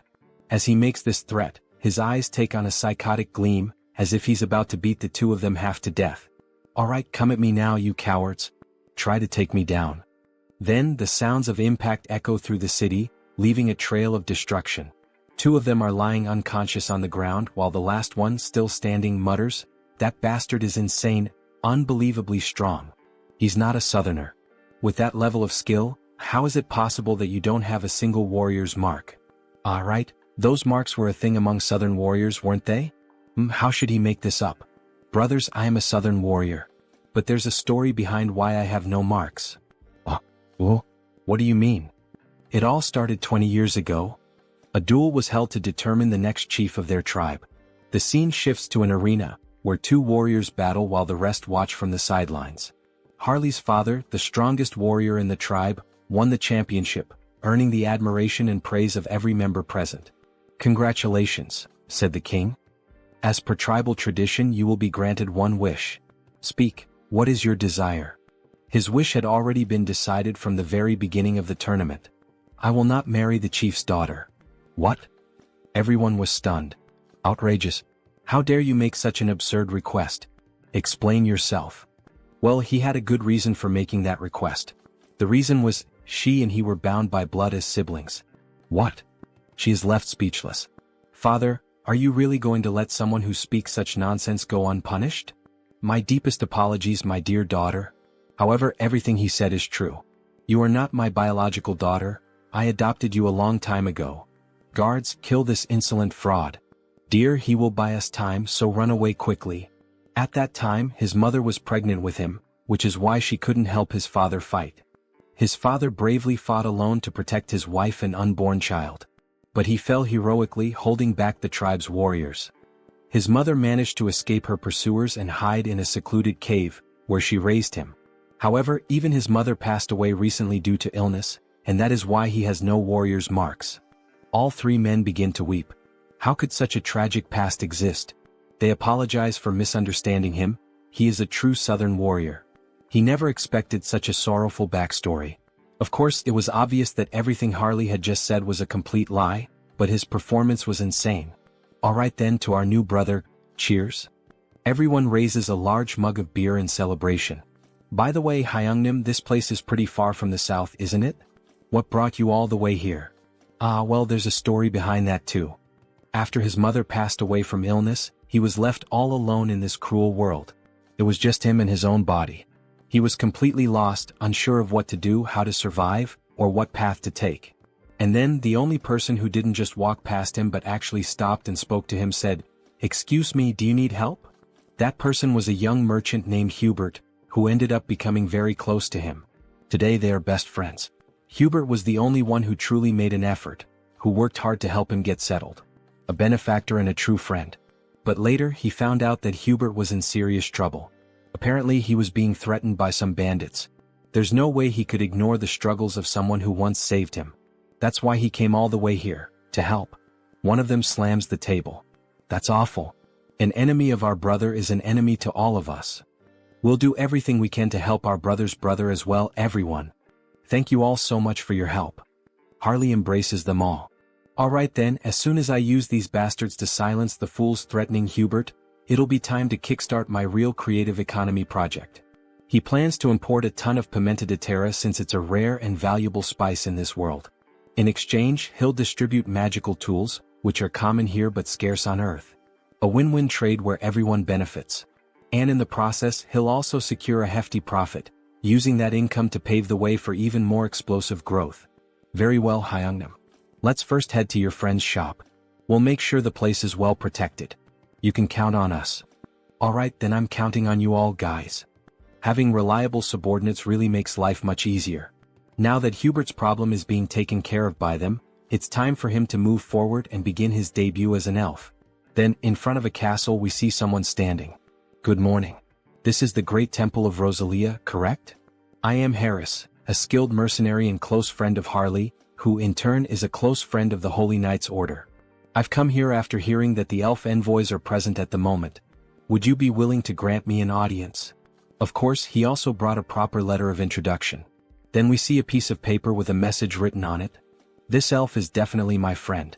He would appreciate it if you allowed him to enter. That ridiculously sloppy, no freely expressive, handwriting, and even the scribble on it, leaves no doubt that this is a handwritten letter of introduction from Sir Harley. Please come in. They will guide the elf to the accommodations for the elf envoys. Here we are. We've already informed Lord Rayfury, so just wait for him to arrive. Alright, thank you. Excuse me, it's a pleasure to meet you. I am Rayfury Grandwood, a high elf from the Elf Kingdom. Please have a seat. He heard that Harris was a fellow mercenary of Sir Harley? Yes, I am Harris. Thank you for taking some time to meet with me today. It's a bit difficult to pretend not to recognize familiar faces every time. But more than that, it's honestly fascinating. Seeing him through the eyes of a high elf, his eyes truly seem to shine even more. The longer he looks, the more and more he feels like he is being drawn in, as if he is being sucked directly into them. What a strange feeling. This must be because I'm in an elf's body now. He knew that Harris is a close and dear friend of Sir Harley, seeing him wear the bracelet that he gave him. Seems to be true. Then the bracelet begins to glow. I'm sorry, he says. I accepted the gift because it was from someone of your kind, but if it offends you, I'll return it immediately. No, not at all. On the contrary, I'm happy, even honored, that a relative is wearing it. More importantly, he heard that there is something Harris would like to ask him. Yes, that's true. It's nothing urgent, but he would like to learn how to harness the power of nature and form contracts with spirits. He never had the chance to grow, form contracts, and become stronger as an elf, since he spent almost his entire life being alone. I understand, he says. The potential of this person, there's no doubt about it. We see an immense amount of power leaking from his body, as if he were the very embodiment of the world tree. Alright, would you like to go outside and get some fresh air? Oh, of course, it would be an honor. You asked me to teach you, but unfortunately, it won't be possible. He is leaving this place soon, so he wouldn't have time to help. However, would you consider coming with us to the Elf Kingdom? Pardon? The Elf Kingdom, the land of the elves, located on the Enchanted Continent. It's where the Institution for High Elves is located. It would be an honor for him, but would there be any special qualifications or requirements? Yes, originally it is a place reserved only for the children of High Elves, only they are allowed to enter. But there is an exception. This is a lot of pressure. And this exception is a person who possesses the qualities of a high elf. You feel something when you look directly into my eyes, don't you? Look directly at me now. Is happening again, this sensation, what is it? It feels like he's being pulled in, as if he's being sucked into them. Where is this place? Is it some kind of mental realm like the one where he fought against the Society of Divine Retribution? No, the energy here is much purer and cleaner than in that place. Then something catches his attention. He doesn't believe what he's seeing. Could it be? A beautiful elf with pink hair? Could that be the elf goddess? No, is that the world tree? Then the elf descends from the tree, gently approaching him. Hey, wait a second, I am? The elf gently touches his face. Why is this beautiful elf doing this? Why is the goddess doing this? Oh, poor child, come to the realm of the elves, says the beautiful elf, speaking in a strange language as she gently strokes Harris's face. Then she vanishes right before his eyes. That leaf, that aura. Is she the world tree itself? More importantly, what did she even say? I didn't understand a single word of that strange language. Maybe it was the language of the elves. Hey, wait a second, he has no idea what that meant. Don't just leave. Before he can finish his sentence, he snaps back to reality.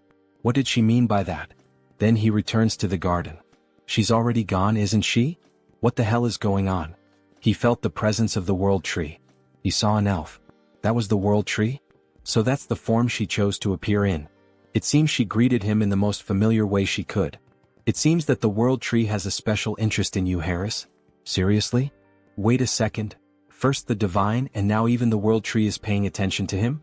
What the hell is going on here? The next day we see a shop open. Hey man, he's sure he made it clear last week. He told him to close the shop and leave town. We see 3 men with strange tattoos intimidating Hubert. Yet he's still here. Well, excuse their rudeness. This week, a truly excellent tea has arrived. How about it? Would he like to have a cup with him? We see that Hubert is truly a gentleman, dressed in formal attire, wearing gloves and glasses. So, it seems he didn't understand a single word of what he just said. Then he taps the cup. He'll be giving up this place and leaving today. Or does he really prefer to die here at their hands? My God, so they don't like tea, huh?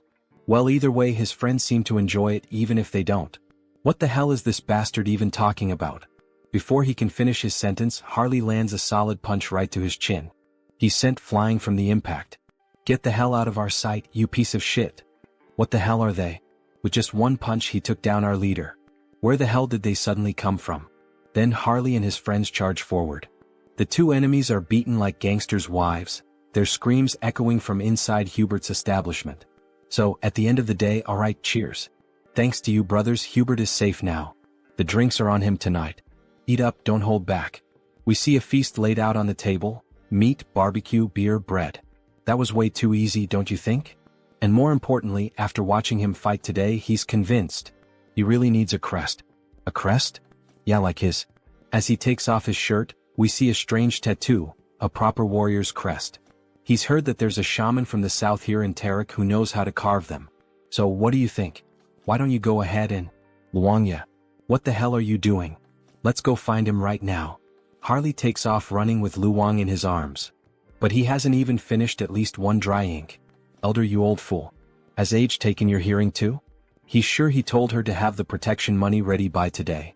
We see the same three idiots from before demanding money from an old woman who apparently sells some kind of magical potions.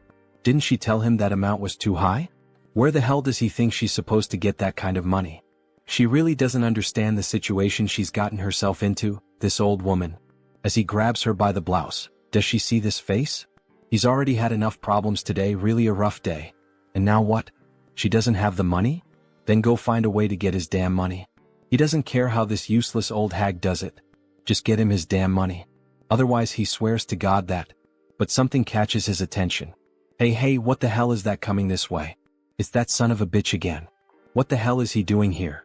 Then Harley charges toward them, nearly trampling them with his overwhelming force. Greetings, madam. He's here to have a crest carved. Meanwhile, Luong is feeling sick from Harley's sheer speed.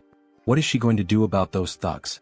Well, they'll wake up and crawl back on their own, it doesn't matter. What a damn mess this is. Anyway, come inside for now. So, he said he came looking for her to get a warrior's crest? Yes. Can she do it right away? She hopes he knows that while a crest grants great power, it also drains a significant amount of one's life force. Of course he knows. That guy already explained all of that to him. It's been a long time since she's seen someone with such monstrous life force. With his endurance, he might even be capable of handling the supreme crest, the warlord's mark. Warlord? Hell yeah, carve it into his skin right now. Harley shouts, startling the poor old woman. That's impossible. She doesn't know how to do it. It's a technique no one has been able to carve in hundreds of years. And at this rate, her ears are going to fall off from all this yelling. Ah, come on, don't kill the mood like that. Well, if that's not possible, then he guesses she could carve the great warrior crest that Luong mentioned. That's a problem too. What the hell? She's low on materials, it's been ages since she last carved a crest and, more importantly, she simply can't do it. To receive a crest, you need the most crucial thing, a warrior's achievement. In other words, a feat like slaying a dragon or saving a kingdom. If he wants the great warrior crest, then at the very least, yes, beyond the Iron Fortress in the northern mountains, he would have to defeat the ogre that rules over that place alone, killing it with his own hands. An ogre? Does she even have any idea what kind of monster that is? No one would dare face that thing. Is she trying to get his brother killed right now? Just the head of that beast is as big as his brother's entire body. How the hell is he supposed to deal with that alone? However, while they were talking, Harley started rummaging through something at the portal. Did she mean this? Then a massive skull appears. That's the ogre's skull? Don't tell her he hunted this thing by himself. Aha, of course he did. An ogre is nothing to him. Alright, she can see that he's an impressive warrior, but even so, come back in a few days. Lately, she's been low on energy and her body isn't in the best condition. She needs strength to carve a crest, but she hasn't even been eating properly. Food. Leave that to him. Restoring vitality is his specialty. What does he mean by that? Then, before she even realizes it, he's already vanished from in front of her. He really just left. So, she just hopes he doesn't cause any trouble. You little shit, it's him again? We sure are running into each other a lot today, huh? You again? Then he throws another punch at the thug, making him groan in pain. What the hell is he? Who sent him? Why is he doing this to them? You messed with the wrong people. You're the ones who laid hands on our shaman. Huh? Shaman? That old witch is the southern shaman. Sorry, we didn't know. We thought she was just some random village healer or something. Harley raises his fist, threatening another punch, but this time he slams it into the ground instead. Alright. We won't do it again.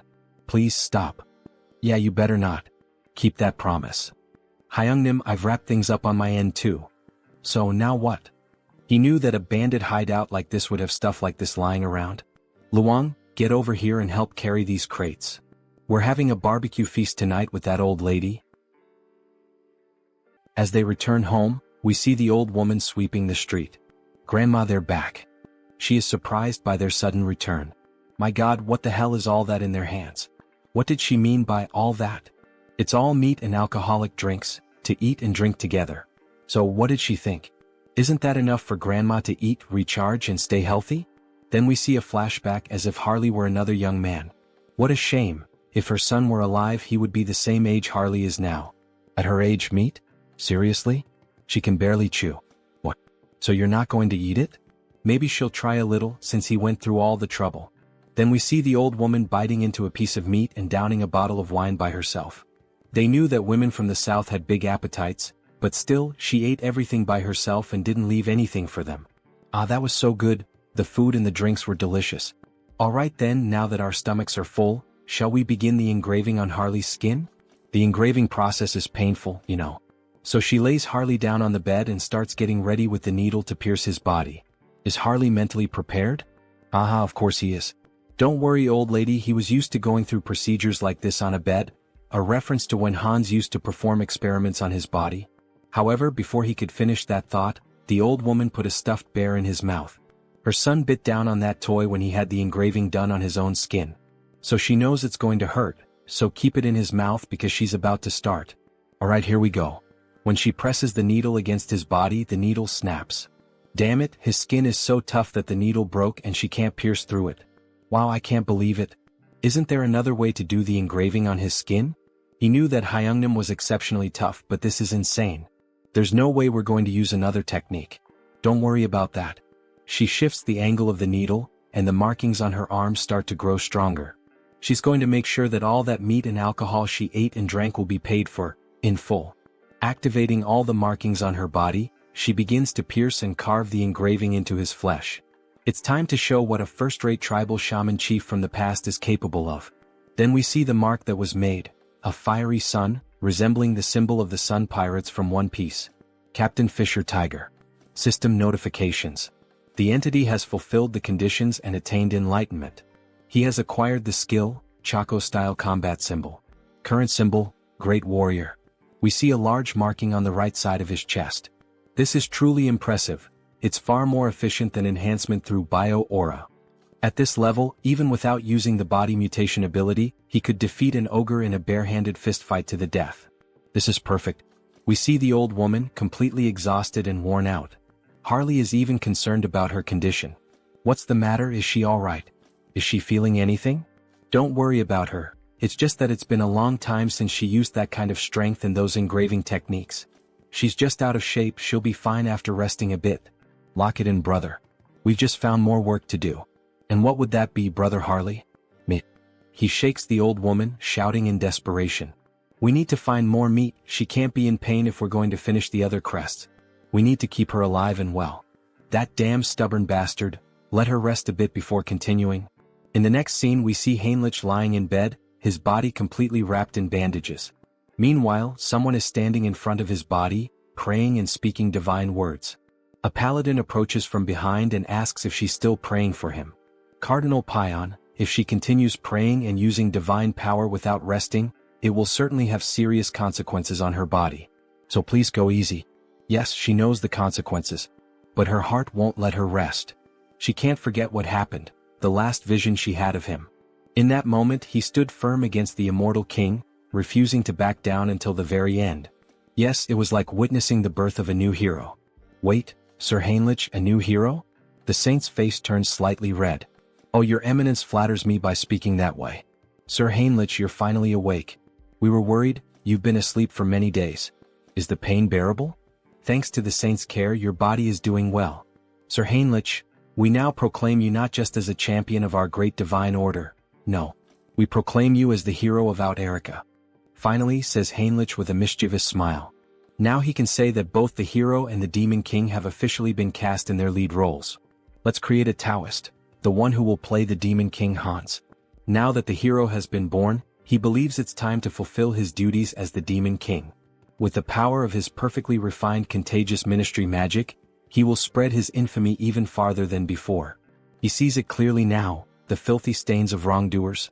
He prepares to begin the night hunt. He will drag every one of them into hell. Quick, move and keep going. This patient came first, get out of the way. Damn it, what the hell is going on this time? Looks like that bastard with the Haho mask showed up again. Well, any idea what's happening? One thing is certain, they got involved with someone extremely dangerous. On Sunghyun, a dark mage sent by the skill management department.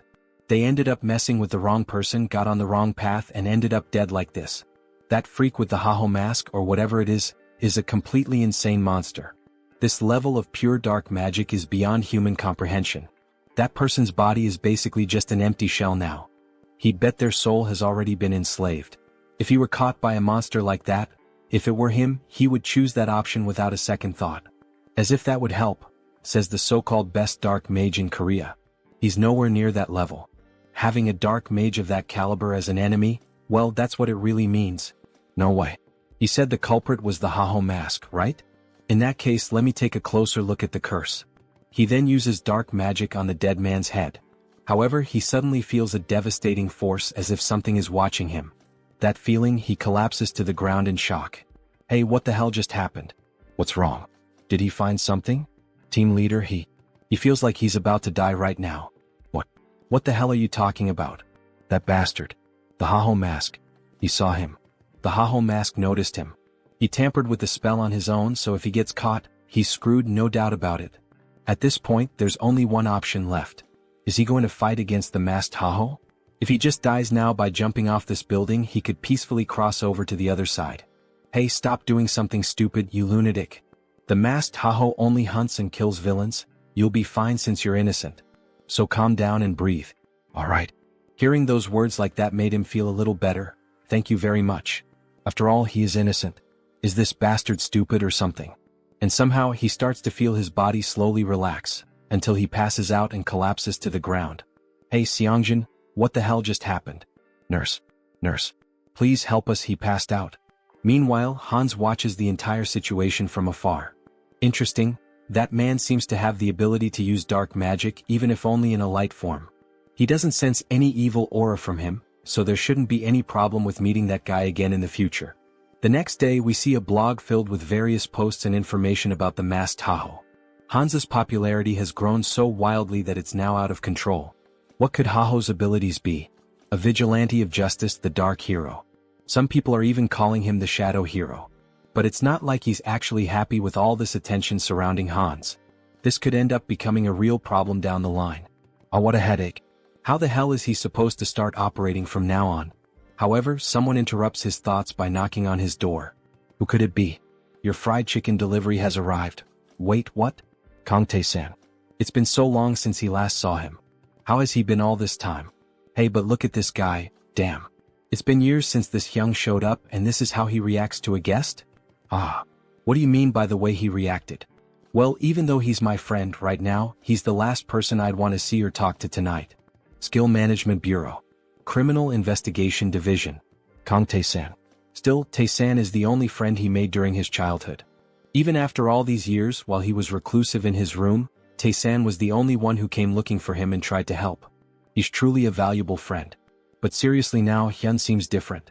It's like he's not exactly sure, but it seems like Hyun has found a purpose to live for again? Well, I mean, he can't stay stuck in the past forever, right? Those who live in the past are museums. And he suspects that his parents wouldn't have wanted him to live this reclusive way. Yeah, damn, he's right. He spoke well just now. Do you have any idea how long he's been worried about Hyun all this time? It's not healthy to stay reclusive for so long without talking to people. Ah, come on, it wasn't that bad. He even went out a few times in the past few days. Really? Says Tae-san with a surprised look on his face. Thank you, my friend. Going back to the past when he was grieving and struggling with depression, Tae-san always visited him and tried to help in every way possible.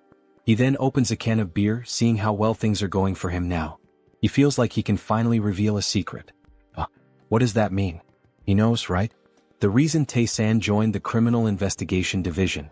Of course, he was like family to Hyun's parents, like an actual son to them.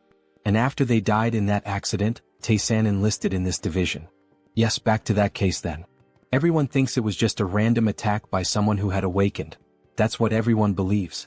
Well, at least until recently. But he doesn't think that's the reason for this case anymore. There's a group that has been operating in the shadows for a long time, calling themselves the Society of Divine Retribution. They are a group of bastards who are very meticulous. So far, they haven't been able to link anything or even catch a scent of them. But you've been following the news, right? That masked figure known as Haho has given us a lead. They've given us the first clue. Haha, even dropping hints for the skill management department? Did he go overboard? Anyway, he'll keep him updated as soon as he knows anything new. But don't go around talking about it. Do you want me to end up in a cage? Haha, as if he had anyone to tell. Still, from what he's heard, the masked Haho has been quite impressive. So why is the Bureau trying to hunt him down? Exactly. That's what's bothering him.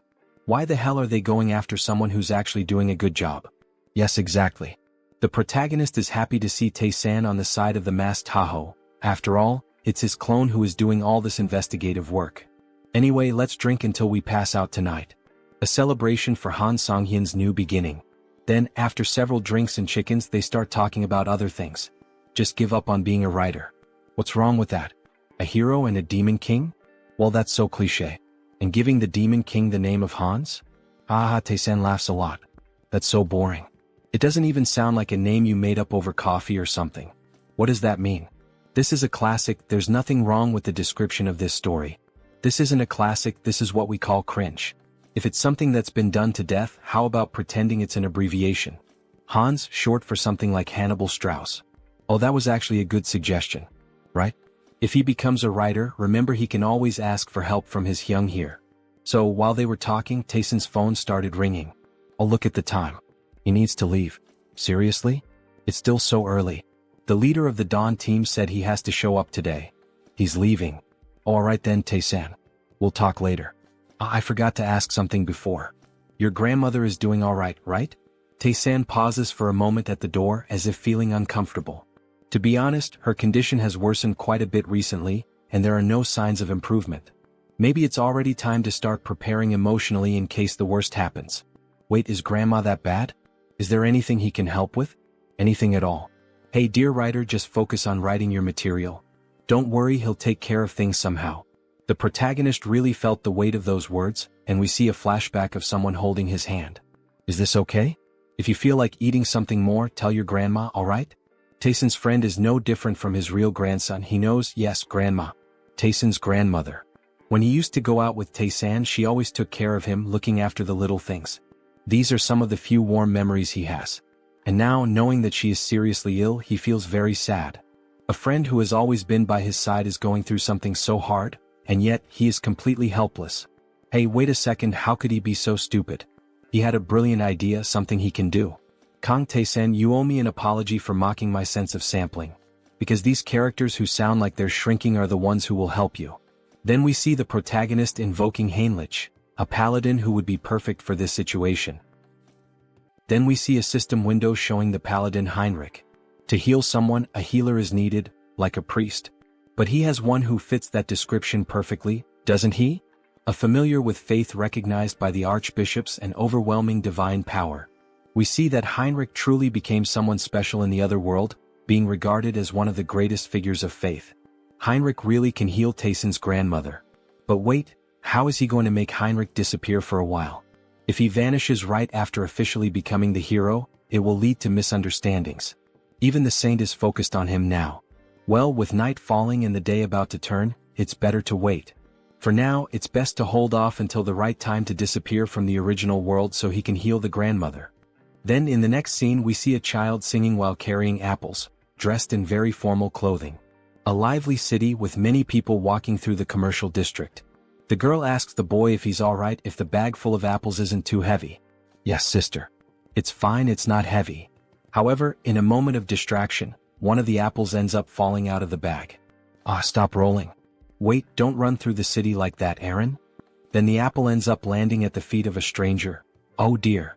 You need to hold this more carefully, says the man, holding the apple in his hand while the children stare at him, startled. But then the girl finally begins to smile with joy, so it was him all along. Mr. Hines. Hello everyone, how are you doing? All good. The boy looks impressed. Is he really Mr. Hines? He looks completely different from when he helped him escape from the vampires. Yes, it's him. His face has changed a bit over time, hasn't it? Uncle, why on earth are you only showing up now? It's been so long. Haha, right, it's been almost 7 months since he last visited them. Apologies. He had been very busy lately. Alright, but the fact that he came all the way here like this must mean he has some business to take care of here as well, right? Haha, she seems to know everything about him. Heinz looks surprised. How does she already know? No, he came here just to see them. It's alright, Mr. Hines. They're comfortable with it, just be quick about saying what you need to say. But you really should visit us more often, says the boy. Alright, honestly he can't defeat both of them, so he decides to be direct. He searches through his clothing and then makes a proposal. Diana, can he be her employer again? He wants to borrow her information gathering skills and offers her 2 gold coins. Yes, of course I'll help Uncle Heinz, says Diana with a smile. A moment later, near the end of the afternoon. We see a house and its garden, someone shouting out Soren's name. Also look for places that sell these magical tools. We see various luxurious items, jewelry and magical tools spread out on a table. Wow Lord, where did he manage to get all these high-quality items? Haha, there's always a way to get certain things. Thanks to Diana, he not only obtained high-quality magical tools from the shop in Talia, but also got information from Brokaslak, who had been silent for a while. The pepper he requested is stacked up in the storage room. Great, her friend is going to sell it. And the purge is over. The purge? What does that mean? The people who pretended to surrender or tried to hide. He identified every one of them and executed them, he says with a sinister laugh while throwing cards with his dead targets onto the table. Finally, now our clan will be normalized and secure. Alright. From now on, they just need to exchange magical tools and pepper periodically. So, he's counting on her to take care of the administration of Heteros from now on. Soren is confused by the information she's just received. What the hell did he just say? She's never done anything like this before, she's not sure if it's a good idea. Can she really manage the clan well on her own? Jean Soren, she's a capable person he trusts. If it's her, he's certain she will do just fine. Oh, the master trusts her. She blushes at his trust and promises to live up to his expectations. How easy it is to deceive this girl and gain her trust. He's using dramatic lines everywhere. If he thinks about it, we're not much different from a small or medium-sized company now that trade between the two worlds has been established. Let's get to the point. Shall we start the conquest of the clan in earnest? Then, back to the original world. It's already nighttime and the city seems quite lively. There are lots of people walking around, enjoying the moonlight, listening to music and chatting with one another. Based on the information he and Diana managed to gather, he personally investigated and was able to find it. This is the source of his blood, and he's convinced that this is the base of the Brokaslak clan, where those two soldiers are standing guard. Then he throws something near the guards to draw their attention and quickly slips in through the back door like a shadow. Why did this one fall on its own? Was it the wind or something? Then we see a beautiful lady holding a glass, drinking it all in one go. This is so good, such refreshing blood. The young vampire lady seems quite satisfied with her drink. But how much longer will she have to keep living like this? Drinking alone is so lonely. Looks like it's still the same as always, a drunk Rosilica. Who's there? There are a lot of familiar faces showing up today.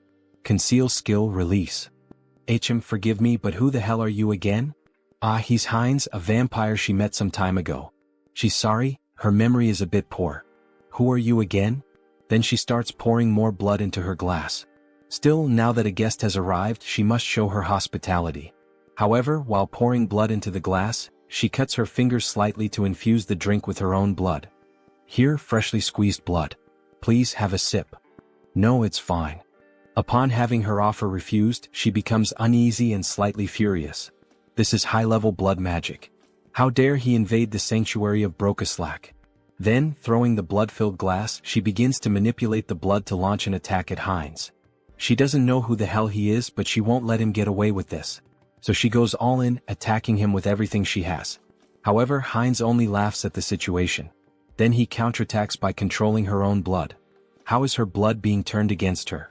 To freely manipulate another person's blood. That's at least in the realm of true blood. He then forms a rope out of blood and leaves her immobilized. This is Brokaslak territory. The intrusion of an outsider is a violation of the treaty. This girl really doesn't seem to recognize him, does she? Well, instead of clearing things up, should he take advantage of that? What violation of the treaty?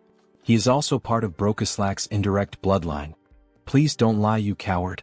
Imprisoning a girl like this, there's no way that could be true, is there? Now that she thinks about it, she recalls hearing something about a clan that was persecuted in the past. Could that be true? Yes, he is from that very clan that was mentioned. Now she will cooperate willingly and he will grant her power. Even if he's from a branch family, she has no reason to listen to him. Sorry, maybe I misunderstood, she says, then he grabs her mouth firmly.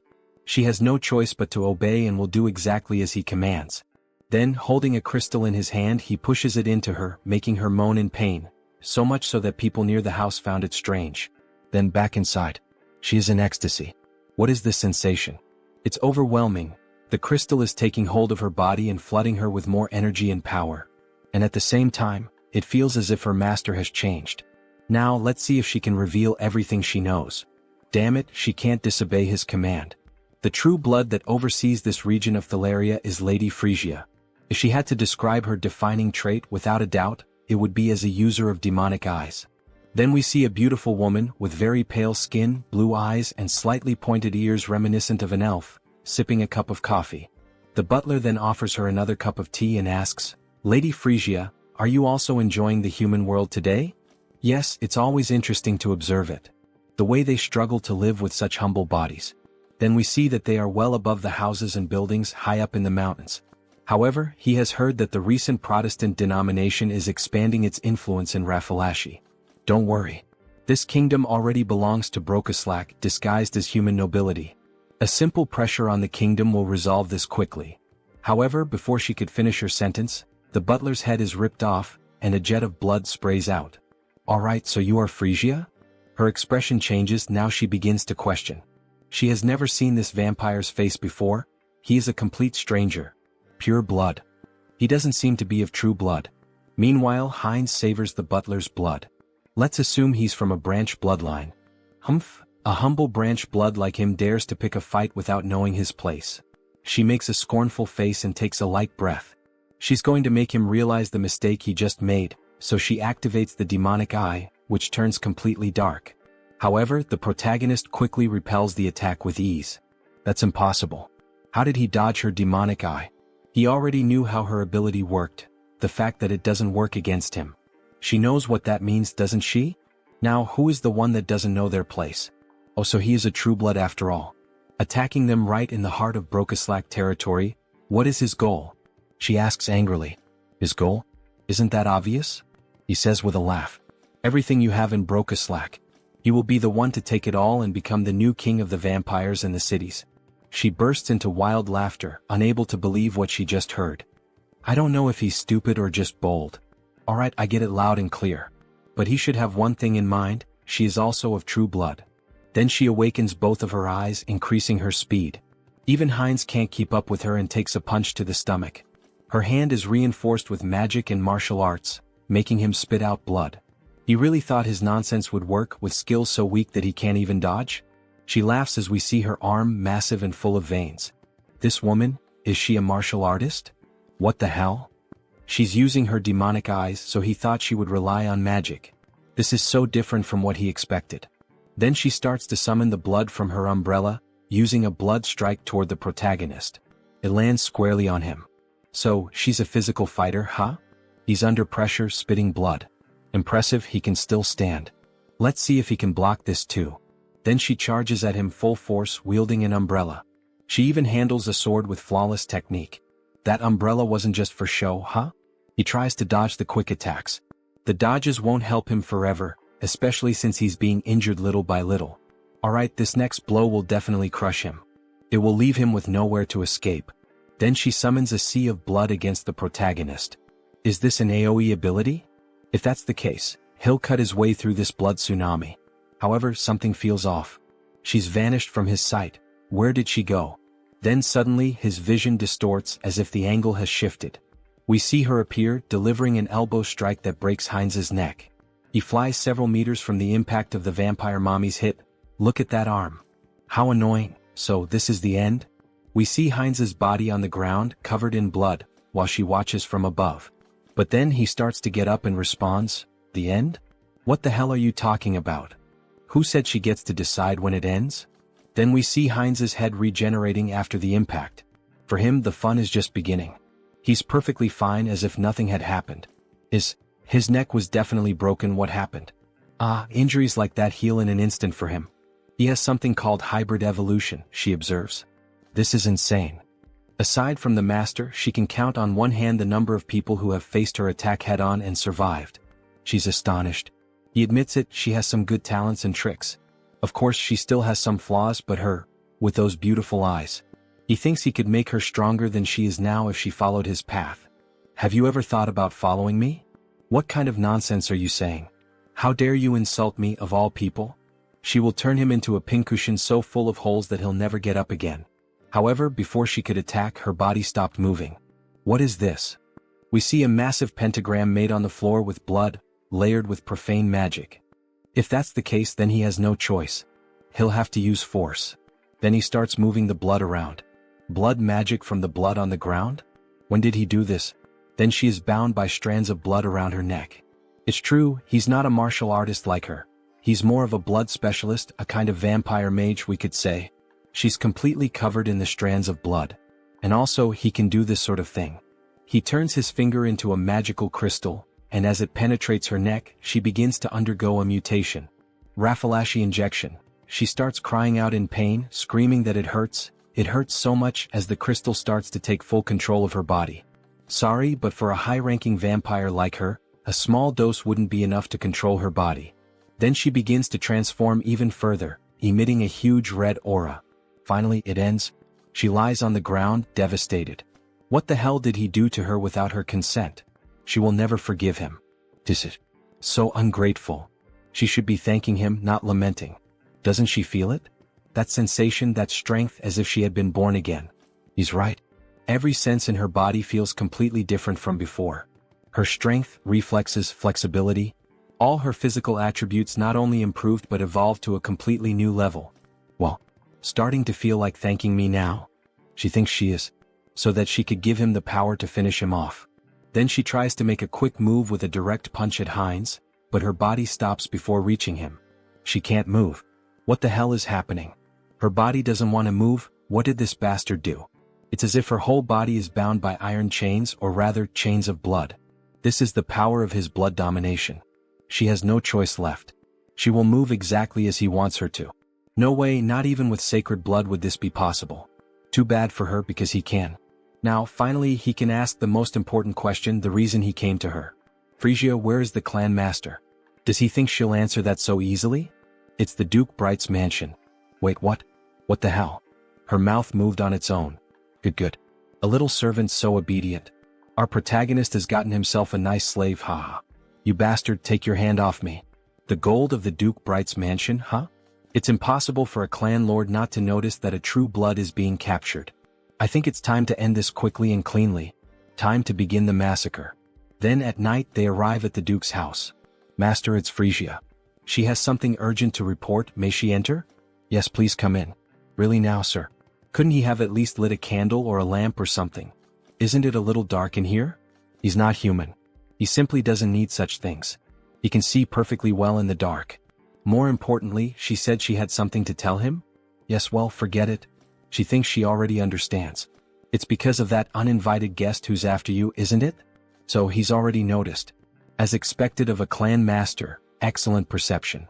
Well, yes. It would be a shame if the head of a clan couldn't at least notice that. Deactivate concealment ability. What a disappointment, he laments as he closes the book he was reading. Frisia, oh beautiful woman, why did you do this? Then she became a traitor. He releases a murderous aura. He's ready to kill both of them. He is deeply disappointed in her, Frisia. To think that she would dare betray him and serve another master. Mullo is boiling with rage, almost fully transformed. Frisia tries to calm him down while Heinz watches the situation unfold. Lord Mullo, this is a misunderstanding. Please calm your anger. A misunderstanding? You both come to his house at this hour of the night and try to attack him, not to mention the different scent I smell on her. Frisia, you treacherous woman. He spent 100 years with her. Did she really think he wouldn't notice that her blood scent had changed? That something had been altered? That rotten stench of betrayal is contaminating his study. How could he possibly remain calm like this? Then he lunges at Frisia. Die, you traitor. However, before he can finish Frisia, Heinz blocks the attack. That's not going to happen. She's my subordinate now. Mullo is caught by surprise. After all, this was shameful. With just one hand, Heinz had been able to block his punch. He had been planning to resolve this situation in the most peaceful way possible, but it seems that will no longer be an option. Violence will have to speak for itself. But who the hell is this arrogant vampire? Peacefully? He really dares to move his lips so freely in front of him. As Mullo speaks, he summons a ball of blood in his left hand, as if it were absorbing everything around it. He will cut off that snake tongue of his, along with the traitor. Then, a massive circle of blood appears above them both. He is like Heinz, a magical vampire. Come to me, children of Brokaslak. Several vampires begin to emerge from the magic circle, summoned by his spell. Go and feast on the blood and flesh of these traitors. Kill them for him. Offer the blood of the traitors to Lord Mullo. How dare they? This is no place for people like them. They're nothing but a bunch of puppets who think they're vampires. Then she begins killing them one by one using the umbrella. Something's not right. There are only about a dozen people summoned here. And yet, he has hundreds of vampires spread across the entire capital. Are you telling him this is all that's left of his subordinates in the capital? Mullo is stunned by the weight of that information. Meanwhile, Frisia continues slaughtering the weak vampires. Frisia, what the hell did she do in the capital? What happened to all of his subordinates there? Frisia remains silent. After all, she has a new master now. I'm sorry, Lord Mullo. And as a sign of respect, leaning on the umbrella, she informs him. Most of them are now subordinates of Lord Hines, to whom they have sworn eternal loyalty as their new lord. He doesn't understand. She's saying that his subordinates accepted a new bloodline so easily, without even trying to resist? That's no different from cannibalism within their own kind. With his hands hidden behind his back, he begins to cast a new spell. With both hands brought together, a black sphere made of blood starts to form. This will drive him insane if it continues like this. Is she really sure she wants to follow a man like that? One who will soon lose his mind? Well, all of this is only possible because Lord Hines is from a collateral bloodline of Brokeslack. He's from a collateral bloodline of Brokeslack? As if, don't be ridiculous. Did they really expect him to believe all this crap? As if he were stupid. Brokeslack, magical blood technique. Blood mist. Bear witness. He is visibly shaken by the fact that he's lost all of his subordinates in the capital. So this is the infamous barrier of a blood sorcerer representing Brokeslack. What is this pressure? Is this Mullo's domain? Feels like his head is being crushed and his body is twice as heavy as normal. It's far too early to be this surprised, Hines. No matter when or where, they will always answer the call of their master. Then, by sacrificing a bit of blood into the magical seal on the ground, a vampire wielding a scythe begins to emerge from beneath it. Serve your master, Obeyer. Ah, what a headache being woken up so suddenly. Then we see that it's actually just a vampire child holding a massive scythe in their hands. Why did you summon him so suddenly to this place, Lord? Even though he can see a lot of blood scattered across the floor along with some vampire corpses, what the hell is going on here? Why was a child summoned alone this time? Damn it, Obeyer is already realizing this is a complete mess. No time for chit-chat. Obeyer, kill those two bastards right now. Leave no trace of them behind, wipe out their very existence. Alright. Understood, just give him a moment. He's still waking up from the deep sleep he was in, but he quickly comes to and suddenly appears behind Frisia and Hines, both of whom are caught off guard by his sheer speed. So this is Obeyer, right?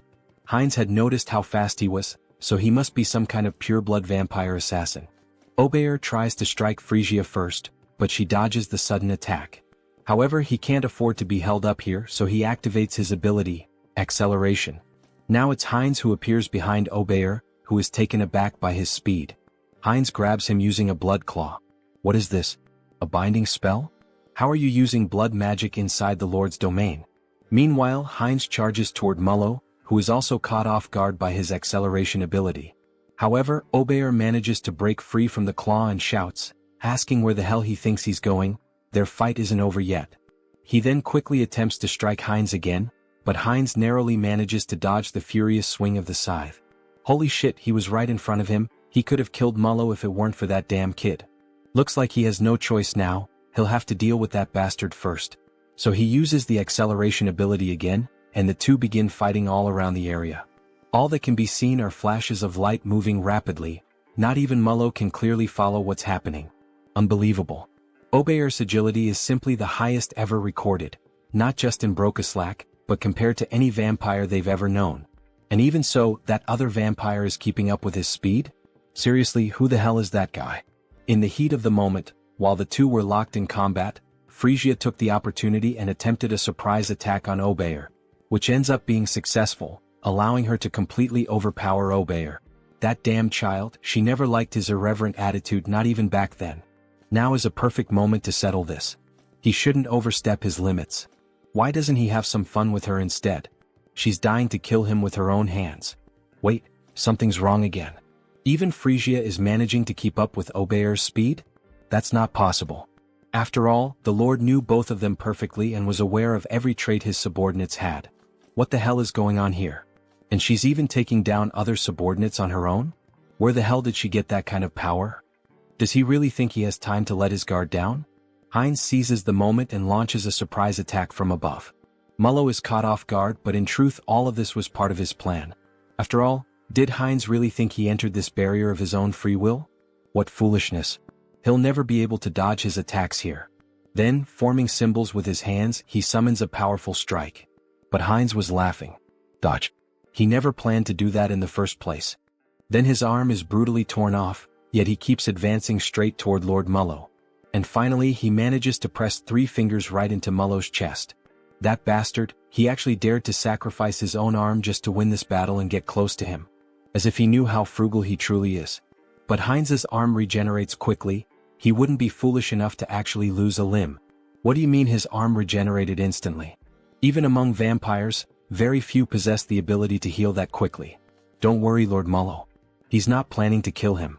Not planning to kill him? What's that supposed to mean? What the hell is he trying to do? What do you think? He's inheriting his lordship. Then he begins to drink the blood of the former lord. In the next scene we see a spiraling staircase that leads down to a coffin at the bottom. A fairly typical setting with 2 statues of guards standing watch. However, the coffin slowly begins to open, and we see a girl emerging from within. A beautiful vampire with long dark hair and ears resembling those of an elf. Her arms are held close together, and she wears an extremely elegant dress, with a crown of thorns resting on her head. She lets out a yawn but finally rises.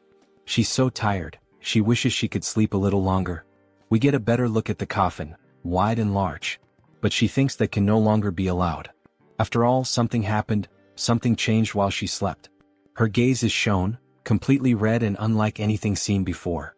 This vampire clearly appears to be someone powerful. Something has happened to her son. It's time to act. Then back at Lord Mullo's castle, we see a commotion unfolding. Step forward. Don't move yet, stay still. We see him summoning more magical crystals. Raffalashi injection. Both Mullo and Frisia watched the process they had both gone through, but now it was time to do the same for the remaining subordinates. Those who have finished, step back, there's still much work to be done. Next. Finally it's over. He took an eternity to finish marking all the remaining subordinates. So this means all the subordinates in the capital have been accounted for? That's right. The rest can be summoned in order. It will be more efficient that way. What? Watch your tone, alright? Ahem, it will be more efficient. Heinz takes the opportunity to tease. As expected, having a clan lord nearby really does make things easier. This visibly irritates Mullo. His hypothesis about the marks was correct. Injecting a Raffalashi into a high-level vampire seemed too risky, so he forcibly drained their blood, which ended up lowering their level. And finally he extracted the Brocaslack, the source of their blood. It feels like just yesterday that he was bitten and accidentally became a vampire. And now, he's rising from the very bottom all the way to the top of the hierarchy. It really seems like a whole different world. Along the way he's gained numerous useful allies, ranging from simple vampires to ladies and lords. Hey Mullo. Yes. He will be responsible for gathering the remaining Brocaslacks from all the regions. Understood. And one more thing. Damn it. Alright, and now what else do you want him to do? Then Heinz begins to move the globe of the world map. He wants Mullo to start gathering information about the continent. Wait, information about the continent? Yes. He wants him to build his own intelligence network, or make a deal with an existing one. How he does it is entirely up to him. This is an important task, so he is counting on him to carry out this mission. As he leaves the room, Mullo seems restless and finally he asks. He heard from Frisia that he said he would unite all the vampires and become king. He has already proven his abilities well enough, Lord Heinz, so he will give him his full support. Good to hear that. So he is counting on him. As he exits the room, Heinz pauses for a moment and becomes thoughtful. Why the hell did he say something like that? About becoming the king of vampires? He probably just let it slip in the heat of the moment. Well, he thinks having more subordinates to command isn't such a bad thing. Lately, he's been saying a lot of these catchy phrases, whether with Hans or now with Heinz. The path of the vampire king? It might be time for him to start laying out a serious game plan. One where he dominates all the vampires and maybe even becomes the Holy Blood. Then, snapping back to reality, we see our protagonist excitedly fiddling with something. Yes. Almost perfect. Define the jawline sharply, shape the orbital bones so they curve upward nicely. Now that's just right. He was using the new customization option to modify Hans. After all, he is the immortal king, so this is the least he can do, to have a fearsome appearance. And let's be honest, my subscribers, doesn't this new design for Hans look amazing? What do you think? Comment on the video and take the chance to leave a like, as it really helps the channel keep posting this manhwa. Well, I finished customizing Hans, now let's focus on something else. Finally it's done, right? The conquest of the Brokeslack kingdom by the vampire Heinz, it's all coming to an end. Or at least this is just the small beginning of what's to come. Which means now the long-awaited moment to profit. Karma Shop. When opening the Karma Shop, we see that he managed to accumulate quite a lot of money thanks to Heinz's conquest. As expected, he amassed a considerable amount. Well, normally taking control of an entire clan is something most people couldn't even dream of. What will he do if he upgrades this time? He's wondering. Then he presses the option, Upgrade Exclusive Skills. However, something strange happens this time. 2 system windows appear simultaneously. 2 status windows appeared? Does this mean he's receiving 2 updates this time? What? The usual increase in the number of avatars isn't here? Actually, another window showed up instead. Media selection. The avatar's potential will increase drastically. The entity's growth rate will become even faster. I can't believe it. This enchantment cost 900,000 in the Karma Shop, after several days of saving up his hard-earned money. This isn't right. Just as he was starting to enjoy collecting different races. What a shame. Then he analyzes the second update he received. What is this? Entity projection. Entity projection. It can be used once a day. It allows the user to project one of their avatars onto their own body. What did that say? Does this mean he can use the power of all the clones he's created so far directly with this body? Right?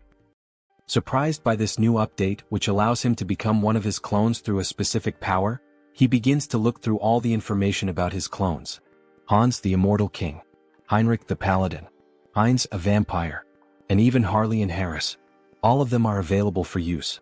Seeing them all together makes him very proud. After all, he built each one from scratch. He completed missions, spent points, changed part of some world, whether for good or for evil. Entity projection. Can be used once per day. Allows the user to project one of his avatars into his own body, so he can become one of his own clones. What a spectacular ability. Wait, if he uses this skill wisely, does that mean there could be 2 immortal kings at the same time? That's incredible. Having 2 Heinrichs at once, even Heinz. This is definitely a skill he'll be using a lot in his future plans. But this could turn into a complete disaster if he's not careful. So Hans is out of the question for now. Having 2 of him at the same time could mean the end of the world. Well, as expected, the first one to use this ability will be him. He will transform into Heinrich. Then he taps on his notification window. His body begins to undergo a transformation. Even the armor and weapon are exactly the same. The hair, the voice. This is incredible. However, not everything is perfect. The divine power is about half of what it was in Out Erica. Is this what it feels like when an awakened one returns to Earth? Then a notification appears on the screen. Duration time, 9 minutes. It's a shame he can only use it for 10 minutes. Well, I'll head out for a bit. That should be more than enough. In the next scene we see a hospital at night. The classic shadow of Hans appears inside a room. Then we see Hans and Hyun emerging from the darkness. So, shall we begin the work? Before Hans leaves, he gives a like. Just like you, subscribers of the channel, make sure to subscribe, like the video, and comment if you want us to keep making videos about this manhwa. Then we see the hand of an elderly woman. Grandma, he's finally here. We see how weak she is, needing machines to help her keep breathing. He holds her hand tightly, almost in tears. She remembers him, right? He's Sunghyun, the one who used to play, go out, and party a lot with Taesan, her grandson.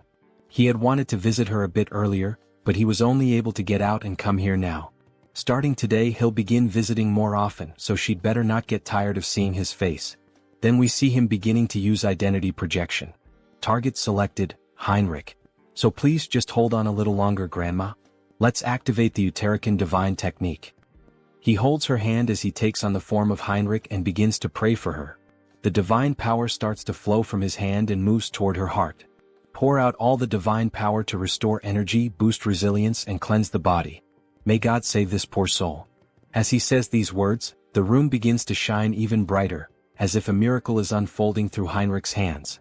After the light fades, we see that the grandmother is still unconscious, but her skin already appears more radiant. It looks like the 10-minute time limit has ended, and he begins to lose the transformation. Even with divine power, there is still a limit to how much can be done to treat age-related illnesses. He seems exhausted. After all, taking on one of his powerful clones with just his ordinary body can't be easy. But this should help improve her condition. Now, he can only rely on his grandmother's willpower. Grandma, she needs to stay strong. We see the sunrise. He stayed the whole night watching over her, and makes a promise. He will come with Tae-san next time. Then, back in the world of Out Erica, we see images of a forest. We see the elves within the forest. So, is Harris one of Harley's friends? Yes, that's right. We see Cecily quite curious about the relationship between the two. Meanwhile, the other elves continue walking. It was a brief meeting, but we got along so well that we became like family. She begins to sniff him. Is that why? She senses a familiar scent coming from Harris. Harris is caught off guard. She's saying the same thing Diana says to Hines. They're not going to figure out we're the same person, right? It's a scent similar to what she smelled on the branch of the world tree. She knows that scent well since she spent the whole day with it. Ah, I see. Phew, at least it's not because of being the same person. It's just because the body is made from the same material. After all, it was created from the world tree. In any case, we'll get along well. He's a friend of Harley, so she's going to take good care of him. Yes, thank you very much. Granwood watches all the commotion from a distance, and he lets out a soft smile, as if he were watching two children playing and interacting. Alright, let's take a break and rest here. He said he still hasn't formed a contract with a spirit, right? Shall we practice some spiritual techniques? Miss Cecily is clearly very excited to have a new friend. So they move a bit farther away to begin training. Cecily starts trying to summon a spirit with great effort, and eventually it works. She manages to summon a water spirit. Cecily is overjoyed as it's one of the first times she's been able to perform the technique on her own. Harris, look at this water spirit, look how cute it is. But he doesn't respond. He has a depressed expression. What happened? What's wrong, Harris? What? Why doesn't it work for him? We only see wind and a leaf moving around him. Even after reaching the maximum value of his affinity stat, it still didn't work. Is something wrong? Is it because he's a false elf? Spirit mages and spirits are companions who grow together. Rayfury, he's going to help us. Before summoning them, it's important to form a bond with them first. Reveal the power of nature that exists within you and show it to the spirit. He had tried to form a bond after summoning the spirit, but it seems he got the order wrong. He's glad he followed the elves after all. First, focus entirely on affinity and release the overflowing power of nature. Then he begins to channel nature's energy, which emerges in its purest form, glowing a vibrant green. He gathers all the natural energy around him. But what is this? Why is he so good at it? He had mentioned this was his first time trying. Interesting, he has a gift for quickly picking up what he's taught. Maybe he has strong potential. Wait, he feels something pulsing in his hand, an electric sensation. Then system notifications begin to appear. Through repeated training, the entity has reached enlightenment. You have acquired the skill, Spirit Magic. That's it. We see that an electricity spirit has appeared, resembling a Pokemon. At this rate, the two of you will soon be on the same level. He's growing so fast that she almost feels betrayed. Ah, thank you. He has also taken a step forward as a spirit mage. From now on, its name will be What? A reference from real life. The What symbol, W, is the unit of power in the International System of Units, SI. It measures the rate of energy transfer. Alright, let's take a break here. Then he places his hand on the tree. From this point on, he will open the path. All forests and trees are connected to the mother tree, the world tree. And among us, the high elves who are the closest to nature, are able to travel anywhere there is a forest, opening a path that links them. We see the magic surrounding Rayfury, reflected in the intensity of his eyes. Cecily can definitely do this as well. Seriously, she can do that too? Maybe not right now, but in the future, without a doubt. A path connected to all forests. In other words, it's a vast natural teleportation network, isn't it?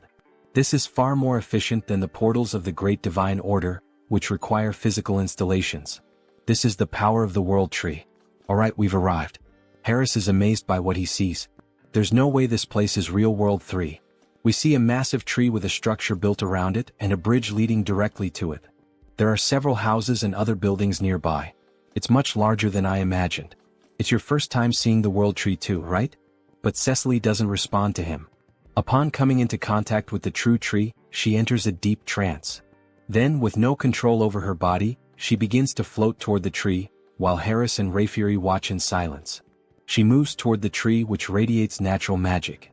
This must be the first time you've seen this as well, Mr. Harris. Watch closely and admire. This is the eye-opening ceremony of a high elf, an event that even other elves rarely witness.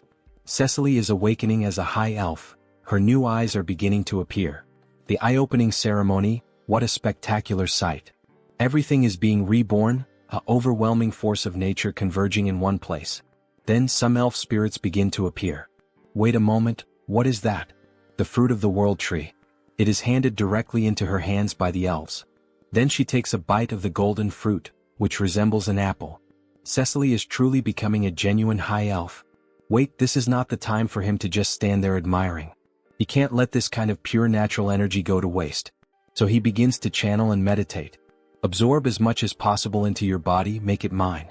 Then something catches Rayfury's attention. His energy flow, something strange. New system notifications appear. The individual has met the conditions and reached enlightenment. You have acquired the skill, affinity with nature. There it is. Now he can grow stronger simply by absorbing natural energy just like the other elves. Mr. Harris. Sir Rayfury, he wasn't just relaxing or anything. Don't worry about that. Look to your side. Then we see a plant floating nearby him. It seems the world tree is quite interested in you, Mr. Harris. Wait, is that for him? Yes, it's a gift from the tree. Really? Normally, sacred relics like this are only granted during the eye-opening ceremony. It's an extremely rare occurrence. They can even be transformed into weapons or accessories. So you must have received a sacred relic during your own eye-opening ceremony as well, Mr. Rayfury. Could it be? No way, that accessory he gave, is it? He should return it now. I know that's definitely not the case. His sacred relic was transformed into a ring, which he used to propose to his wife. Since then he passed it down to his daughter. Proposing marriage with a sacred relic, huh? Mr. Rayfury is more romantic than expected. Look, the eye-opening ceremony is over. Miss Cecily will probably remain asleep for a while now. It's a period during which the rapidly increased energy stabilizes. Really, what a relief. He's at the age to start thinking about retirement, and now a new high elf has appeared. What? Of course he's not going to retire immediately since we're short-staffed. No need to worry. No, that's not what he means. Retirement age? What age does that guy have? In the next scene we see the capital of the elf kingdom, Drasha. After the eye-opening ceremony, he ended up staying at the academy thanks to Mr. Rayfury's help, and as it turned out, the environment was very different from what he expected. He thought everyone here would live like true fairies, peacefully like the trees in nature. The imagination of an elf village. But what the heck is this? What? It's an elf from the continent. Harris, you're from the continent, right? Tell us stories about the continent.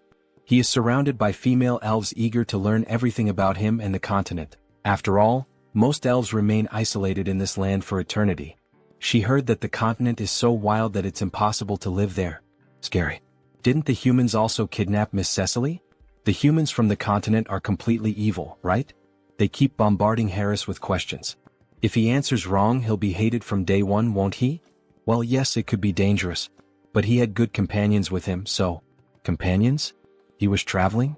Yes, during his time as a mercenary he met quite a few people. It's too noisy, she can't concentrate. Hey, could you guys keep it down? We see a beautiful elf with blue hair, one hand on her hip, clearly showing authority. Sorry, Lady Shapiron. We were making a lot of noise, weren't we?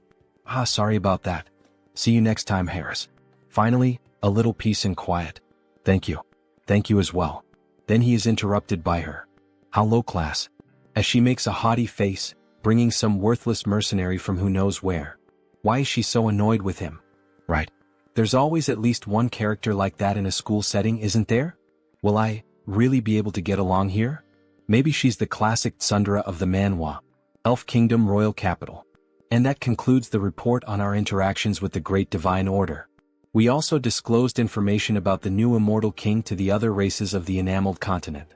An immortal king who can move freely through space, huh? That means this time he might even cross over to our continent. Still, it's truly a relief that Lady Cecily has appeared now. For me and for His Majesty as well, isn't it about time to start thinking about retirement? Indeed. Thanks to her, one of our greatest concerns has been eliminated. Then we see the Majesty of the Elves, a beautiful elf with yellow hair and golden eyes. Her skin is pure white, adorned with flowers in her hair. On second thought, she heard that the person who came with Lady Cecily is also quite remarkable. It's true. He has already caught the attention of the World Tree. His talent is exceptional and his growth rate is incredibly fast. If we provide him with proper education here in the Elf Kingdom, he will undoubtedly achieve great things. Sir Rayfury, you seem exceptionally enthusiastic. Ah, do I really? He is also scheduled to complete his basic training at the Academy for now. Oh my god, the Academy? That means Sir Rayfury's Academy. Let's pray everything is going well with Harris. If he's that kind-hearted guy, I'm sure Mr. Harris will be a great help to you. Then back at the school near the great tree we see Harris feeling sleepy. What a beautiful day, maybe it's thanks to the blessing of the World Tree. The weather is perfect, the air is fresh, and the elves sing beautifully. It's pure healing. Maybe he should just give up on everything and keep living as Harris. Hey you. Books suddenly fall from the sky toward Harris, hitting him hard on the head. You really don't have the luxury to just lie around intoxicated by the World Tree, you know? Intoxicated by what? As a former mercenary, she thinks he probably doesn't even know this kind of basic common sense. This place is the closest to the World Tree itself, which is nature itself. Elves with high natural sensitivity are especially prone to becoming intoxicated by this comfort and harmony with nature. They become lazy. So all of this is because Harris has a great affinity with nature. He starts to feel his vision growing heavy again. Are you listening? Yes, he is listening. He possibly still doesn't know much about being an elf or these interactions with the World Tree, so because of that, she will lend him her book. She made sure to organize everything so that even an elf without roots like him could easily understand. Listen carefully. If the class average drops because of him, she will never, ever forgive him. Scary. Are you understanding me? We see one of the first Sundra traits in this manhwa. Goodbye. Well, at least she doesn't seem like a bad person, he thinks. That ring. He can feel the energy of the World Tree within it. There's no way a sacred relic would be carelessly left lying around. Is she from some noble family? She seemed familiar from the beginning. Somehow there's a strange feeling of déjà vu. Then he remembers what Rayfury told him. He gave his to his daughter though. Wait, that can't be true. Could she really be his daughter? Why are you placing your hopes on that idiot father? Then Harris starts to think more deeply about this matter. This is ridiculous. Shapiron is Rayfury's daughter? They don't look alike at all in terms of personality, do they? He is so calm, but she is like a caged beast. Well, she seems not to like him, but her explanations are very kind. It feels like a private lesson about spirits. Alright, should he try it like this? Then he begins to channel the magic into his hands. Wind and fire start to emerge as the two main forces of nature. The fire spirit is called Kali, the lowest grade fire spirit.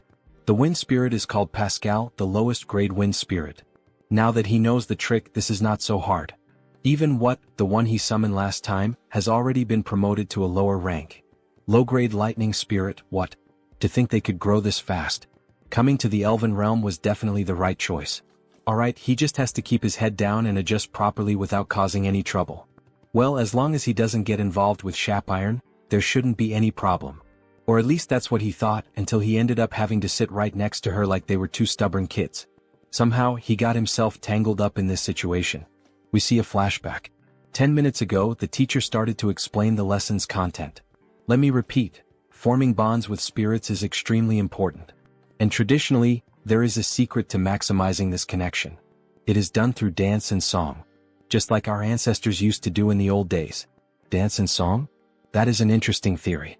Soon, there will be a festival for the new High Elf, Lady Cecily, right? On that day, we will rent one of the main stages in the capital for the evaluations. It will be a performance that Cecily herself will be able to watch.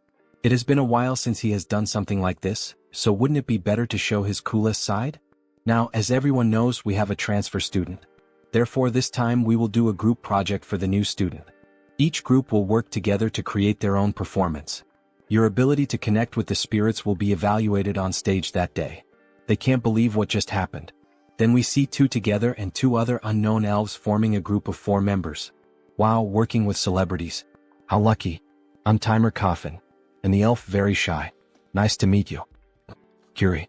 Well, things have come to this point, so there's nothing to be done. So do you know how to dance or sing anything? If not, we will adjust to match you. He has no idea what to do, so I'm in. Me too.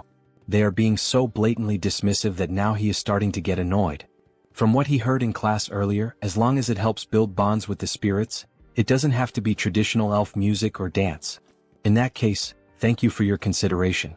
At that moment he remembered a song he used to sing often in his hometown. Ah, it's a song from his hometown, so it must be from another continent, right? Yes. His parents loved it too, so it's a song he could never forget. Ah, he's confident, isn't he? Of course.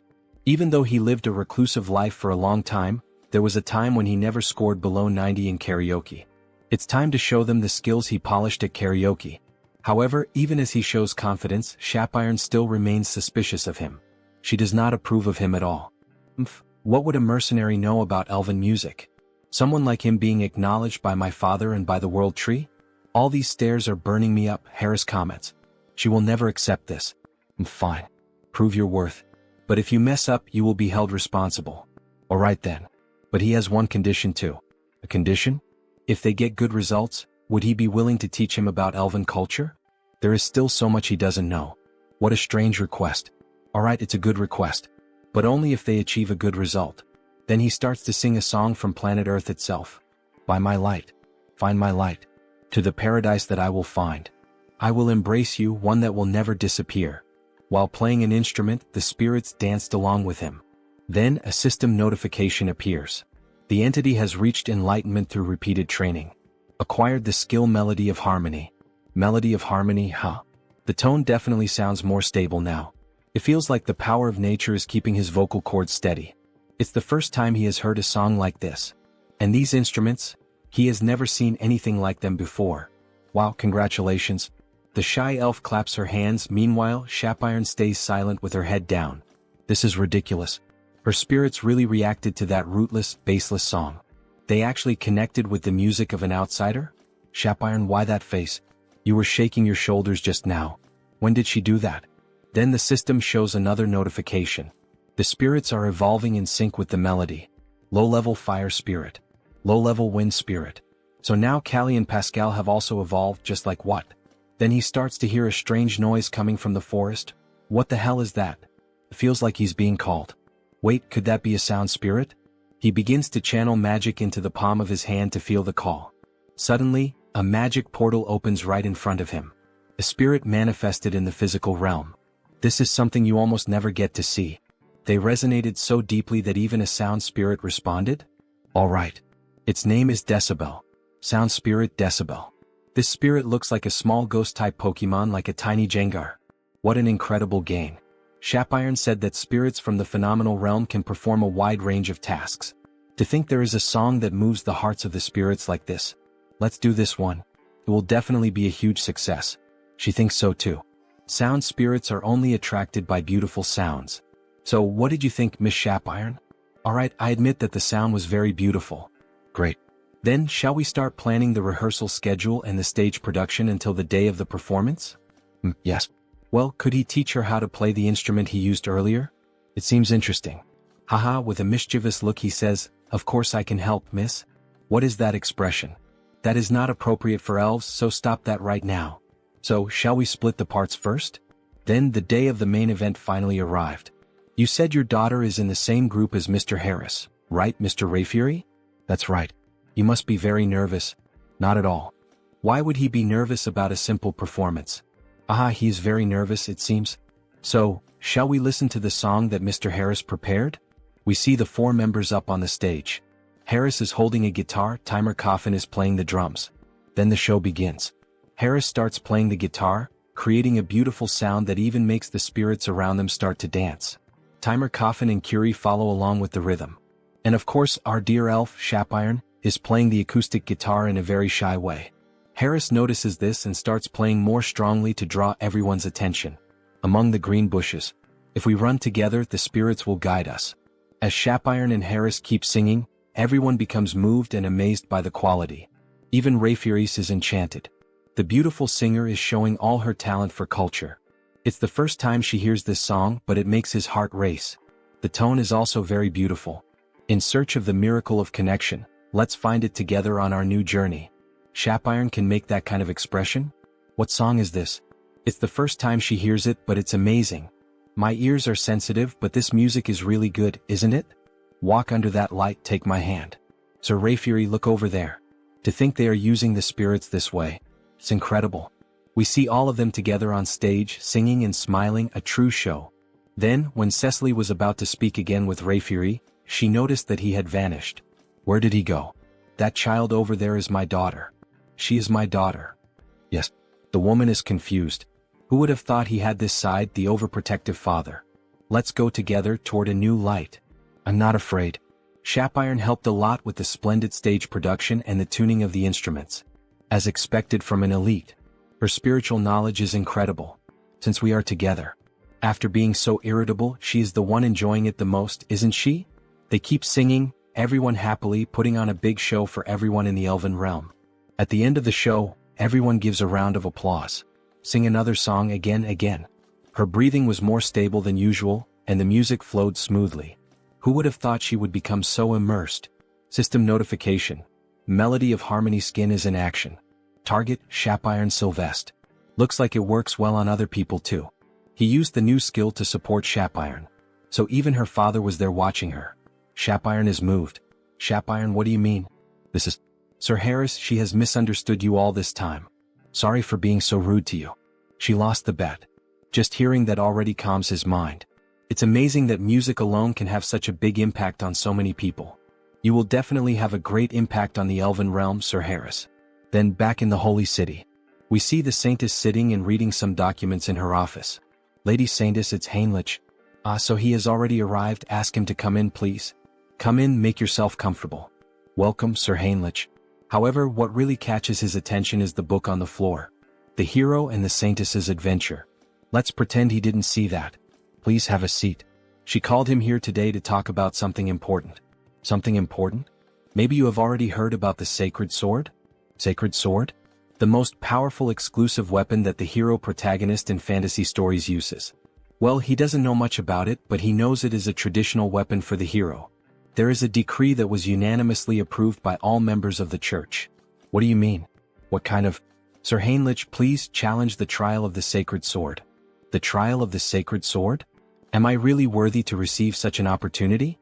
Jackpot, you are the best, Lady Saintess. It was a meeting held in a hurry because of the resurrection of the immortal king, but no one had any objections. Because Sir Heinrich is the new hero of the Grand Divine Order. That praise is too much for me. The place where you will undergo the trial is the Great Temple of Pickle, in the western part of the continent. If it's the Great Temple of Pickle, the Salb Empire, which was destroyed 300 years ago by the second immortal king. After that, for countries claiming to be descendants of the empire were founded in that place, forming an alliance of kingdoms. Charlotte Steel Fortress, Talia Tulk Lesk. The great temple built in the southernmost kingdom among them, Lesk, is Pickle. It is a temple built on the site where the second immortal king was subdued by the hero. The previous hero defeated the immortal king but could not completely remove his heart. Soon the abyss spread and the land became tainted. Only after the hero drove his sacred sword into him was it purified. The great temple of Pickle was built right on top of that. The previous hero made it so that only someone who would succeed him could find the sacred sword. But if he pulls out the sacred sword, won't the seal of the abyss be broken? It has been 3,000 years. Now it is sufficiently purified, so it is fine. Therefore now it is time to inherit the hero's weapon. Leave it to me, Lady Saintess. When should he depart? Right now, she says with a smile on her face. Then he heads to the great temple of Pickle. Wow, it's magnificent, truly magnificent. He's amazed by what he sees. It has a completely different atmosphere compared to the great temple of Rosalia. The great temple of Pickle. There's a massive building surrounded by many trees, crosses, and a beautiful temple. So you must be Heinrich. Yes, that's him indeed. So, this person he's speaking to would probably be Cardinal Donovan? Wait a second, what kind of body is this? He looks like a wall. Yes, that's Donovan. He's the one challenging the sacred sword, right? Yes. He knows you're busy, so thank you for meeting him in person. Then we see that this priest is at least 6'7". Besides having a muscular build, his face is covered with scars. No. Aren't you the new hero recommended by the saint? Of course he had to come in person. Just like the rumors said, he's very trustworthy. They say he used to be a paladin and you can tell. His physique, even the strength of his handshake are no joke. If he had known he wouldn't get to see the saint again after his appointment, he would never have accepted the position of cardinal. Donovan, you look like a worm.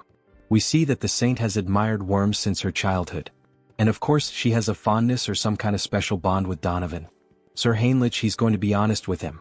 He was genuinely worried that some random brat might try to hit on her. Can he understand the heart of an old man like him? If someone like that shows up, he will personally take responsibility and deal with him. Yes. Alright, but before that, what about the sacred sword? Ah yes, pardon him, he completely forgot about that matter. Then he puts Heinrich back down on the ground as if he were holding a toy. Before that, there is something he needs to tell him. The trial for the sacred sword can only be held once a year. Countless paladins have already challenged it and failed. Does he truly believe he is up to this task? Don't worry. He will face it with the faith that the divine is always watching over him. To think that there's still a young man out there with faith this deep. Indeed, he has everything it takes to be the next hero. O Divine One, you will help him this time too, right? He believes in you. We see the image of the angel, uncertain about what to do with this request. Then they start descending into a sort of labyrinth. Donovan uses the sacred light to guide Heinrich. It's deeper than he thought. Could it be because it was built for sealing purposes? Now that he thinks about it, Sir Heinrich, does he know what the trial consists of? Yes, he heard from the saint. She said the trial changes for each challenger. That's right. Some finish in just a few hours, others take weeks. Since each trial is different, there is no advice he can give him. Finally, they arrive at the destination. If he wants to turn his back and run away, now is his only chance. So this is it. It's the Gate of Trials. So huge and mysterious, he can definitely feel some sort of power behind the door. Then, with a smile on his face, he makes his decision. Without fail, he will retrieve the sacred sword. So that's your answer, Sir Heinrich? May God help you. The moment you step inside, the trial will begin. His hand starts to shine even brighter. May luck be with you. Then the door opens and Heinrich walks toward it. He prays for the new hero's success. Then a system notification appears. The first trial of the Holy Sword. They say the trials are different for each person, but even so, the system notification shows up. Reach the destination within the time limit. That's already a problem right from the start. The door he entered through has vanished, and there are paths both ahead and behind him. So it's telling him to choose, huh? He's literally inside a labyrinth like a minotaur's maze. So he does some light stretches before starting. Alright for now. Blessing, leap. It's a battle of speed. He starts moving at the speed of light. Leap, leap. He rushes forward through walls, secret passages, and doors inside the maze. However, he notices something odd. Something feels strange. At this pace, he must have already leaped over several cities, but he still can't see the end. The goal of the trial is also vague. Reach the destination within the time limit. But exactly where is he supposed to reach? Could there be another solution for this? Then he has a flashback of the saint. They say the trial of the Holy Sword is different for everyone. She believes this truly reflects the will of the divine. Really? It's written in the scriptures, you know? The divine is always watching over us and gives us trials that we are capable of overcoming on our own. Trials that we can overcome on our own. Right? This is a trial given by the divine. It's not just about reaching the end within the time limit. It's a trial that truly pushes him to his limits. In that case, leaping is not efficient. The fastest way to drain his energy and reach his limit is, he thinks he'll try bunny hopping. It's like he was recruited into the military or something like that. And then, after some time, a system notification appears. Having cleared the first trial, proceed to the next. Even so, even after that, Heinrich took exactly 40 days to finally find the door. That's insane. Heinrich is lying on the ground as if he were dead. He pushed himself beyond the limit of his own limits. 40 days? Don't you think that's a bit too much? He realized it about halfway through, but there's a time dilation here compared to the outside world. In Out Erica, it's 10 to 1, and on Earth, it's 100 to 1. He only knew this because his avatars let him track the difference, but he's going to abandon the trial. For the paladins who had no way to sense the flow of time, this must have been one of the hardest ordeals. From the halfway point on, it also started testing his mental strength. Various phrases began to pop up in his mind. Give up, you won't make it, weak. Just quit, you're not worthy. If it weren't for Mind Hub, even he might have lost his sanity. Alright then, he thinks he'll move on to the next stage. So the moment he touches the doorknob, a golden light begins to emerge from his hand. Everything has been restored. He's perfectly recovered from everything. Maybe it's because he pushed himself past his limit and then recovered, but he can feel it, he's tougher than before. Wait a second, if there's a 10 times time difference from the outside world, that means it's basically a training bonus event with 10 times more time, isn't it? Hell yeah. It's basically the Dragon Ball Z training room. He's going to do 10 more days of bunny hops before moving on. Then the scene cuts and we see blood and someone screaming. Hey, is that ready? Almost finished. We see two men of unknown identities talking while they kill a man over a circle of black magic. Very soon, this continent will be swallowed by darkness and will walk its own path toward ruin. Now that the immortal king has been resurrected, just a little push is enough. The rest he will handle on his own. The abyss. If the abyss opens again on this land, we can finally bring this world to its knees. All of this is for the oath that defies the heavens. We see the two of them casting a spell together, and a hand made of shadows emerges. Back to Heinrich. He moves forward toward the location of the second trial. Entering the site of the second test, he begins to look around and is taken aback. Is this a chapel? If the trial is taking place inside a chapel, then the second trial of the Holy Sword, pray to the deity. Pray? Well, if that's what the system says, he just has to follow it. So he begins to kneel down in a prayer position. This trial is based on questions from previous exams taken by veterans. It's a test of faith and divine power directed toward the deity. Well, with his divine power being somewhere between that of a bishop and an archbishop, this is basically a free pass, isn't it? He'll pass as long as he perfectly fills the divine symbol with divine power. How about this? Even while praying, he wasn't able to meet the requirements. Unbelievable, even using all his faith wasn't enough. So he begins to pray again, but this time using the skills, Mind Hub and Persona. With those, he merges all of his personas and alter egos into a single mind to enhance the focus of his prayer. Use all mental strength and convert it into faith. Still not enough. Then, as the final step, he's going to add the power of his main body. His body begins to glow as if it were turning into gold. His faith level rises significantly. Then a system notification appears. You have fulfilled the conditions and attained enlightenment. You have acquired the special ability, Blessing, Amplification. The divine power that had been overflowing has now settled. The maximum amount of divine power he can withstand has increased. With this, he could almost rival an archbishop, huh? You have passed the second trial. Proceeding to the next stage. Great, everything is going smoothly, isn't it? The trial continues. He then enters the next door. The next trial setting is a dark and ominous environment. With crows and everything around in ruins. The system states, eliminate the enemy. Are we just going to do this out of nowhere? He then notices something strange in the sky, a mysterious cloaked figure. This feels familiar. Where has he seen that figure before? Then it descends to the ground. A subordinate of the former immortal king. An archlich. A hunter from the church, huh? How did you make it this far? He looks like Hans before his awakening. It's best not to underestimate him. After all, even a paladin would hesitate to face an archlich in one-on-one combat. If he doesn't intend to answer, then he strikes his staff against the ground. Die, dog of the church. He summons several skeletal soldiers, some of them with human-like appearances. Just the archlich alone is already troublesome enough, and now he also has to deal with this army of undead? He was probably expecting exactly this kind of reaction. But unfortunately, dear trial creator, why is he muttering to himself? Like someone about to die, your resistance ends here. Go forth, my subordinates. However, Heinrich begins to easily cut down the soldiers. Dodging their strikes and countering with simple blows, yet enough to destroy them. How is he managing to dodge all of them? Damn it, just crush him already. Then they all charge at him. That archlich shouldn't assume that all he knows how to do is dodge. So he draws his sword, embedded with holy power, and begins slicing all the enemies in two. That divine power? Are you an archbishop? To think an undead would know what it means to feel fear. How ridiculous. He's just glad to finally be able to show his full power. So this is where it all ends. The archlich begins to channel a powerful spell. Let's see if you can block this too. He summons a few ghostly skulls and tries to strike the protagonist. However, he keeps defending and striking back with only a single attack. You stopped everything with just one blow?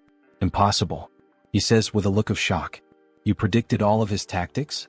Asks the defeated archlich lying on the ground, almost begging for his life. It's a shame, but he doesn't have any kind of cheat ability like that. On the other hand, he does have a very talented tutor, the strongest direct impact instructor among the undead.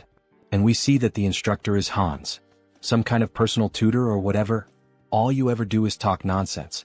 He's curious to see how much longer that talkative mouth of yours will keep running. Let's see if you can dodge this. Then he starts casting a new spell again, in which a magic circle appears and begins to aim at him from the sky. Heinrich is impressed by such a powerful display. Deathbolt rain. Black lightning bolts begin raining down on the protagonist, giving him no chance to defend. The Archlich laughs. After all, he believes he has defeated his enemy. Ah! There's no way he could have blocked his secret technique. Farewell, arrogant holy knight. Then he hears a voice from afar. Oh, so that was your final move? What? He's still alive? How the hell is he still alive? Of course he's alive, because it didn't hit him. Heinrich says it with a defiant smile on his face. That makes no sense. How could a mere holy knight block his ability? It's impossible. This is completely impossible.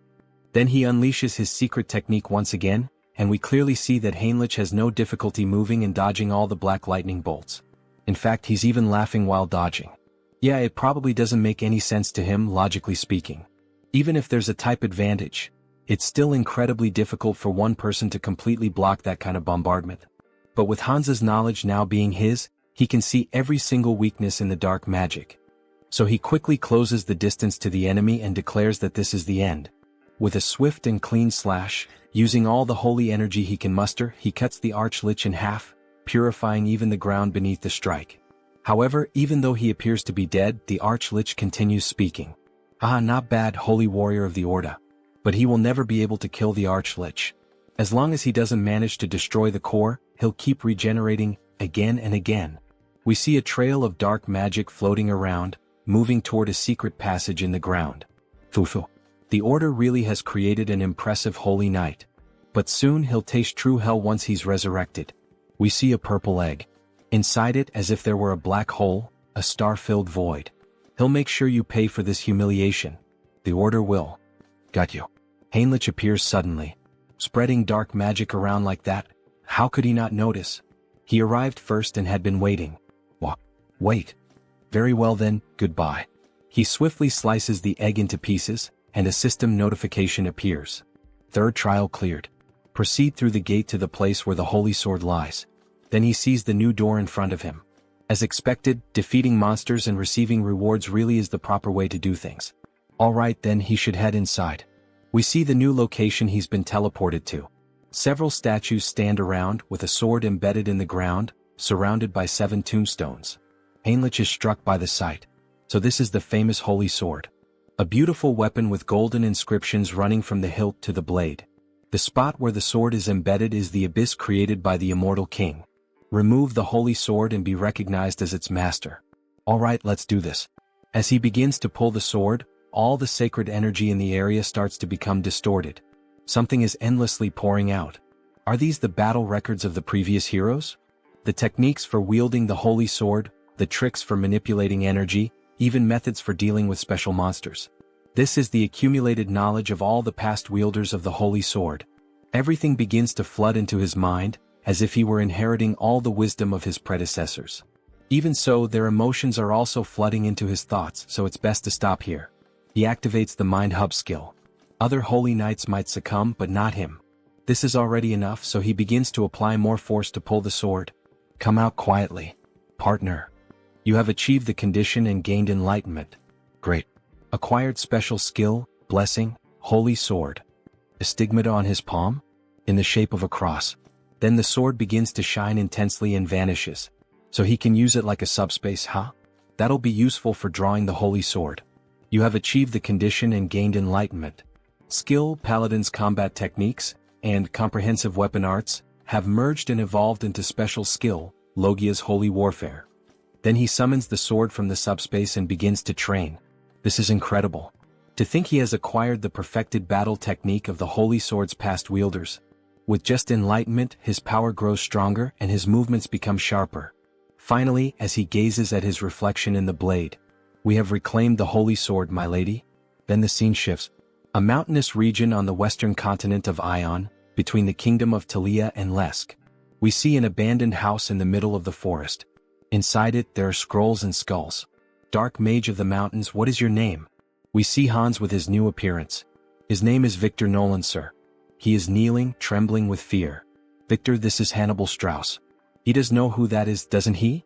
Yes, of course he would know, sir, immortal king.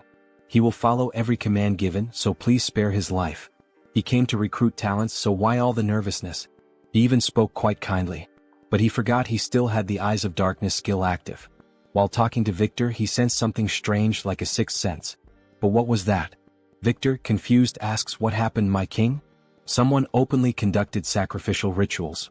And on top of that, they occurred simultaneously in both the western and southern regions of the Kingdom of Lesk. To think those reckless fools would dare make plans without consulting the immortal king. What does he intend to do? Well, dark energy begins to radiate from his entire body. He needs to hear their reasons in person, of course. The secret organization continues the ritual, now involving even more people. The pentagram grows more colorful, more intense, and begins to emit an even greater amount of dark power. Everything is proceeding smoothly. It seems there are no issues anywhere else either. 30 years. They spend an unbelievable 30 years preparing for this. This is the moment when all their hardships are finally being rewarded. However, the elder with an aged appearance suddenly begins coughing up blood. What is happening? The magic circle is vanishing. Even after everything, he still hasn't been able to complete the grand spell. But he cannot stop now. If things have reached this point, he grabs hold of a necklace bearing a purple gemstone. Then he will offer himself as a sacrifice.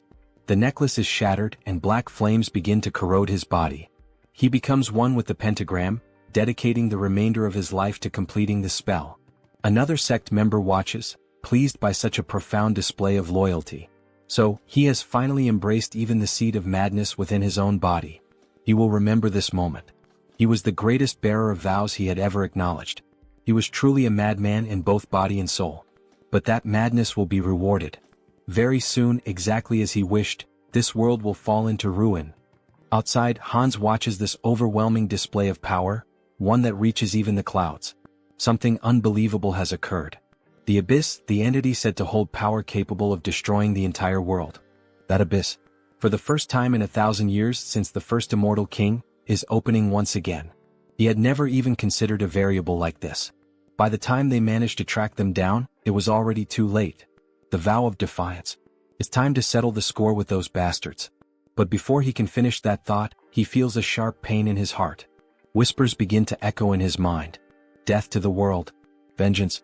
Let this continent drown in death. Erase every living being from this land.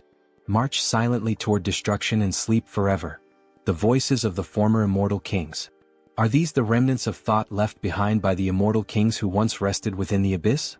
But what the hell is he doing? Suddenly, the former immortal king appears before him. Come and join him. They must shroud the world in death. You think some ghost from the past has the right to give me orders?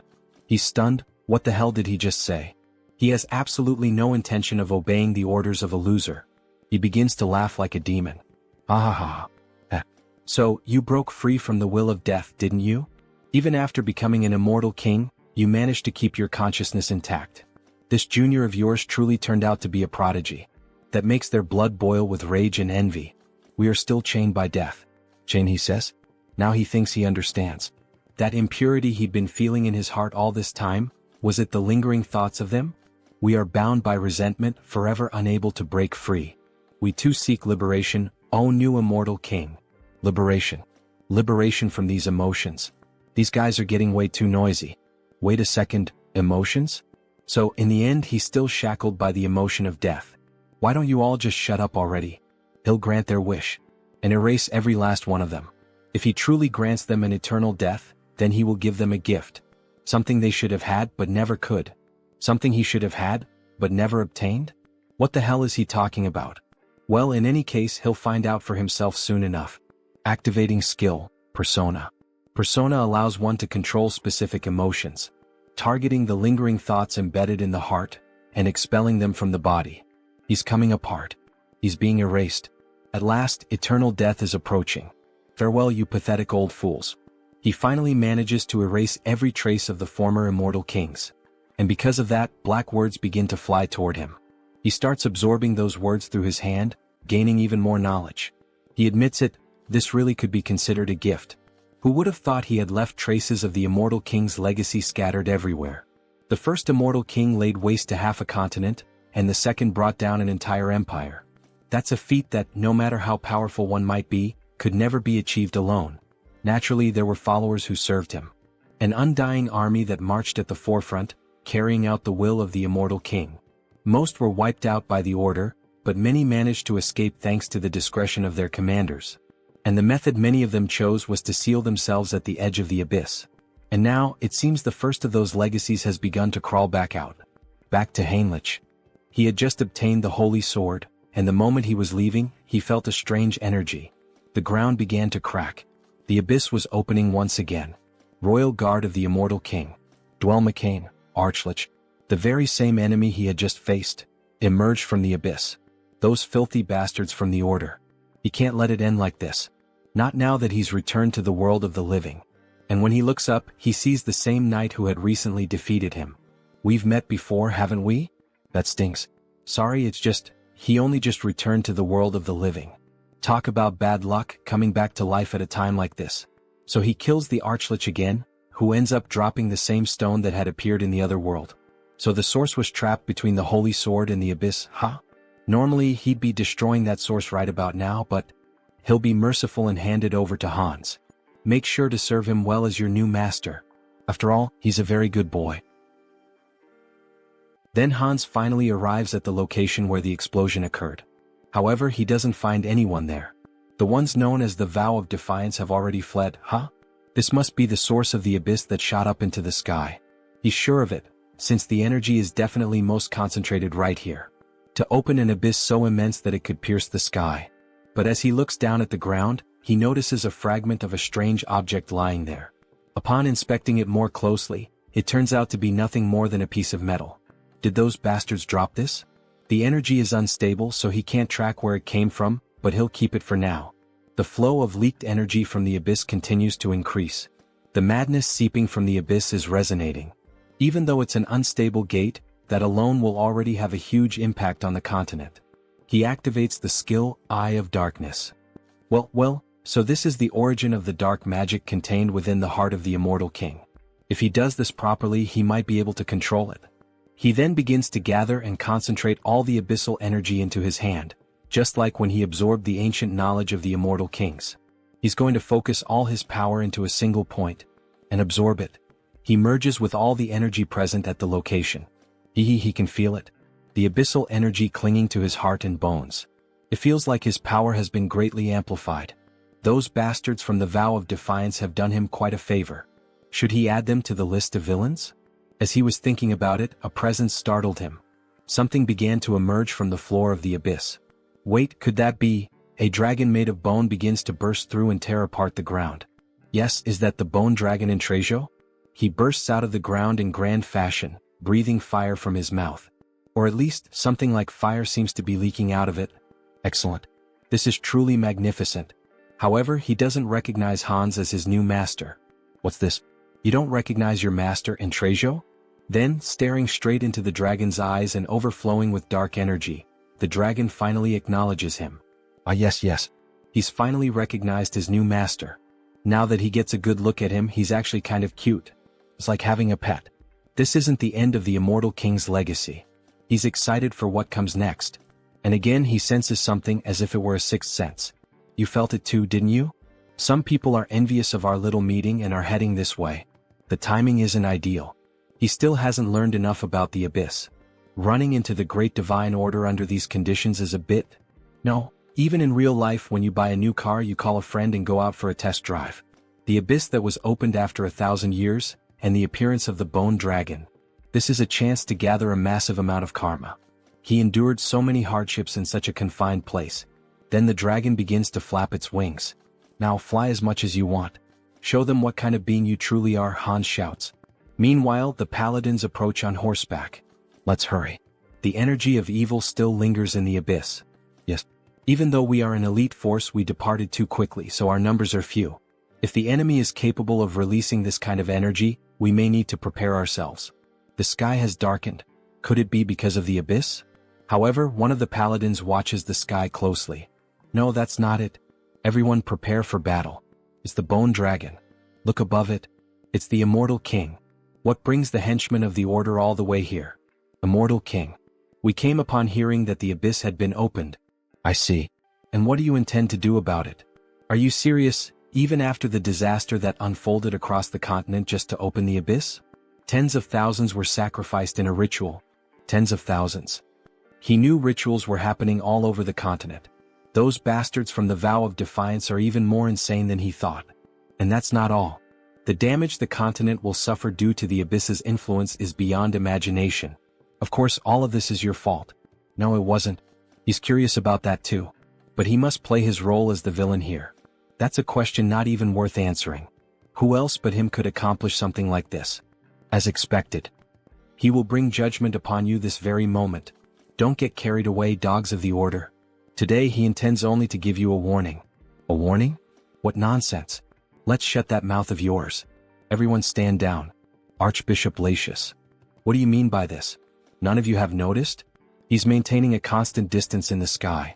The immortal king wouldn't simply want to have a peaceful conversation with us. This is clearly a trap meant to kill us. Wait, what the hell is this lunatic talking about? What kind of warning could the master of the abyss be giving us? The holy knight Heinrich Landgard, the one who pierced his heart. This is a warning for him. What? A warning? What does that mean? What kind of warning does the immortal king want to give? Perhaps it's because of their faith in Heinrich that the heavens are lending me their aid. It's so easy to get into character. This is his victory. A warning for Sir Heinrich? Yes. I, Hannibal Strauss, acknowledge his power. Next time we meet, he will take your life and make you his subordinate. You dare to defile the hero of the gods like that. This is intolerable. For the climax, he needs to emphasize Heinrich's name. And his own name as well, Hannibal Strauss. Perhaps he should wrap things up for now. Enough of this commotion. All of you have your roles to play too. Intrasio, show them your strength. Prepare your defenses. All the paladins begin to pray and invoke divine power.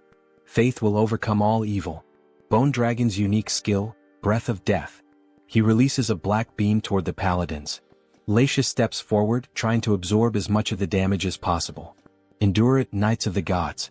Sir Latius, any more than this and... Suddenly the black beam is halted. We managed to stop it. We're alive. We survived. Don't lower your guard. Immediately return to battle formation. Sir, the immortal king, he's gone. What? Damn it.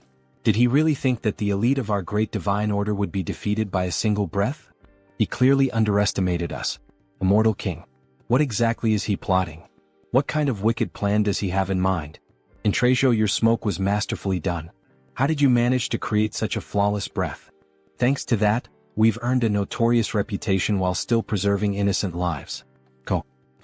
The appearance of the immortal king who opened the abyss, and the dragon that protects him. Once again, this theatrical performance was a great success. However, another surge of dark energy appears. Still, it seems yet another legacy has awakened. Another abyss opens with black energy beams shooting into the sky. Skeletal hands rise from the ground. And an army of undead begins to emerge. He can feel the aura of his companions spread all across the continent. All troops advance. Knight Dullahan. Viscounty of the Kingdom of Charlotte. What the hell are those things? The abyss has opened here too. Everyone run. Damn it, he was wrong. We're surrounded. Surrounded?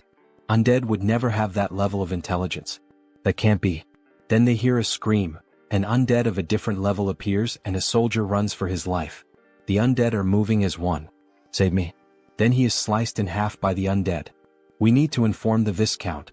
The Death Knight has resurrected in our kingdom. Meanwhile, in the new kingdom of the vampires, what is the current situation? The entire continent of Out Erica is in emergency mode.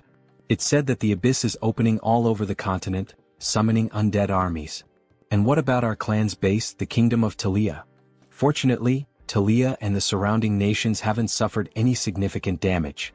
That's probably because all the undead appearing nearby are being dealt with by Hans.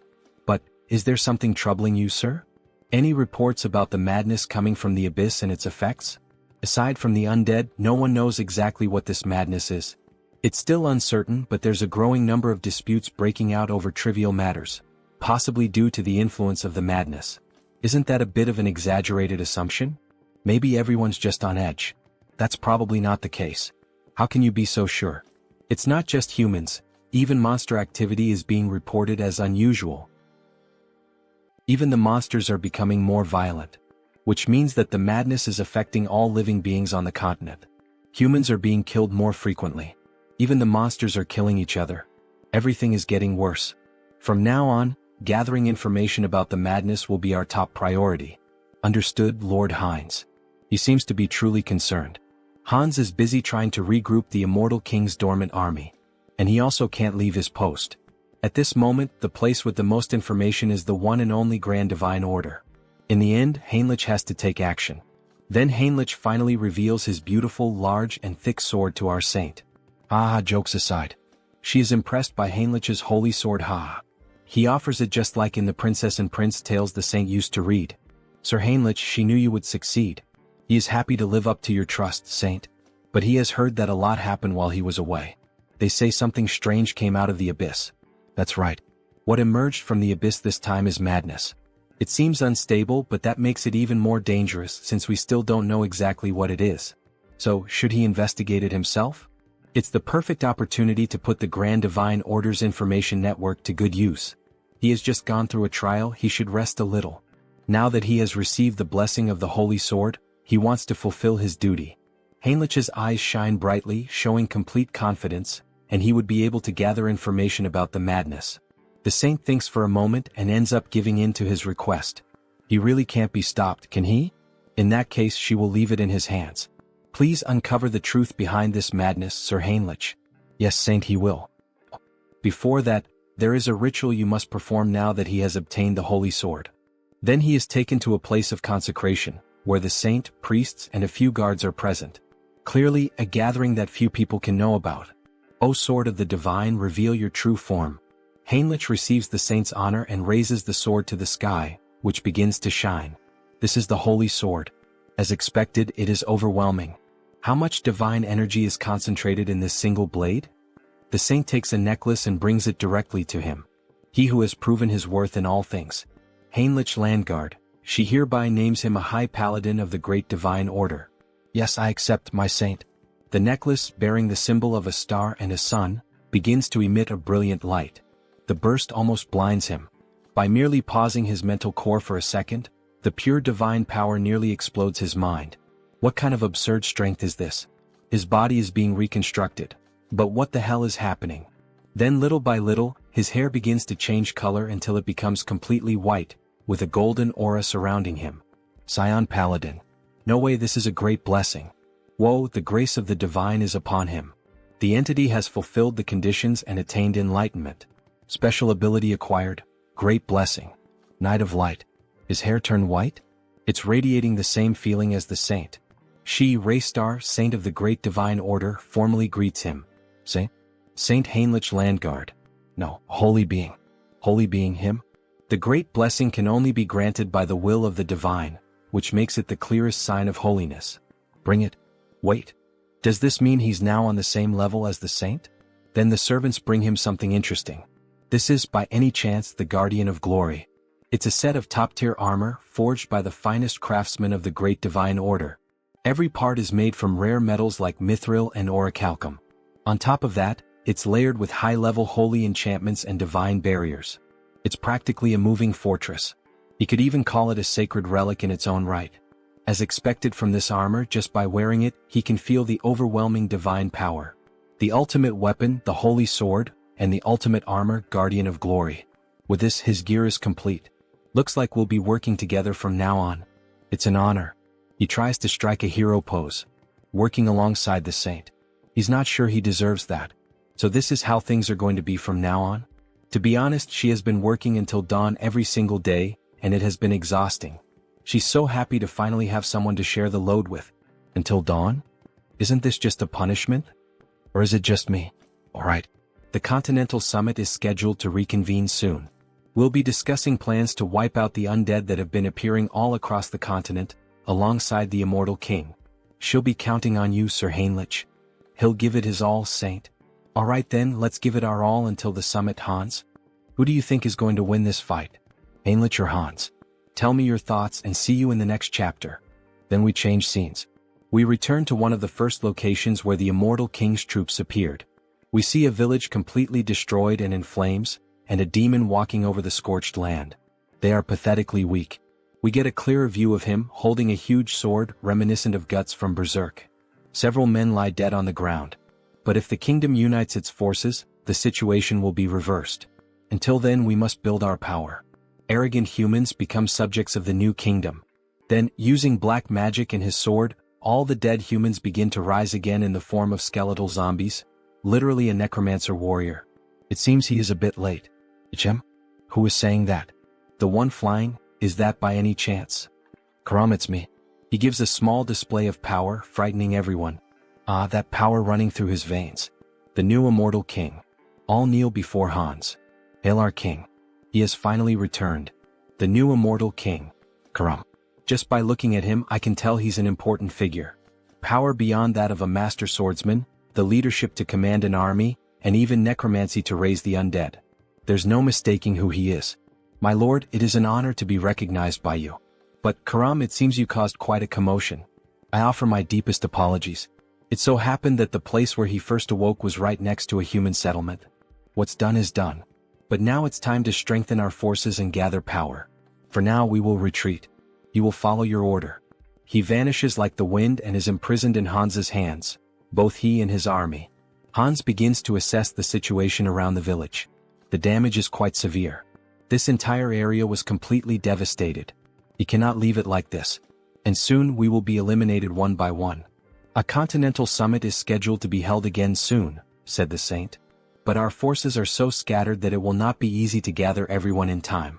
In that case, he begins to focus the dark energy in his hands, forming a sort of black hole. He wanted to avoid this method because of its strong side effects, but there's no other choice. By channeling black magic into the ground, he manages to connect with everyone in the army of the former immortal king. Hear me, my children. Your lord, the immortal king. He is here in the flesh. This will inevitably reveal his location, but the order will need time to analyze this dark magic. As long as we gather quickly and disappear, that is enough. Now, hurry and answer him. All present begin to respond to the call, creating a screen of dark magic. We obey the command of the Absolute One. We stand before the true Lord of the Undying. O new king, your servant shall depart there at once. He will march immediately with the troops stationed in the southwest. He will march immediately with the troops stationed in the southwest. Yes, my loyal and devoted army. He shall lead you to a new future unlike anything that has ever existed. Ah, he laughs like a true villain. Changing scenes, we see two adventurers walking through the forest at night. Hey Mike, are you sure this is safe? He's heard that undead have been appearing all over the place lately. Come on, they're just rumors, just rumors. Let's just focus on transporting the supplies. What was that? Sigh, you coward. What kind of undead sneaks around quietly? Obviously it's just a wild animal or something like that. Hey, look behind you, this time I'm serious. What is it now? Must be another animal. Could there really be something behind him? Before he could finish, a sword slices through his neck. A fierce ogre annihilates him. Hey, what the hell was that? Monsters are nearby. What the hell are these things? They're supposed to live deep in the mountains. Why are they here? He's never heard of anything like this before. Monsters joining forces? Meanwhile, in another region involving another clone of the protagonist, Hubert the Merchant. Hubert Trading Company. What is this? Monsters from the northern mountains attacked a caravan in a group? This is also an effect of the madness. If this continues, even Tarak, which is nearby, will be in danger. We secured food and war supplies in advance, but this is not the time for business. Small merchants chase after coins, great merchants chase after hearts. Times like these call for providing help. He begins to analyze the map of the kingdom and nearby cities. Aonia County. Fortress of Steel. But still, specifically where? The Fortress of Steel is recruiting mercenaries on a large scale? Just the news we needed. Recruitment of mercenaries? It seems that the Fortress of Steel is also in trouble. The monsters from the northern mountains are showing signs of moving south, right? And the gossip in the tavern continues. They are not ordinary monsters. They are advancing as if they were enraged, making Harley's group hear the news. Everyone heard that, right? What do we do? Harley, and you? Well, of course he's going to join the fight. You can't miss an opportunity like this, right? That's Harley. So when are we leaving? Why do you ask? Harley, don't tell me. Of course right now. Aha, he runs off excited for finally having a fight. But his companions realize that something is missing. Did he pay for the drinks? No. Grab Harley now. Make that bastard pay for the drinks today. Tarak Mercenary Guild. Finally, Harley arrived at the place. Hello Harley, welcome. Meanwhile, the members on the floor exhausted after trying to force him to pay for the drinks. That guy who looks like a monster. Oh, so this simple guy knows Harley? Of course. If you don't know Harley in this field, you must be from another continent. Then this will be quick. He and these three are signing up for the mercenary recruitment. Process this quickly. Sorry, but Harley's request is difficult to process. What do you mean? What does that mean? Does it make sense for a mercenary guild not to give work to mercenaries? Does he perhaps want to get beaten up by us? No, that's not it. Harley, he has a special nomination request. Then he receives a letter, quite a beautiful one at that, showing its importance. Nomination request? He was planning to go to the Fortress of Steel, so he hadn't thought about that. He's going to refuse this request. That's Harley. Decisive. Cool. Jim, he thinks he can't refuse this one. The client is Lord Talmine Aeonia. Wait, Taloasis? Who is that? No, it's Lord Talmine Aeonia. Right here, the Lord of the Aeonia territory. Office of the Lord of Aeonia. He is waiting in this room. The Lord is here? He then suddenly bursts through the door, wanting to draw attention.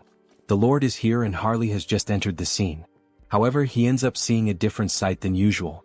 A knight at the window? Possibly not the Lord. The Lord wouldn't talk to a mere mercenary. He is Knight Robin, authorized for this mission. They've heard of him, but he is quite large. And very unique. As he stares at the wolf ears, the female version of girls with cat ears. He understands the matter. So, what does a knight want with a mere mercenary? There is only one reason we have nominated you. We need someone to lead the attack on the Northern Mountains. Northern Mountains? Isn't that the place overrun by monsters now? The mission is to rescue a VIP. The target's name is Jaonic Steelstone. He is a blacksmith from our territory and his race is dwarf. We have images of him in some mine, mining some kind of bluish crystal.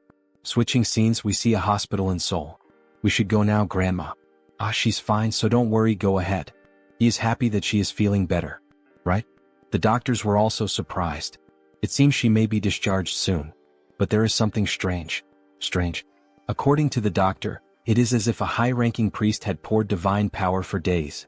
Where would someone humble like him have such incredible connections? It was him, a pity he can't reveal that information, at least not now. Grandma must have overcome this on her own. She is strong. Right? Wow, our grandma who spent her life serving others was finally rewarded? Ah yes. How is your moving plan going? He found a house in the suburbs for a quieter life. Oh, a private house. Hang Sunghyun is successful now. But isn't it hard to be far from Seoul? It is a sacrifice he is willing to make. Apologies to Taesan for worrying, but now that the duration of his projection has increased, he can easily travel long distances. He won't sell his old house and will use it as a base.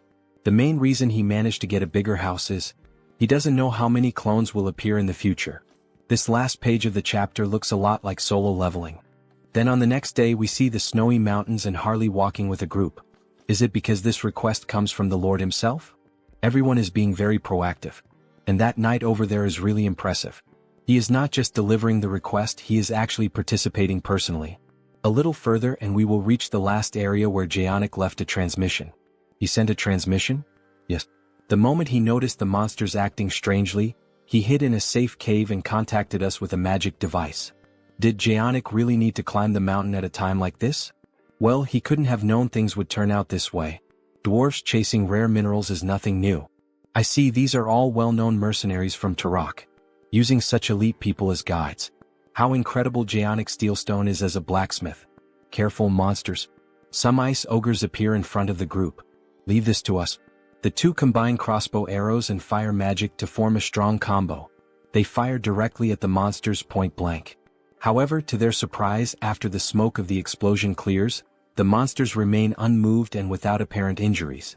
The further we advance, the tougher they become.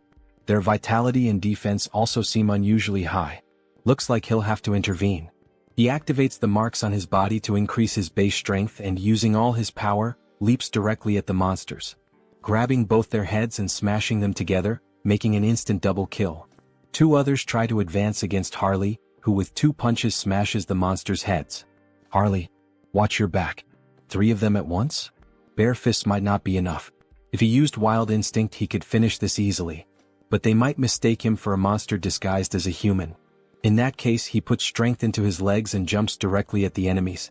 Charging power into his hands, he pierces one of the monsters with his bare hands. The other ends up making a huge cut on his chest, and the last monster using both hands together. He's going to finish this before even landing. Invisible hand operation. What? He just punched 3 of them at once? Now they don't know who's really the monster here. Is something like that even possible? He's already seen this several times just today but still can't get used to it. Harley starts consuming the magic stones. Wait, Harley? What are you doing? Sorry, he was so hungry that he did it out of habit. Out of habit? He can't believe it. It's the secret magic of our tribe. We absorb energy by eating magic stones. She has never heard of anyone capable of doing that. There's no way eating something like that wouldn't harm you. Nah, he's fine. He's used to these crystals, however, something strange happened this time. Blood starts coming out of his mouth. No, he's not fine. What is this nausea? Annoying. It feels disgusting. He wants to crush everything. Should he just annihilate everything? Yes, let's kill them. Such violent emotions. Thanks to the mental link, he is holding himself back, but that's not all. Every muscle and sense is becoming more active. Could it be?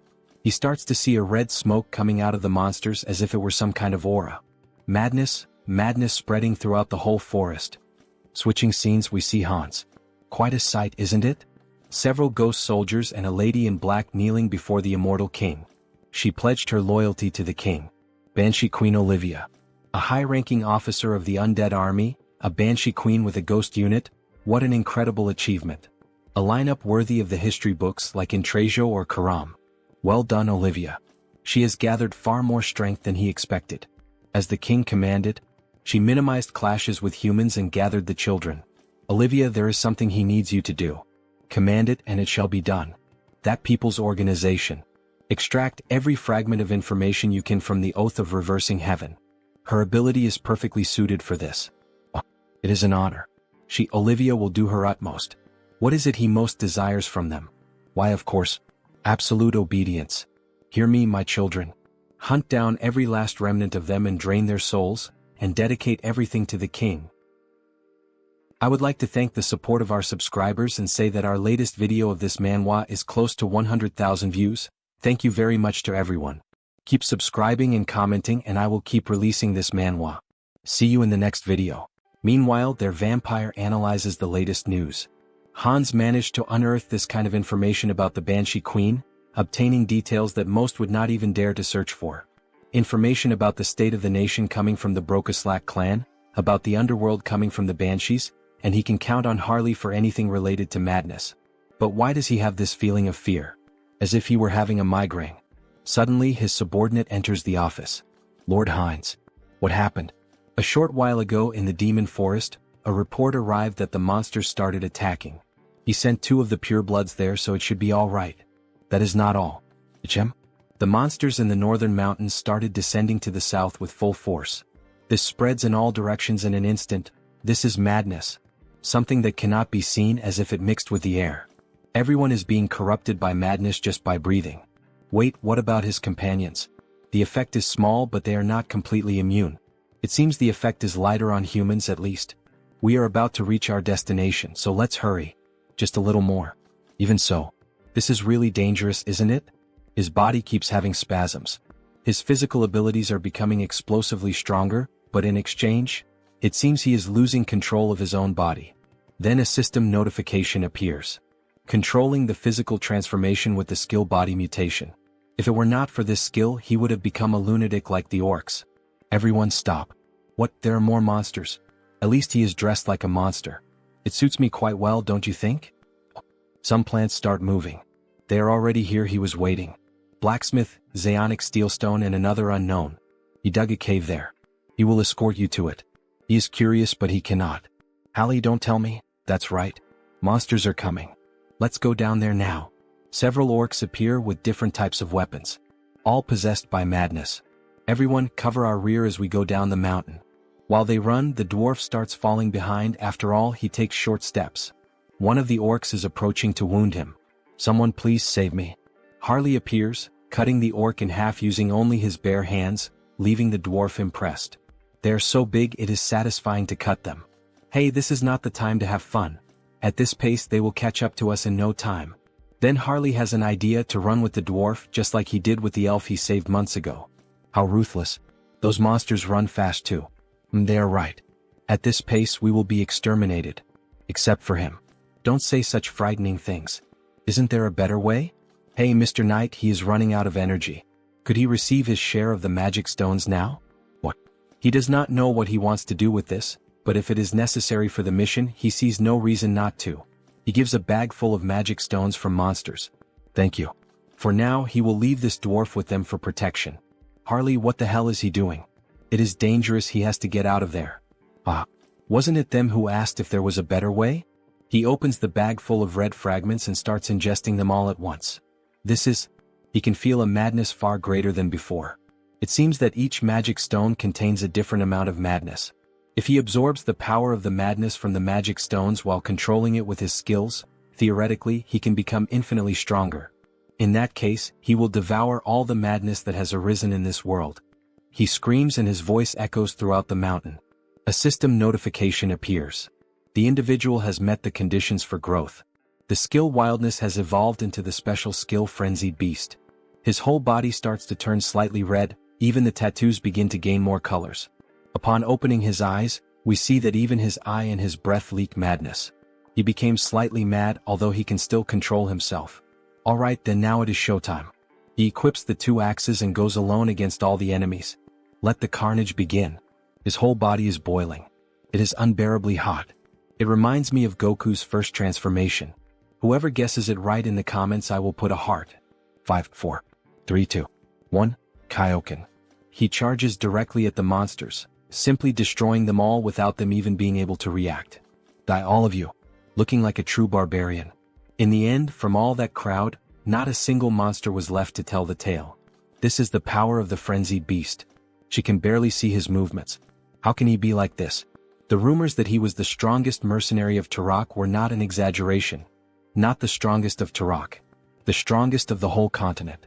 Other monsters keep coming, however, nothing is capable of stopping Harley's carnage.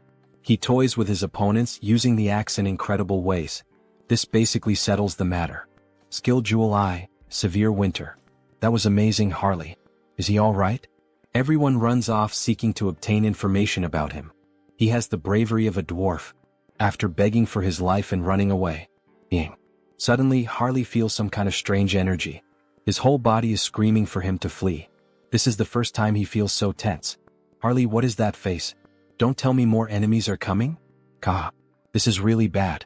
If we encounter the monster that is coming now, it will be a total extermination. Well, except for him. We have come too far to give up now. Do something, muscle friend. Old man. When he saw them before, he dug a burrow to hide, right? That's right. He very bravely dug that burrow. So can he hide all of us now? Within 10 minutes. 10 minutes? 5 minutes are enough. With your beautiful tool, Ellen. A radiant pickaxe looking like diamonds. Ellen? Just by looking at it, it shines? Is this a magical tool? Now everyone get ready. Get ready? Yes. With a simple strike of the pickaxe on the ground, everything starts to shake. The ground is shaking? Several cracks begin to appear. He strikes again with the pickaxe, making the ground collapse and everyone scream in despair. And then what do you think? Quite cozy, isn't it? They make a bonfire while hiding from the monsters. He made a place like this with just a few blows of his pickaxe. He really is an incredible dwarf. The system issues a new announcement. A usable medium for skill customization has been discovered. A medium? An item here is on the same level as the branch of the world tree that created Harris? Medium name, Alan. A pickaxe reborn as a magical tool, imbued with the secret soul of the dwarf craftsman Zadnik, refined over 20 years. This thing is much more incredible than it looks. It carries 20 years of Zaonic's history, the master craftsman. If that is the case, he will devour it one way or another. The dwarf can feel Harley's malice from meters away. Some stones start falling on the team. Something noisy coming from above. Is it the monster he mentioned before? Judging by the presence, it just sat above us. Probably trying to eat the bodies of the monsters we killed. Maybe we should escape while it is distracted. Not a good idea. It would probably catch up to us quickly. Ah, Harley? He had a good idea. The biggest problem is that thing sitting right above us, right? Then what if he lures it far away? This time it may really cost him his life, and even so he would try. Yes. Harley, are you really sure about this? Of course. As long as he has this. What? Why his Ellen? Just an insurance, he knows. It will be very useful in a dangerous situation. But this is a magical tool with limited uses. What are you hesitating for, Zeonic, you fool? No matter how precious it is, life comes first. Alright, you can take it. Thank you. However, he does not want to give away this pickaxe at all, but it is foolishness to try to contend with Harley. Drop it. He said he would give it to him. With his big hands, he can only use it like a mason's trowel anyway. He finally lost the battle. Ah. He will use it well and return it. Probably. Ellen. Sorry, but he does not think he will return it. But he also saved his life, so let's consider it settled. With this, he acquired Ellen safely. No, he acquired a dwarf. Soon we will have a dwarf clone. Harley emerges from the ground. As he expected, the air outside is so refreshing. Now then, how about making the monsters introduce themselves to each other? It seems someone even more incredible than he thought has appeared. Even a superior species like a two-headed ogre can succumb to madness.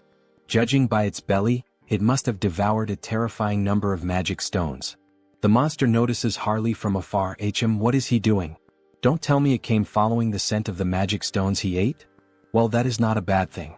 If he wants to send the dwarf friend back safely, he has to escape this place with you. Follow me. Here should already be far enough. No one should be able to see us here. Very well then, skill mutation. Skill physical transformation. Let's have a real monster versus monster fight. He transforms his fingers into super sharp claws and goes toward the enemy, making deep cuts in them. Yes, this is the taste. The taste of tearing apart with his own hands. He must have thought he became stronger being intoxicated by madness. But here is the problem. He was not the only one who devoured the madness. The monster starts running in fear of Harley. He was the first one who started attacking and now is the first one trying to run? Harley grabs one of its heads and rips it off. By any chance, don't you think you don't need to walk around with two heads? And he throws it violently to the ground. He stands up laughing and even speaking. That arrogance of yours will only last for now. His subordinates will certainly arrive here as reinforcements. However, when he looks around, they are already lying lifeless on the ground. How the hell did this happen? Thanks to him, he was able to relax a little. He was here just completing a task. And it was already becoming boring. He starts gathering blood on his finger and releases it like a laser beam, thus destroying the monster's last head. Now without the two heads, the monster finally falls lifeless. Ah. As expected, it is more comfortable with two instead of one. Good thing he called Heinz. Although he had originally called him for something else. But the gift from Lord Zeonic will be very useful. While Heinz stores the pickaxe in the dimensional gate, Harley is drooling with hunger. How strong will he become if he eats this? He will finish you off before the madness evaporates. Very well then, how about he also tastes the blood tainted with madness? However, before they could enjoy the banquet, something catches their attention. What is this feeling? A volcano on top of the mountain begins to erupt. It is the same energy he felt from Intrejo. Then from the fire, a dragon begins to emerge. Red Dragon Herados. He will devour everything. Hunger, he is starving, he is going insane. This is a real living dragon. Depending on the era, they can even be revered as sacred beings. But that one was completely devoured by madness. There is no point in expecting a rational conversation. A half-breed human and a vampire? What fine snacks. They might be enough to sate his hunger. Who should he eat first? No, it is better to devour you both at once. They prepare for battle. Harley and Heinz pierce the dragon's eyes at the same time. However, the dragon only laughs. As expected of a dragon. Already healed. With such thick skin and on top of that this regeneration ability? That is totally unbalanced. Inferior beings. In his eternal life he was only defeated once. Well yeah, who did you lose to? The King of Death. The King of Immortality. The one who sentenced him to death. The Immortal King? That's right. But he perished and his curse was broken. They are laughing? What kind of reaction is that? Sorry, but we called a friend over in the meantime. Since the two of us might not be enough. We apologize in advance for the trauma. The dragon does not understand what they mean, but in just a few seconds, something appeared in front of him. A dragon tainted by madness, he will be an excellent subject for experiments. The third immortal king Hans. Then, the monster knows the monster. The dragon becomes terrified upon realizing that the one standing in front of him was the new immortal king. A dragon consumed by madness, what an excellent test subject he will be. What? The immortal king has returned here. He can see him through the memories of the previous immortal king. If even you could awaken from that corpse-like slumber, then who can say he cannot return from death itself? The dragon truly felt the pressure and little by little tries to move away. However, it ends up striking its tail against some kind of barrier. Haha, don't even think about running or flying away from here. Inside this barrier, your wings will not take you anywhere. After realizing that he had been trapped, the dragon begins to go insane. Kill him, kill him. The immortal king. Kill him. Avenge us. Then Heratos begins to accumulate power. Incredible, he is absorbing all the madness in the air. Not even he would be able to accomplish this. An overwhelming power is emerging. Yes, that strange power is the will of nature, commanding vengeance. He will erase you, immortal king. This hinders your plans. So the so-called immortal king flees in terror. He was going to kill him cleanly even if it meant a small loss, but releasing so much condensed madness would be a waste. That bastard, what nonsense is he telling himself? So that is an option. If we are not on the same level, he should enter his own game. The immortal king begins to summon something from his gate. Come forth. Intratio. That's right, now we will have a war of dragons. He mounts the dragon of pure bone and commands it to attack. Wait, is that a pure-blood dragon?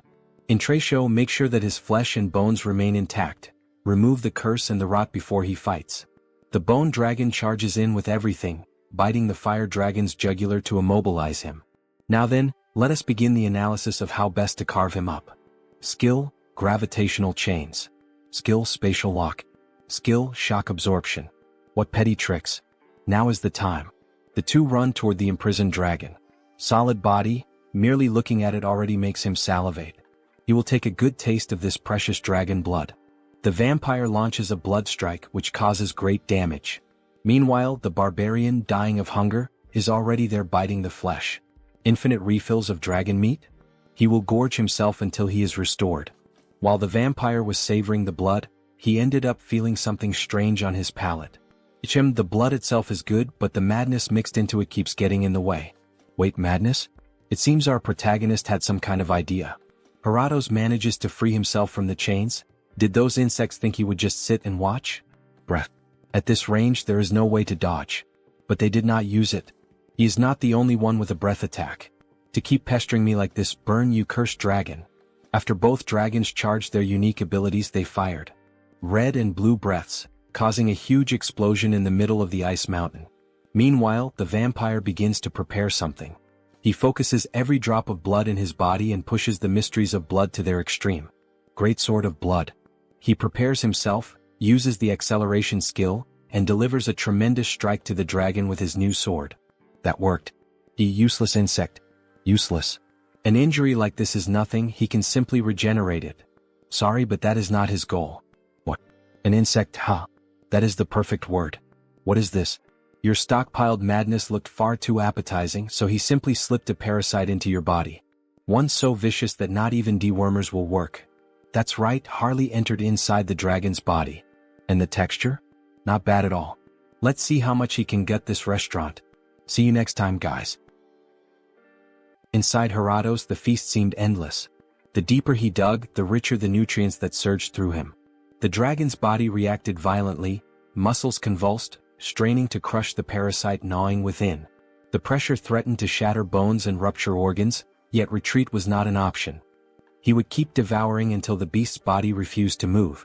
As the consumption continued, notifications flared in his mind. The creature's regeneration had surpassed its natural limits. The skill had advanced into something far more dreadful. Ultra regeneration. Lost vitality surged back with overwhelming force, and its meaning became clear. This was the dragon's true gift, a power that could restore the impossible, even without feeding on a magic stone. For Heratos, the wound was nothing more than a scratch. For the invader, it was proof that every effort seemed worthless against flesh that endlessly rebuilt itself, while the dragon dismissed all resistance as the pathetic tricks of an insect. Once again the notifications surged before him. The creature had fulfilled the conditions to evolve. The skill Devour transformed into the special ability known as Gluttony.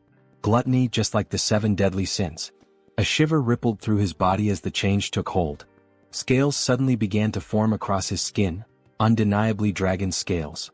The realization struck hard. From now on, through consumption alone, he could absorb traits. Every single one of them would be his to claim. The dragon grew restless, its rage boiling as the parasite dug deeper inside. If the intruder refused to leave on his own, Heratos would rip him out piece by piece. Yet the fight shifted before he could act. The immortal king and the vampire launched a coordinated strike alongside Horacio, who tore into the beast's neck, while Heinz's blade carved through with relentless force. That was the effect of gluttony. With Harley suppressing the madness, even the dragon's bloodline fell silent. Just one taste, and a torrent of power erupted within, flooding him like an unstoppable tide. And at last the notification appeared for the vampire. The special skill Clan of Blood, True Blood, had advanced to a far greater stage. As expected, to ascend into sacred blood, the condition was clear. He had to drink from an opponent far superior to himself. Heinz seemed to realize something, hesitating, but Harley confirmed it. The discovery was undeniable. They had finally located it. Harato's heart. Checkmate. The ultimate magic stone, the dragon heart. Bon appetit. The first bite tore through, and the dragon convulsed in agony, the pain erupting straight from the core of its being. Moments later, the mighty body collapsed, lifeless upon the ground. The battle had ended. Intracio's efforts had carried them this far. His task was complete and he could now rest. Laughter followed, triumphant and raw. From the twin-headed ogre to the dragon raid, every challenge had been cleared. A final image lingered, a symbolic snapshot of the three victors standing together, their silhouettes marked by the hunt of a dragon now fallen. The dragon's eyes snapped open for one final breath. This time, the immortal king carried no desire to destroy the world. If he chose to take a few bones, there would be no need for resentment. He would put them to good use. The blood too. And the horns. In the end, every piece had value. None of them wasted anything. The trio moved like a flawless cleaning crew, each collecting a share of the fallen beast. The corpse of a dragon truly was a treasure vault. Prime ingredients for rare sorcery gathered all at once. The scene resembled that old meme of a robot staring at an empty plate. Oh my god, nothing left. Even the blood, overflowing with the power of dragon lineage, had been secured, certain to prove useful later. Yet the greatest beneficiary of the raid was not the immortal king or Heinz. It was Harley. On the ground, Harley writhed in agony. His body twisted and shifted as something unnatural surged within him. This time the transformation was not smooth. Perhaps he had gone too far even for his limits.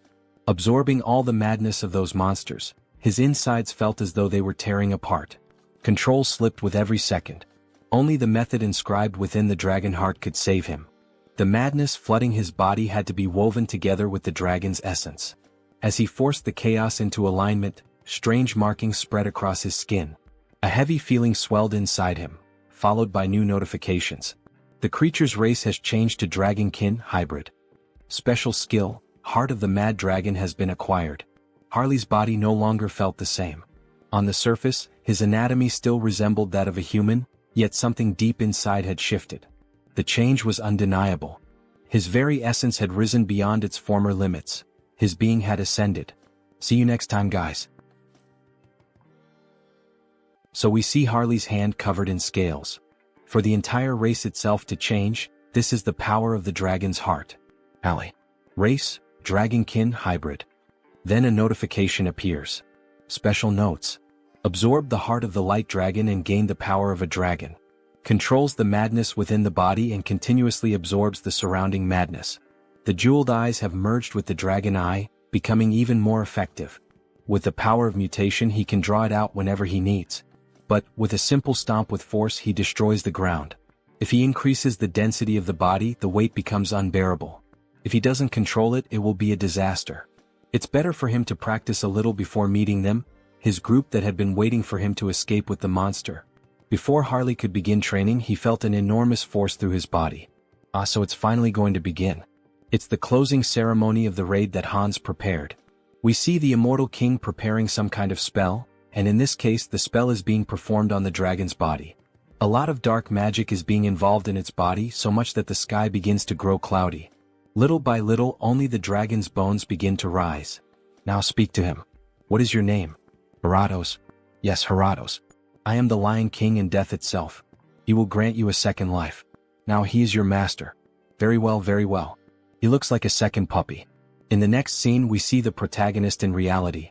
He was admiring his new house. He had finally finished working on the house, moving the furniture. Everything is impeccable. An internal gym, an arcade, even a comic cafe. To think that he fulfilled the dream of building everything to his own taste. Unlike before, now he can go out freely, but staying at home is more comfortable, so he devoted himself completely. Now he will never need to go out again. Our protagonist is truly a shy nerd. Right now, should he take care of the gardening?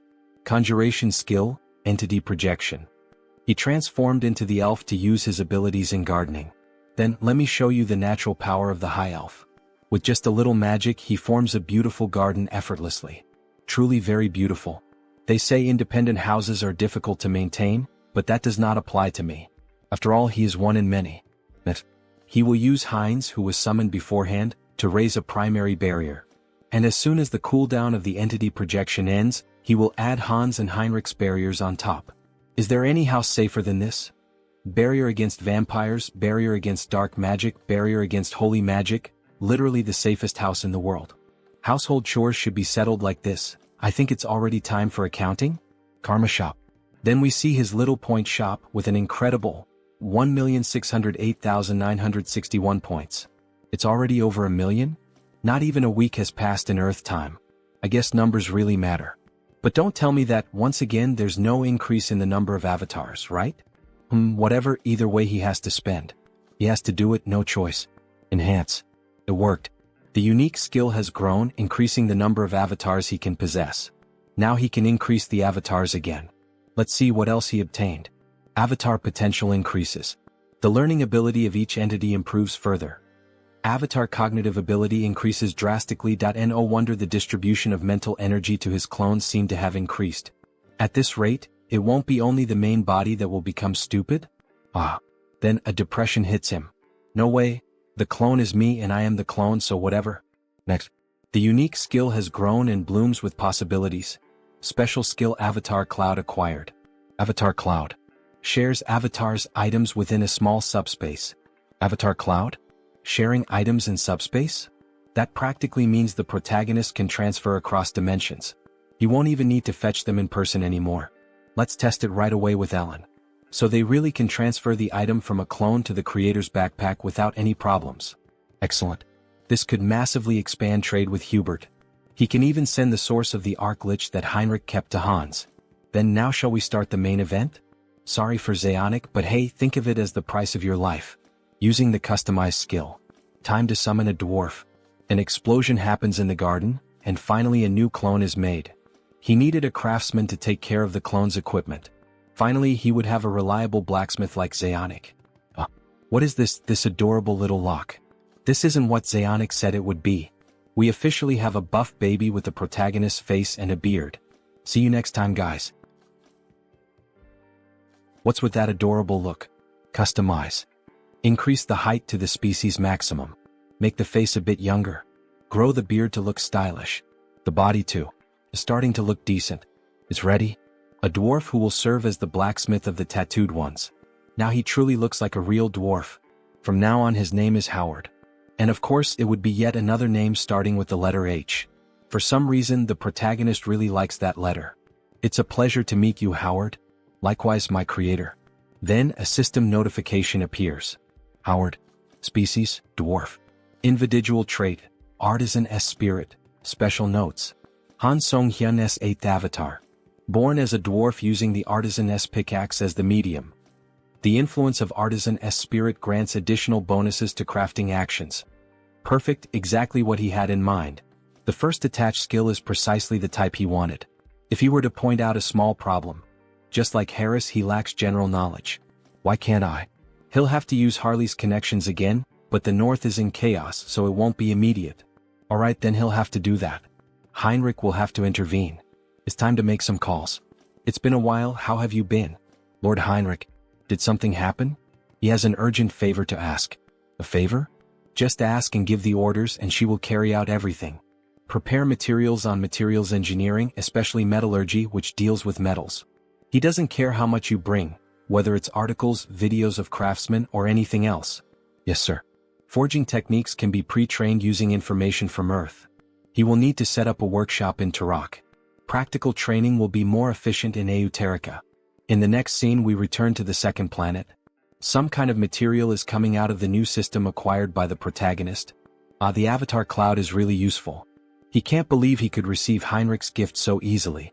Finally, he'll be able to make good use of the source. Now rise. There's something he needs you to do.